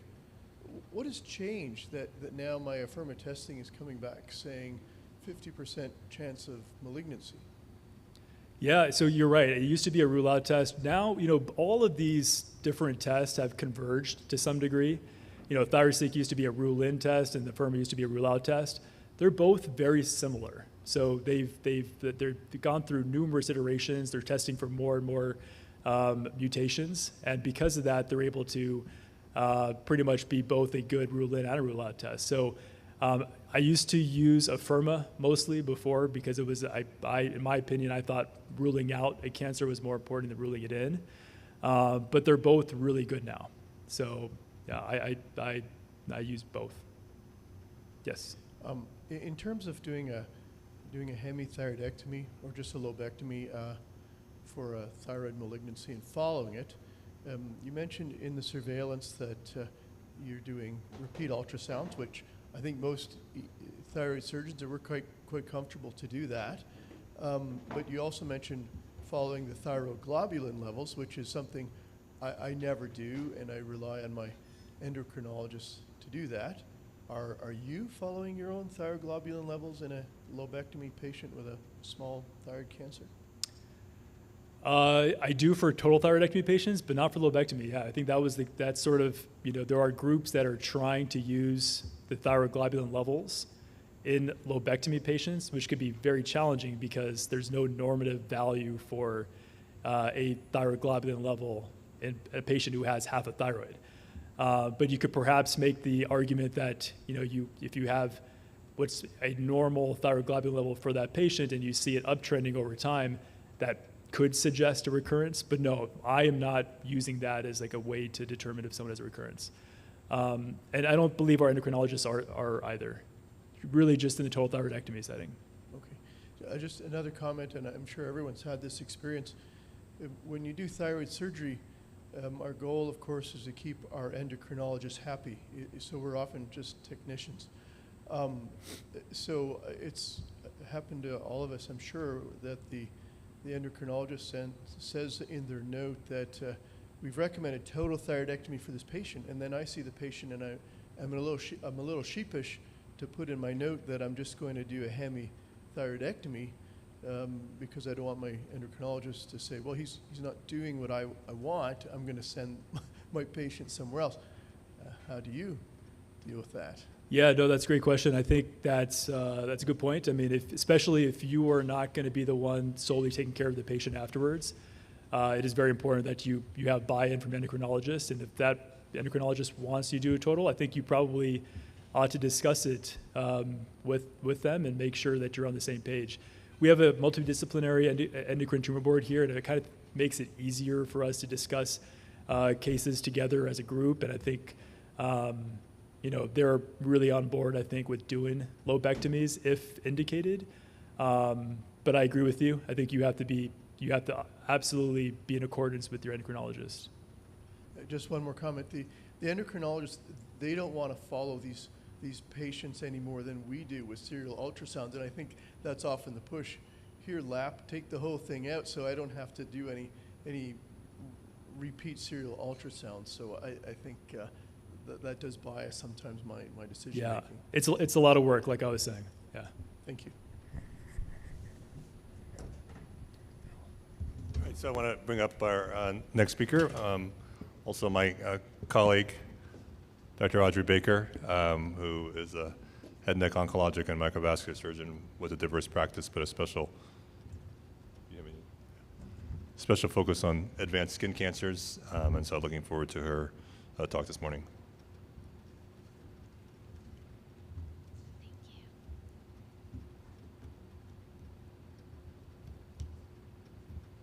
Welcome, everybody. This is the last talk before lunch, so I made it super gross and disgusting. And it'll just be, kind of fun to see some gross pictures, and you can just be so thankful that they don't come into your practice and they all come into mine. So, I was thinking about what to present this year. Last year, we talked a lot about surgical approaches in advanced cutaneous malignancy. And, sometimes I'm in clinic and I just don't want to. I know the answer is surgery, but for whatever reason, it's too big, or the patient is sick, or I'm just not feeling it that day. I really want some other options for these patients. So I put together this talk. It's called Do I Have to? And I have 3 children, so I hear this a lot. Mom, do I have to? Yes, you have to brush your teeth. But no, you do not have to operate on all of these patients. There are many reasons not to operate on cutaneous malignancy, and I'd like to go through a few disease processes to think about what happens next. Yes, you always have to consider surgery first. It doesn't matter what type of cutaneous malignancy you're looking at. Surgery is the mainstay of treatment. So if you answer on the test surgery, the answer is correct, no matter if you have to cut half of their face off or not. That is the gold standard for every single cutaneous malignancy out there, okay? An important point is that patients need to actually see a surgeon to deem surgical resectability. Oftentimes, you'll hear about patients in your tumor board or from the community, oh, well, we decided that this patient was not a surgical candidate, so we just sent him for these other, treatment options. But that patient had never actually seen a surgeon. So I do think that that is an important point in deciding whether a patient gets surgery or not. It seems silly, right? Has to see a surgeon. Okay. So there's lots of reasons not to operate. This is the gross picture part of my presentation. It can be too big. The patient can be too sick. So this guy has a cute little cutaneous malignancy. Yes, he'd require probably a near total rhinectomy, but I don't know if anybody went to the plastic surgery talks yesterday, but they are super psyched to do total nasal reconstruction for you. But this patient was really sick. He had advanced COPD, he had a horrible heart. Signing him up for 6 surgeries probably wasn't in his best interest. And then there are patients who the lesion is too big and they're too sick, and you're like, no, thank you. So we're going to go through other reasons not to operate. Those are the obvious reasons, but sometimes it's not as obvious. So this is a patient I saw in my clinic. One of the many, many bald heads I see in my clinic every week. My whole phone is just filled with bald heads and then like pictures of my kids. So this is a patient who had 3 different biopsies on the vertex scalp. He had one, I don't know if you can see my, oh yeah, okay. Okay, so whoops, okay. He had one biopsy over here, one biopsy over here, and one biopsy over here. They all showed lentigo maligna, a type of melanoma in situ. Sure, melanoma in situ, that's supposed to be surgically treated, right? But this guy's whole head looks like one big melanoma in situ to me. Maybe some of it's lentigo, maybe some of it's invasive melanoma. I have no idea what I'm looking at here. This is a patient that I treated with angiosarcoma. This is a classic, sneaky, cutaneous carcinoma. Here you see she was sent in for this ulcer, but I hope you can appreciate from the slide that she has induration of her skin going all the way up to the tippy top of her scalp here. And this is a patient with another very sneaky tumor. It's called dermatofibrosarcoma protuberans, which I really have to practice every time I say that in front of a group. I just usually call it DFSP, as most people do in the community. This is also a very sneaky cutaneous malignancy, very low metastatic potential, not 0, but very low. But you think you're looking at a tiny little 2 millimeter zit, and all of it sudden it turns into this enormous complete forehead resection. So sometimes they're very obvious. You do not want to touch those patients. Other times they're less obvious. In any case, when you are not going to operate on a cutaneous malignancy, you have got to phone a friend. All right, we're not going to give chemo, we're not going to do radiation. You could provide some of the various salves and creams that we'll talk about, but usually that's your dermatologist. But what's even better yet is to phone lots of friends at a multidisciplinary tumor conference. I know you've heard this word ad nauseum. Skin cancer tumor conferences are a little different. It's great if you can present these cases at a head and neck tumor board. Even better if you can find a skin tumor board. This was a study that looked at cutaneous oncology programs across the nation. They really looked at NCI-designated cancer institutions, of which there are about 70 in the nation. Of those 70, there's only 45 of them that hold a multidisciplinary conference. And it's really with a dedicated team who is seeing skin cancer in and out every single week with a dedicated dermatopathologist. Especially in the era of immunotherapy, the landscape is changing very, very quickly. What is standard of care? So, surgery is still #1 for now, but I bet it won't be for long. Many of these tumor boards have video conferencing and accept submissions from the outside community. So if you do not have access to one of these tumor boards, look in your local area to see if there are any skin cancer conferences that you can attend virtually to present your cases. And if you still can't find any friends, I would like to be your friend. Please call me, email me. I will present your case for you at our tumor conference at the University of Arizona. We also have video conferencing. Usually our conference surrounds about change in management. About 50% of our cases that come to tumor board leave with a different management plan that they came in with. And that's usually changes in pathologic diagnosis or current updates on treatment guidelines. So it's a really wonderful conference. It's good to get together with your buddies to talk about these hard cases. Margin assessment is the holy grail of surgical treatment of these lesions, and it is difficult. There's standard margin assessment, there's slow Mohs, there's standard Mohs, there's everything in between, there's molecular margin assessment. It depends on what kind of stains you use. It depends, the lighting in the room and the mood of your pathologist. I recently went to a talk on artificial intelligence, and it pitted expert dermatopathologists against a computer, and the computer won 100% of the time in about, it was like 100th of the time it took the pathologist to go through. So maybe margin assessment in the next 5 to 10 years won't be as big of a problem as it is today. But currently, it's hard. This is a case that was sent to me by one of our really amazing Mohs surgeons in town, and this presented as a really tiny, pre-auricular lesion. And then as she was performing the operation, she had really horrible perineural invasion. She could not clear the peripheral margins, and she started to get so deep within the parotid gland, she got a little nervous too. So it went from nothing to something big in a matter of, many hours for the patient, but just a quick text for me. And I think this highlights the difficulty that we have in the outpatient setting, getting adequate anesthesia to doing big operations, and also the limitations of complete margin assessment. This is another case that came to me from a Mohs surgeon in town. It looks like a cute little blob there. He went really big. He tried really hard to clear these margins. I can't believe that there is enough lidocaine in the world to make this case happen. But they both went on and really tried their hardest. He did get peripheral clear margins, which is great, but he also saw a lot of large caliber nerve involvement, which is just a marker for a patient that might need a sentinel lymph node biopsy, might need postoperative radiation. So maybe these weren't great surgical cases to begin with. Really hard to decide.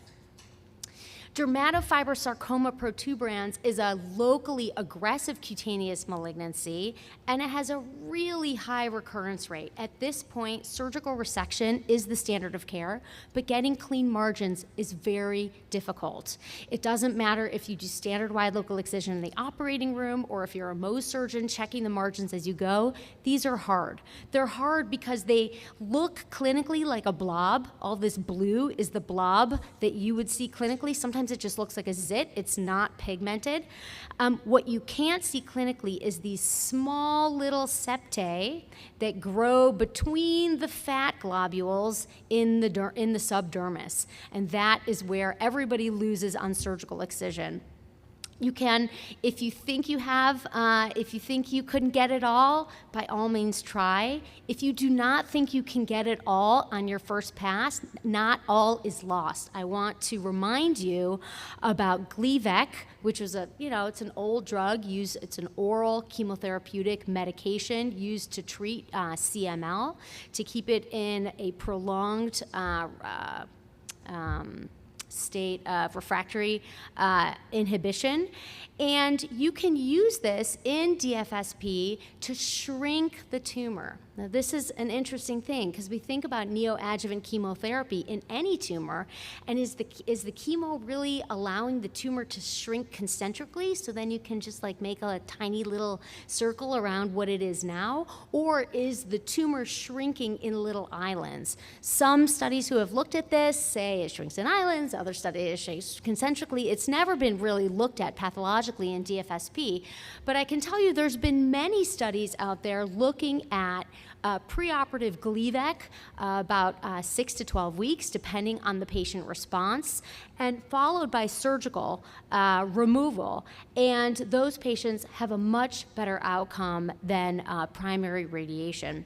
This is a patient that I treated maybe about 6 months ago. She presented with a very large scalp DFSP. On this MRI, it doesn't look very big, but in the subcutaneous tissue, you can feel it extending. I did extensive mapping biopsies that covered about 15 centimeters of the posterior aspect of her scalp, and all of them came back positive for DFSP. So we talked about primary radiation. She wasn't interested in that, interested in losing all of her hair. So as a second option, we started to treat her with Gleevec. We treated her for 12 weeks. We monitored all of her LFTs, and I didn't do this by myself. I phoned a friend, and a medical oncologist helped me. And I think you can see the big blob seen on MRI shrink down to almost nothing. And clinically, all of those microseptae also shrunk. So then I didn't know what to do. Do I go big? Do I take the rest of the tumor out? I did a whole bunch of mapping biopsies. I didn't see any tumor on histologic evaluation. So I did a small wide local excision, as they have done in some of these studies, and we were able to get clear margins. Angiosarcoma is another very sneaky cutaneous malignancy that can seem like a small lesion, but is actually a very large lesion.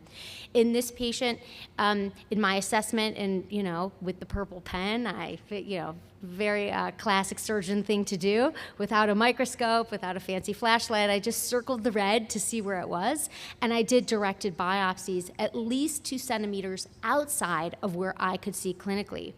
This was her original biopsy site, was right at the edge of clinical tumor and normal skin, and I took 2 centimeter biopsies, A, B, C, D, all the way around the scalp. Every single one of those biopsies were positive. So this is not really a surgical candidate anymore. She went on to get radiation therapy. And although now she has horrible osteonecrosis of the calvarium, which is a whole nother talk, she is disease-free and has not yet meted out to her lungs. Lentigo maligna is a type of melanoma in situ. It's just melanoma in situ within sun-damaged skin. And this is a very interesting disease process. We're all taught that atypical melanocytes then progress to melanoma in situ and then progress to invasive melanoma. So all of these precursor lesions should be taken out with surgery. And that still is the party line. So if you have a test or you're presenting at a tumor board, you should first think, is this patient surgically resectable? However, I think the tide is turning on lentigo maligna. Most of these lesions are slow growing. Most of them are found in the head and neck in elderly patients, and they will never progress to invasive melanoma. Most of these lesions will never take your patient's life. So then you're thinking, oh my gosh, am I really gonna take this patient's whole scalp off for a disease process that is never going to affect their longevity? The lesion itself can be indistinct. So you can see atypical melanocytes along the dermal epidermal junction, but once you start seeing this nesting pattern, once you start seeing pagetoid spread, that makes you think that this is more of a melanoma in situ situation rather than just atypical melanocytes. And something else I want to bring your attention to is extension along the adnexal structures. So, the epidermis goes along the hair follicle, and melanoma in situ can follow it right down. So if you're thinking about using imiquimod or even radiation, sometimes with extensive adnexal extension, the cream isn't going to get down there. The radiation needs to be a little bit deeper than you're expecting to really address the epithelial-lined adnexal structures. So, just by a show of hands, is this a surgical case? This is a patient who presented. This was 8 by 10 centimeters, a pigmented lesion on the vertex scalp. You can see this biopsy site in the middle, showed melanoma in situ. So who would like to operate on this gentleman? Very healthy man, very nice man. You're excited to sharpen your scalpels that day. You're in a good mood. The OR has time for you, so take all of that off the table. By show of hands, who would like to operate on this gentleman's melanoma in situ? Nobody. Okay, I wanted to. I operated on this guy. Okay, and the reason I wanted to operate on him is because this is a very large lesion, but I thought I could probably get it all. He's already bald, and the scar that I was gonna make probably wasn't gonna look a lot different than he lost maybe 3 or 4 hair follicles in this operation. And the scar that he ended up with didn't really look a lot different than how he came to see me. In fact, in my opinion, it looked better because that brown spot doesn't look great. Classic teaching for larger pigmented lesions is if you can get it out, you should, because sure, one little spot is melanoma in situ, but the rest could be invasive melanoma that can't be treated with topical imiquimod. But first, I did mapping biopsies. I didn't want to be in a situation where I've taken this whole man's scalp off and I still have positive margins everywhere. So I usually do directed biopsies in the clinic. I, draw a little clock, take some pictures, and make a big bloody mess. My nurses love it. Thank you, Paula. This really helps you clear the margins before you get to the operating room if you are going to plan a surgery. You can use many other ways to decide on surgical margins, especially for melanoma in situ. There are many ways to preoperatively assess your margins. You can use something called a square technique. This is not really slow-mos. You use like a little double blade and you send the whole thing for en face margin assessment with standard pathologic immunohistochemical stains.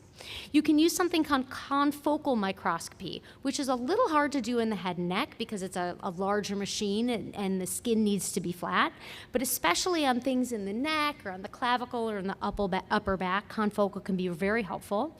And there's a small subset of surgeons who are using high-frequency ultrasound to see the changes in the skin, to see how far they need to treat. High-frequency ultrasound became really popular among radiation oncologists when, maybe 10, 15 years ago, they all bought those Zoft machines to treat cutaneous malignancies in their office, and then they realized, gosh, I have this fancy machine that can treat skin cancer, but I don't know where to stop. So then they bought a second fancy machine, and they all learned how to do ultrasound. That has kind of fallen out of favor in recent years. My understanding is that insurance didn't pay very well to do that, so it didn't make sense to buy these expensive machines if you were never going to make back what you had spent. Okay, so here's this guy again. In contrast to the last case, now nobody has to raise their hand. This is not a surgical case. Okay, you would really have to scalp this whole guy or biopsy the whole thing. Yes, I would love to know what each and every one of those pigmented lesions are, but I think that's unrealistic. This man has something we call field cancerization. His entire head has seen too much UV light and is exhibiting signs of abnormal melanocytes. This is really a perfect patient to treat with imiquimod. Imiquimod is an immune modulator. It's a cream. It's very well tolerated. Patients use it between 5 and 7 days a week for 6 weeks. Some patients get a little itchy. A lot of patients get very, very red. Very rarely patients can get systemic symptoms like a fever. But overall, this is a really nice way to treat broad lesions or otherwise non-surgical lesions that you feel represent melanoma in situ or atypical junctional melanocytic hypertrophy. There is currently a clinical trial. They're done recruiting, done enrolling at this point, looking at primary radiation versus imiquimod for primary treatment of melanoma in situ in otherwise non-surgical candidates. But there are a lot of papers that look at the clinical response to imiquimod alone. And in this meta-analysis looked at nearly 400 patients, nearly 500 patients across the literature that were treated with imiquimod alone and found nearly an 80% clinical response rate. Now, the naysayers of this paper said, well, okay, but you're not really biopsying the whole lesion. How do you know for 100% certainty that you're getting it all? And the answer is, well, you don't. This is what Greg Wolf, one of my mentors, said. Listen, you do the best you can, and then you gotta trust. You can't know every single thing about every patient. You do your best here. We're gonna treat that whole scalp with imiquimod, and then we're gonna watch him closely.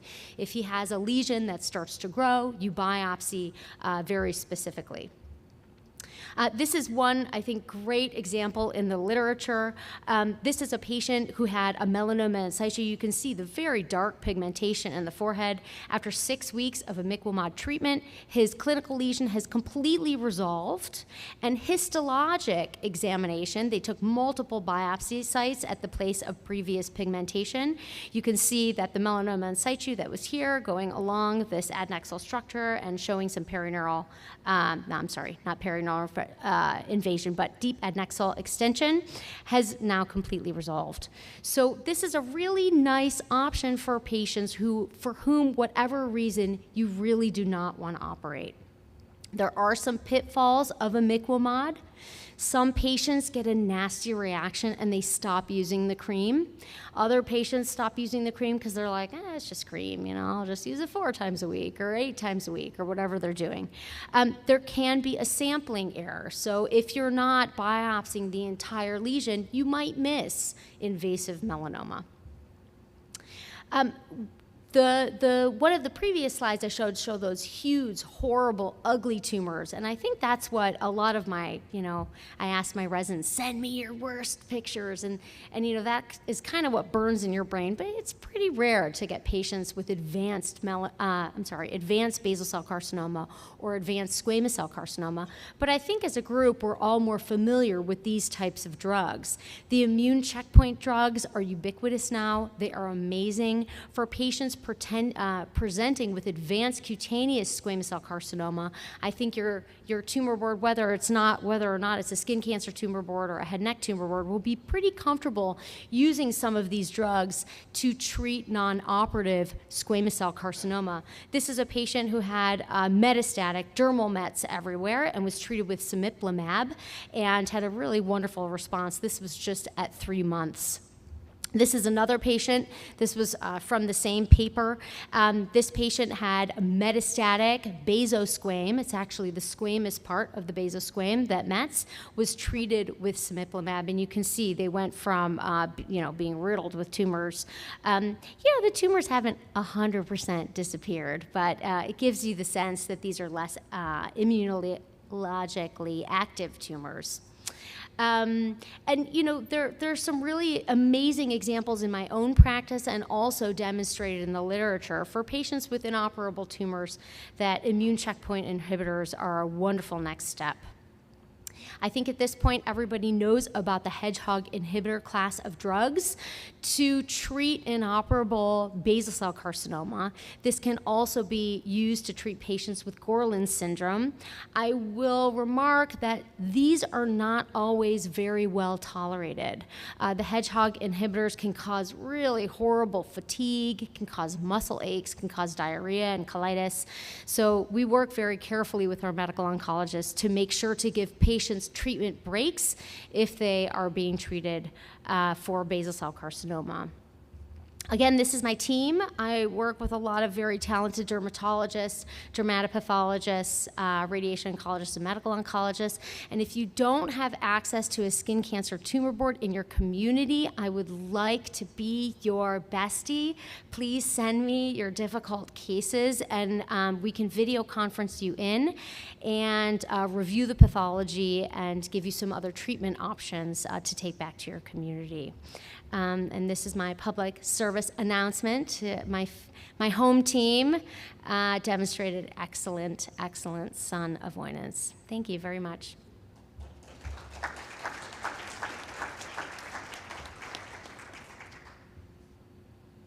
Any questions?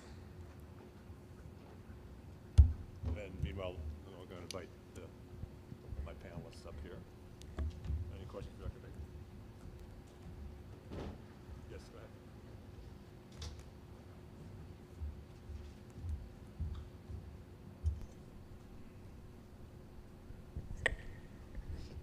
ahead. Have you ever got to a situation where you're in the operating room and you're doing a resection and your pathologist finds that kind of dermal metastasis pattern and you feel like, okay, I've cleared the gross margins and I'm just going to stop and maybe use an adjuvant therapy then for the remainder? Have you ever done that? Or oh yeah, all the appropriate? time. Okay. Yeah, listen, I screw up all the time. And in my practice, if I think that there's going to be a question of margins, I try to clear those margins pre-operatively. And that's because I really don't trust frozen sections for skin. I don't know who's back there in the frozen section room. I like a dermatopathologist to be reading my samples. And some of the quick and dirty stuff that they do back there, but not just for melanoma, which, as you may or may not know, like you really can't see that on a frozen section unless you're your lab set up to do MART1 staining, which most of them are not. But even some of the stuff they're doing for basal cell and squamous cell carcinoma, it's not 100%. So, if I'm gonna try to clear an indistinct lesion, I almost always map it out the week before in clinic. Now, in the operating room, I try not to send frozen sections. Again, for the reasons I explained. But if I see gross tumor, it just happened to me last week. This guy had a little skin lesion. It was deeply invasive into the parotid, which I knew. So I figured, great, I'll do a parotidectomy and I'll find the facial nerve and we'll call it a day. Intraoperatively, it was not only deeply invasive into the parotid gland, but it was going into the external auditory canal. It was like completely obliterating the bony auditory canal, and I thought, my gosh, okay, so this guy needs a temporal bone resection, and I'm not gonna clear him with this today. And I just say, Uncle, I patch him up, pretend we never saw that, and I wake him up, and then we talk about the next steps. But that happens, and it's not like I like doing that in the operating room, but I really like showing the residents that that kind of stuff happens. Don't shy away from it. Wake the patient up, talk about the next steps, and then you can plan another surgery in the future. Other questions? Okay.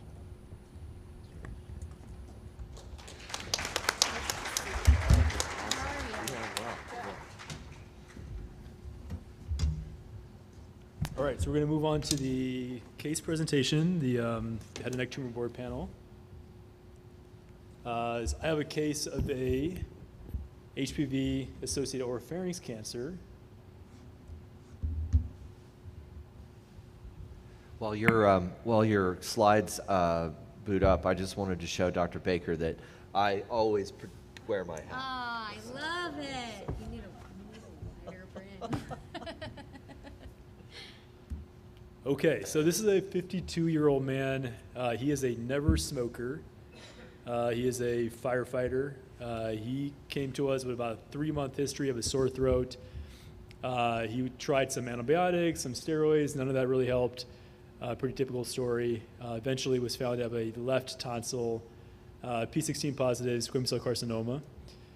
He saw the medical oncologist first, and they thought that he would be better served with chemoradiation therapy. He came to me just to make sure that he would not be a good surgical candidate. And on my exam, I found that he had a large exophytic left tonsil mass. He had some soft palatal fullness and involvement. And then on my scope exam, the tumor looked like it was touching that left glossotonsillar sulcus, but not necessarily involving it. It also touched the vallecula, but it was completely clear. It was sort of exophytic, and it was touching the vallecula, but not actually involving the base of tongue, the epiglottis, or any of that area. I think this is a CT scan. Kind of scrolling down, you can kind of see, you guys can't see that. Tumor right around that left parapharyngeal space, left tonsil.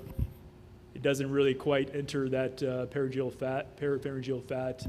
Spares the vallecula, base of tongue. Can you guys see that? That's hard to see? Okay, no. And there was one little lymph node in level 3 or 4, kind of points out there. It was about 4 centimeters, I'd say.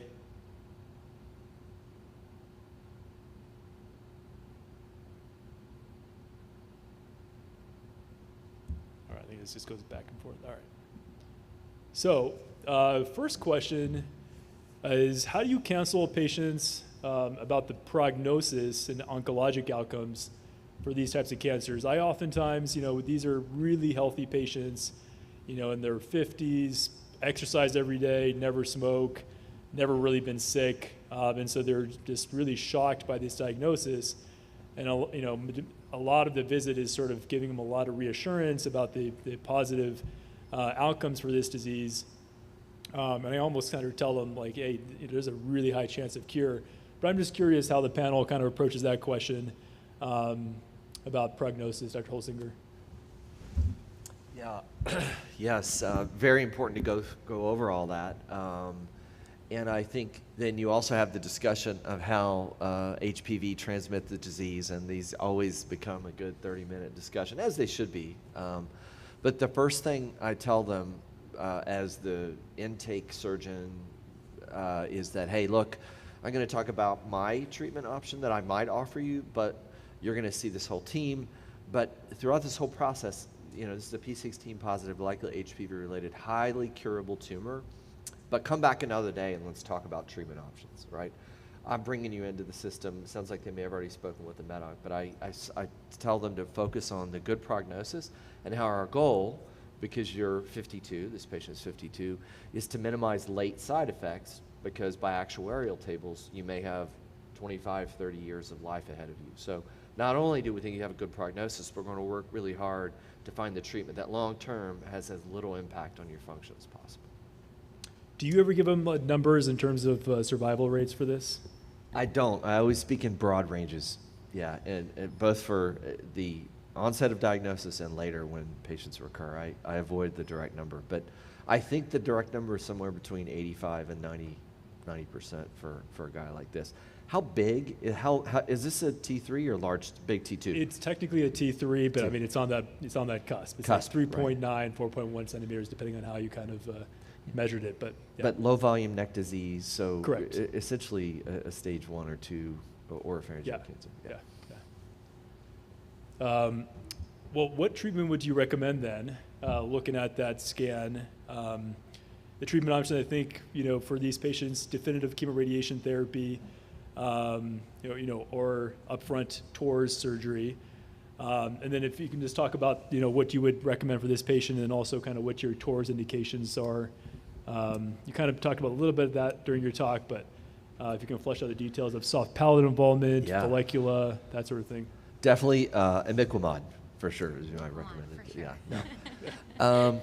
Yeah, so after a full evaluation, we come back and we talk about surgery. I would say that with a 52-year-old, I want to find every way I can to operate on them, because I've taken care of too many patients that are 10, 15, 20 years out who have devastating side effects from full dose chemoradiation. They're cured, it's great, but I'll state that as my overarching goal. But then I'll say I'm concerned because the astute examiner has provided me with information that the palate is involved, that there's a chance that your voice could change. We could do this minimally invasive surgery and reduce the late side effects of full dose radiation. But if your palate has submucosal spread, your voice might change. And what do you do for a living? Would this be a factor? And then on my exam, I try to understand how long the soft palate is relative to the vertical height, if you will, looking in this dimension, of the hard palate. Some patients have a very small soft palate and a very big hard palate, and it's highly variable, and so I'll just palpate up. If there's a lot of soft palate still there, I will probably go for it after having informed them that they might have some rhinolalia permanently. And then I try to make that decision. Yeah. The other aspects of the tumor extension don't bother me. Glossopharyngeal sulcus spread, the caudal extension, I think we can manage all that with a primary surgery without a feeding tube and very good function. Yeah. Dr. Wong?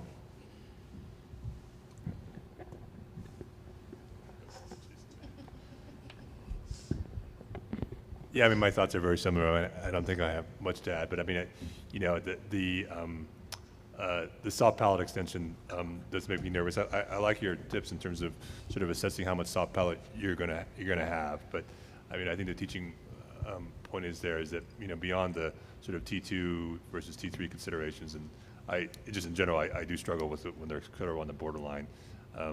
Is looking at what type of function they're going to have if I have to resect, whether it's the soft palate or other areas that it's extending to.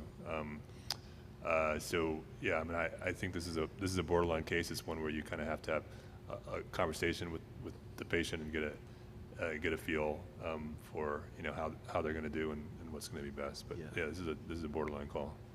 How do you? So I don't perform tours, but sometimes I see a lot of these patients, and I shuck them to Doctors Borelli and Wong, depending on who's less annoyed with me that day. And what I tell the patient is, I'm like, this is a curable cancer, because I know that that is the only thing that they are going to hear today. I have another hat that I wear as I work in the medical school, and I train, baby medical students, M1s and M2s. And there's a lot of good literature when you're teaching students how to break bad news. Once a patient hears the word cancer, they don't hear anything else. So I try to remember that. I've been reminded of that teaching again now that I'm the one supposed to teach these medical students. And I try to say, you have a curable cancer. It might have been actually pretty fun getting it. At this point, there are going to be so many people who want to cure you. There's going to be a surgeon who wants to cure you, and a radiation doctor, and there's going to be a medical oncologist, and they all are going to want to cure you, a young, healthy, vibrant person. And what you need to remember is that this is going to be cured for you, most likely. And that's all they hear from me. Luckily, that's really all I have to offer to the conversation. But what I was curious is, when there's a patient who can be cured by chemoradiation and also by surgery, plus or minus radiation afterwards, how do those conversations in your tumor board go? Yeah, first of all, you are hilarious, Dr. Baker, and it's fun to listen to you comment on, and your lecture is great. I try to emphasize exactly what you said, like, hey, you have a great prognosis, we're gonna get this, but come back and we'll talk about it. And I start with, I do think TORS is still new, and I tell them, hey, look, 80%, you saw the numbers, 88% of patients get non-surgical therapy.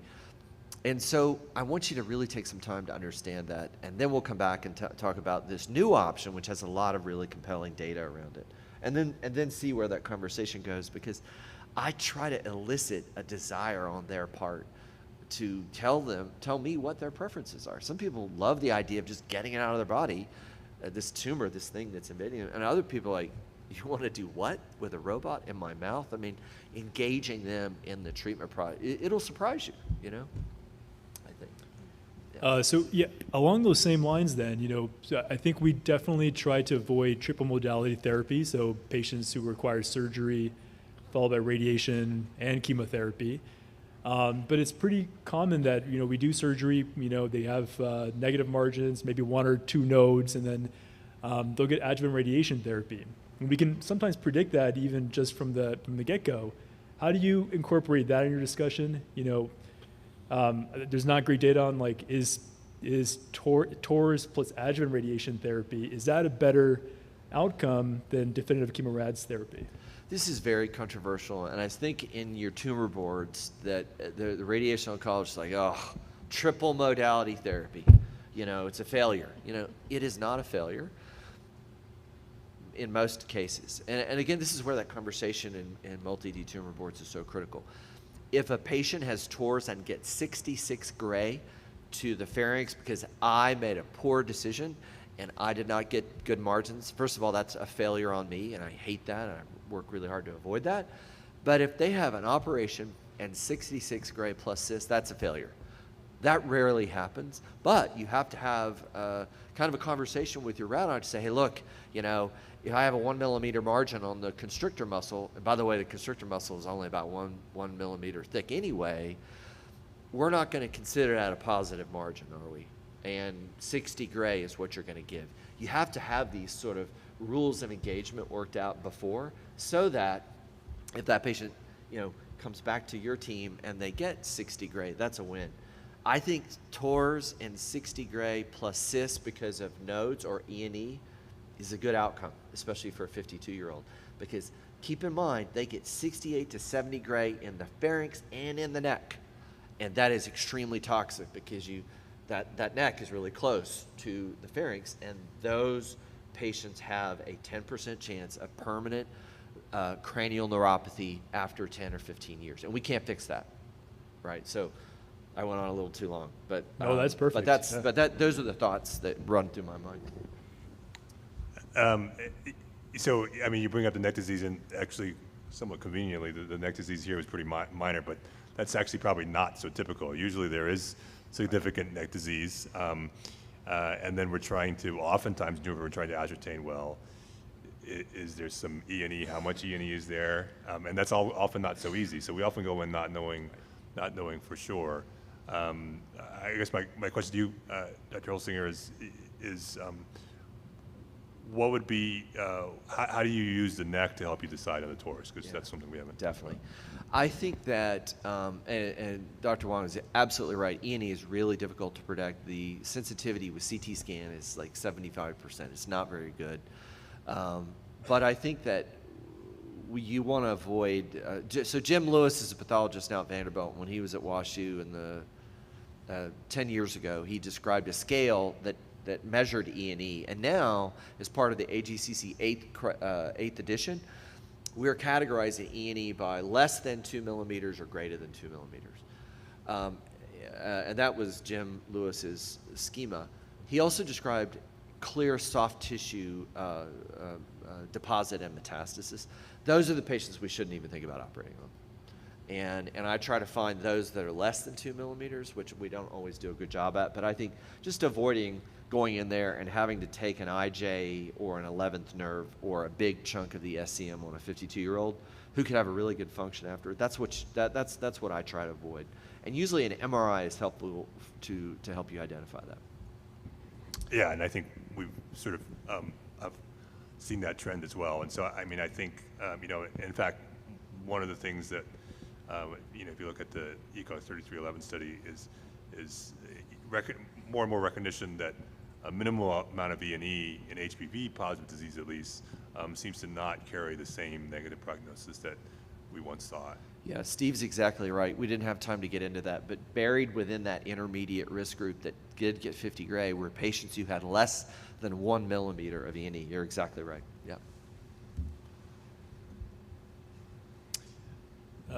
Yeah. So this patient, my concern when I saw him is that he did have some subtle soft palate involvement, and I was worried about its superior extension.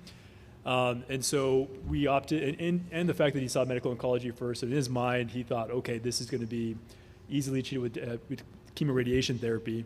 He enrolled in HN005, which you alluded to earlier in your talk, and he was randomized to that now arm that we know is perhaps inferior. So he got 60 gray radiation therapy, cisplatin, did really well for his treatment. He had his 3-month PET CT, as you can see here, really good response. And his symptoms were all improving. We saw him for surveillance. His exam was unremarkable, so all was going well. About 9 months post-treatment, he started having some left throat pain. It would be worse in the morning, go away in the daytime. He had some ear pain. His exam was significant for some necrotic debris within his left tonsil region, and he also had some fullness within that south palate area. His scope is clear. Biopsy confirmed recurrent P16 positive squamous cell carcinoma. Here's his scan, his CT scan. You can basically see sort of necrotic tumor all within that left tonsillar fossa, some extension to the left glossotonsillar sulcus. But really clear of that epiglottis and left base of tongue.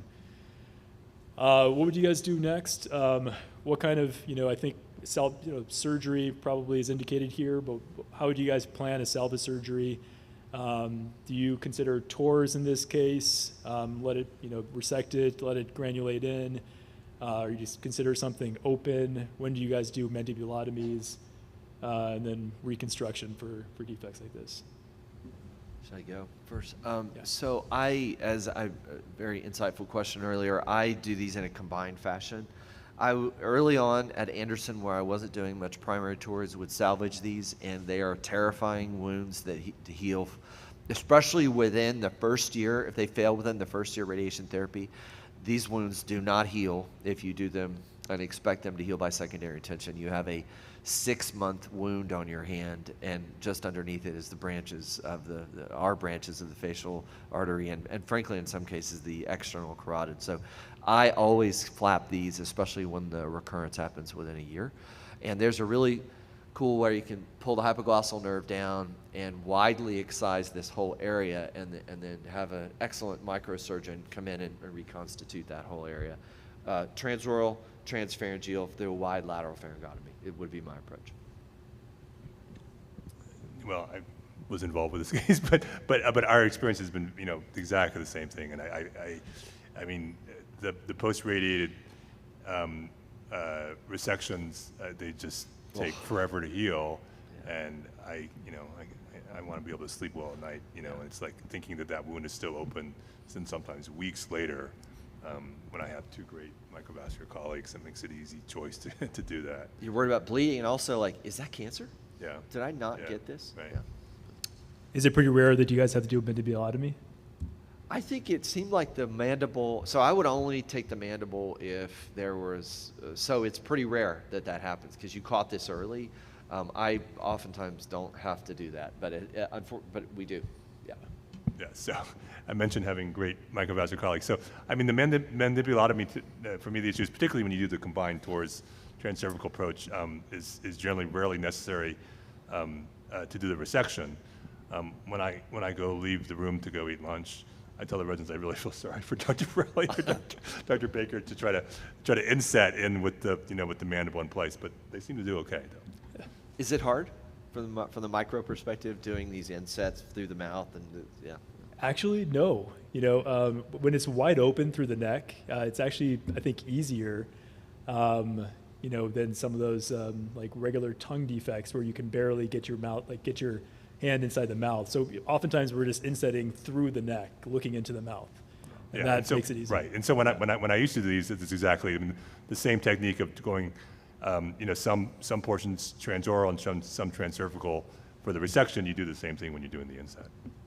So we ended up doing a combined TORS transcervical resection of that tonsil, the soft palate, that lateral pharynx. It was essentially a through and through defect to the point where that whole lateral pharynx, superior constrictor was gone. A good portion of the hyoglossus was gone as well. We had some issues with arteries on that left neck dissection, or the left neck. So I went to the right neck, which is the reason why we did the bilateral neck dissection. The final path came back as a 3.1 centimeter moderately differentiated tumor. All the margins were negative, although I'm sure very, very close. No nodes were positive. Any adjuvant treatment at this point, especially in the setting of having a vascularized flap in that area? The quick answer is no, but I'm really curious what you found in the soft palate. There was some mucosal tumor going up there. Yeah. So it's pretty large soft palate defect. And tracking pretty high to the hard. Yeah. I mean, it was pretty much, we were sewing our flap all the way to the nasopharynx almost. Oof. Yeah. That part was hard. Yeah, but so I think because that patient has recently had radiation, this was caught within 1 year. Radiation oncologists are very reluctant to re-irradiate ever, but because this was in the first year after radiation, they will never radiate. And, well, I'm not a radiation oncologist, but I've never seen them do that within 1 year. And there's probably not a role for immunotherapy or systemic therapy because the medical oncologist has no lesion to follow. Yeah, they will almost always give systemic therapy when they have something to assess a response to, and you've taken care of that problem. So we talked about our tumor board, but again, there was no indications for treatment, and we knew it was at high risk for recurrence, but again, no indications really to re-irradiate that soon. So not too long after, maybe a couple months later, he started getting some voice changes, some difficulty breathing. He came in with some stridor, actually. Scoped him, and it found a lesion over the left laryngeal false chord. Here is a PET CT that was done right around that time. A little bit of avidity kind of in that surgical site in that left neck. But then as we come down to the level of the larynx, you see a bright spot right there at the level of the left false chord. So I took him to the operating room. He was actually very difficult intubation. We were unable to bag mass ventilate him, and so we woke him up, did an awake fiber. There was a broad-based mass that was coming off that left false chord. And I wasn't exactly sure if this was cancer or not at that point. I mean, I thought there was still a suture from my flap in that area, so I thought, is this potentially, granulation tissue? But I did a debulking biopsy, and it came back as squamous cell carcinoma in situ. And mostly because of his history, I didn't really believe the squam in situ diagnosis. I kind of figured there's got to be something more invasive there. I took him back to the OR. Dr. Yip actually helped me with this one. We did a CO2 laser excision of that abnormality right around that left arytenoid, left false chord. We found that there was moderately differentiated invasive squame, but it did focally involve one of the margins. And there was also perineural invasion. The P16 in this pathology was patchy, so we did a HPV FISH test, which was positive. So now my question is, what would you guys do next for treatment?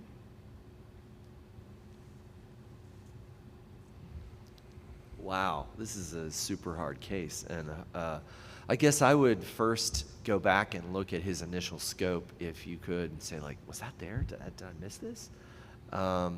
Sometimes I'm so focused on the oropharynx, I'll miss or not look as carefully in the larynx as I should. I might not do MBI on a subtle lesion, but there are HPV-related cancers of the supraglottis, which is apparently what this young 52-year-old man has. I would, in terms of answering your direct question, what are the treatment options? At this point, I would absolutely get involved as speech-language pathologist and assess where he is functionally and start to ask the questions about, what are his goals of care? What, is he a professional voice speaker? Things like that. I mean, even before making a decision about treatment, I think you have to expand the net of participants in his care. Yeah. Yeah, so he's actually a tax accountant now. I mean, he uses his voice quite regularly. His swallowing function was actually really quite good. And so, any other comments about what would you do, Dr. Wong? I know you kind of already know the case.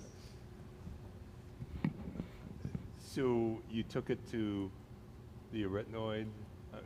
Yeah, so I mean, we got the disease out, but there was a focally positive soft tissue margin. Unclear if there was a true positive margin there that we were needed to treat.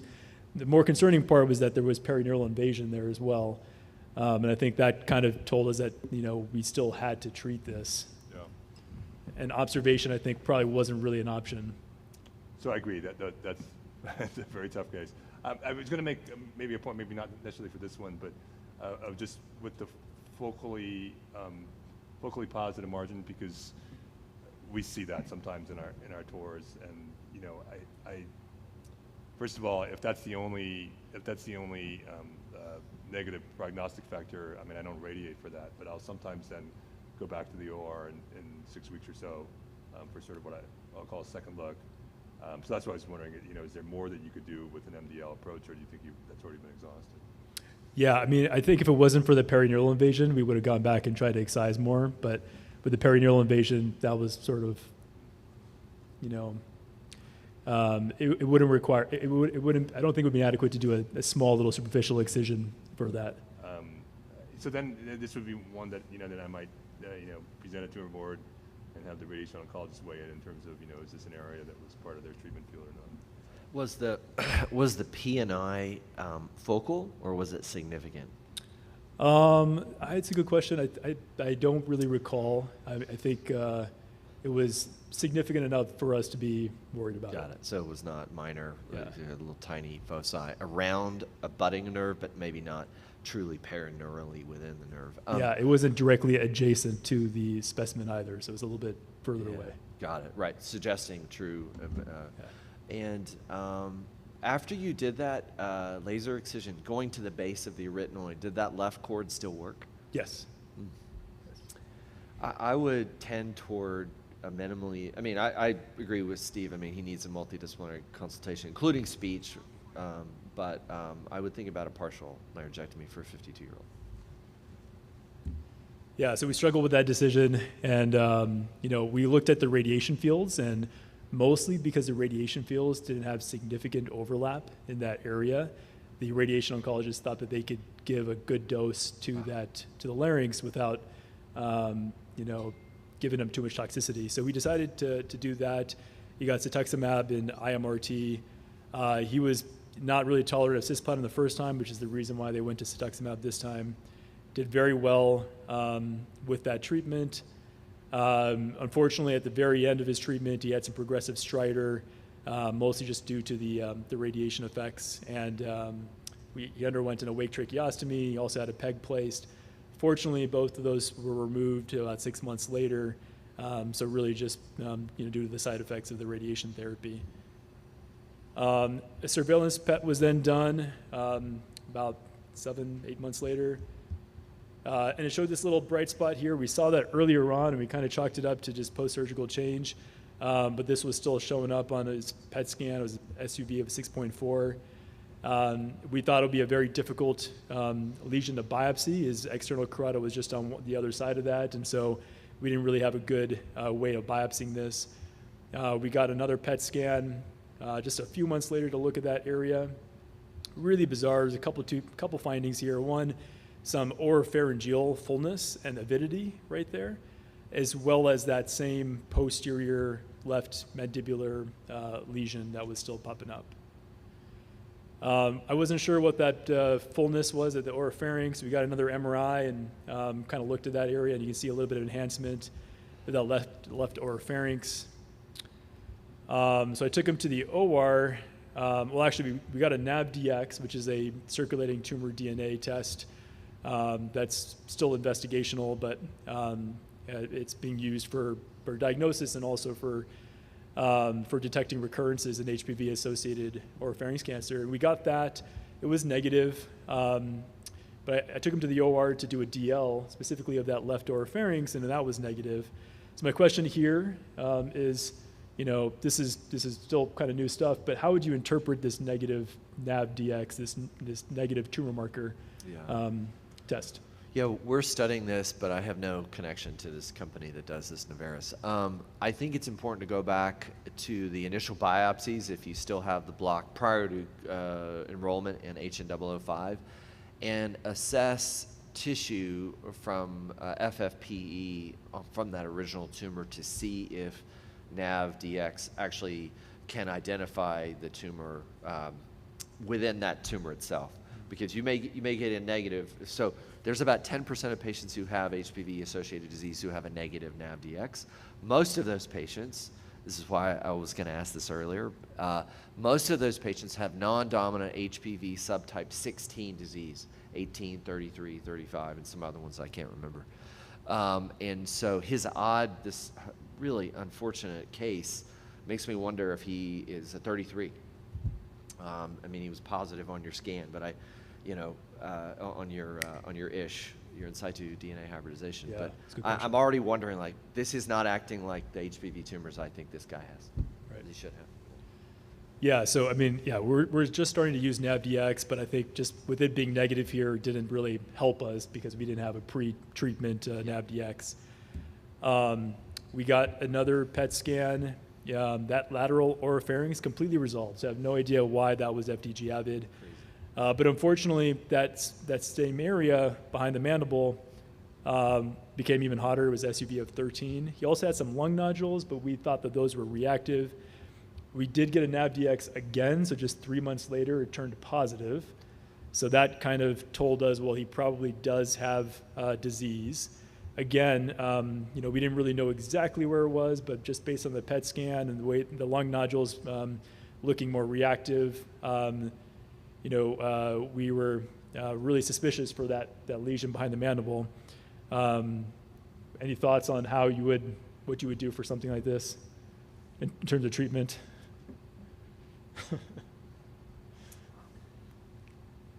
Well, I mean, I think they're really great options. He'll ironically get treatment with that medical oncologist that he met first anyway. I think when that's a retropharyngeal node, parapharyngeal node, it looks like to me, just really bad luck. And was he did he ever smoke? No, wow. Not a smoker. So 10% of HPV-associated cancers do have a PIK3CA mutation, and maybe he's one of these unlucky. So I would sequence his original tumor, and then I suspect with an FDG avid lesion, that's something that the medical oncologist could follow, and I think he's a pretty good candidate for immuno-oncology approaches now. Yeah, so we decided to do SBRT, 5 fractions. The radiation oncologist thought it would be, a chip shot in terms of being able to minimize his toxicity and be able to treat that isolated lesion. His NAVDX came back negative right afterwards. We're still following him pretty closely. We're going to use NavDXs going forward, probably for him to help with monitoring his disease and also his PET CTs, because both of those I think have been pretty useful. But I'm sure we'll be hearing more about him at some point later in time. And you still have IO. You're right, on the exactly, back, yes. right? And so, yeah, I think they're reserving that until there's, we've sort of exhausted all their other options. But I think, yeah, that he's probably heading towards IO. All right, thank you. We don't have enough time for another case, so thank you very much. Let's wrap it up, but thank you so much. There's lunch next door. Enjoy the afternoon, and we'll meet again tomorrow morning.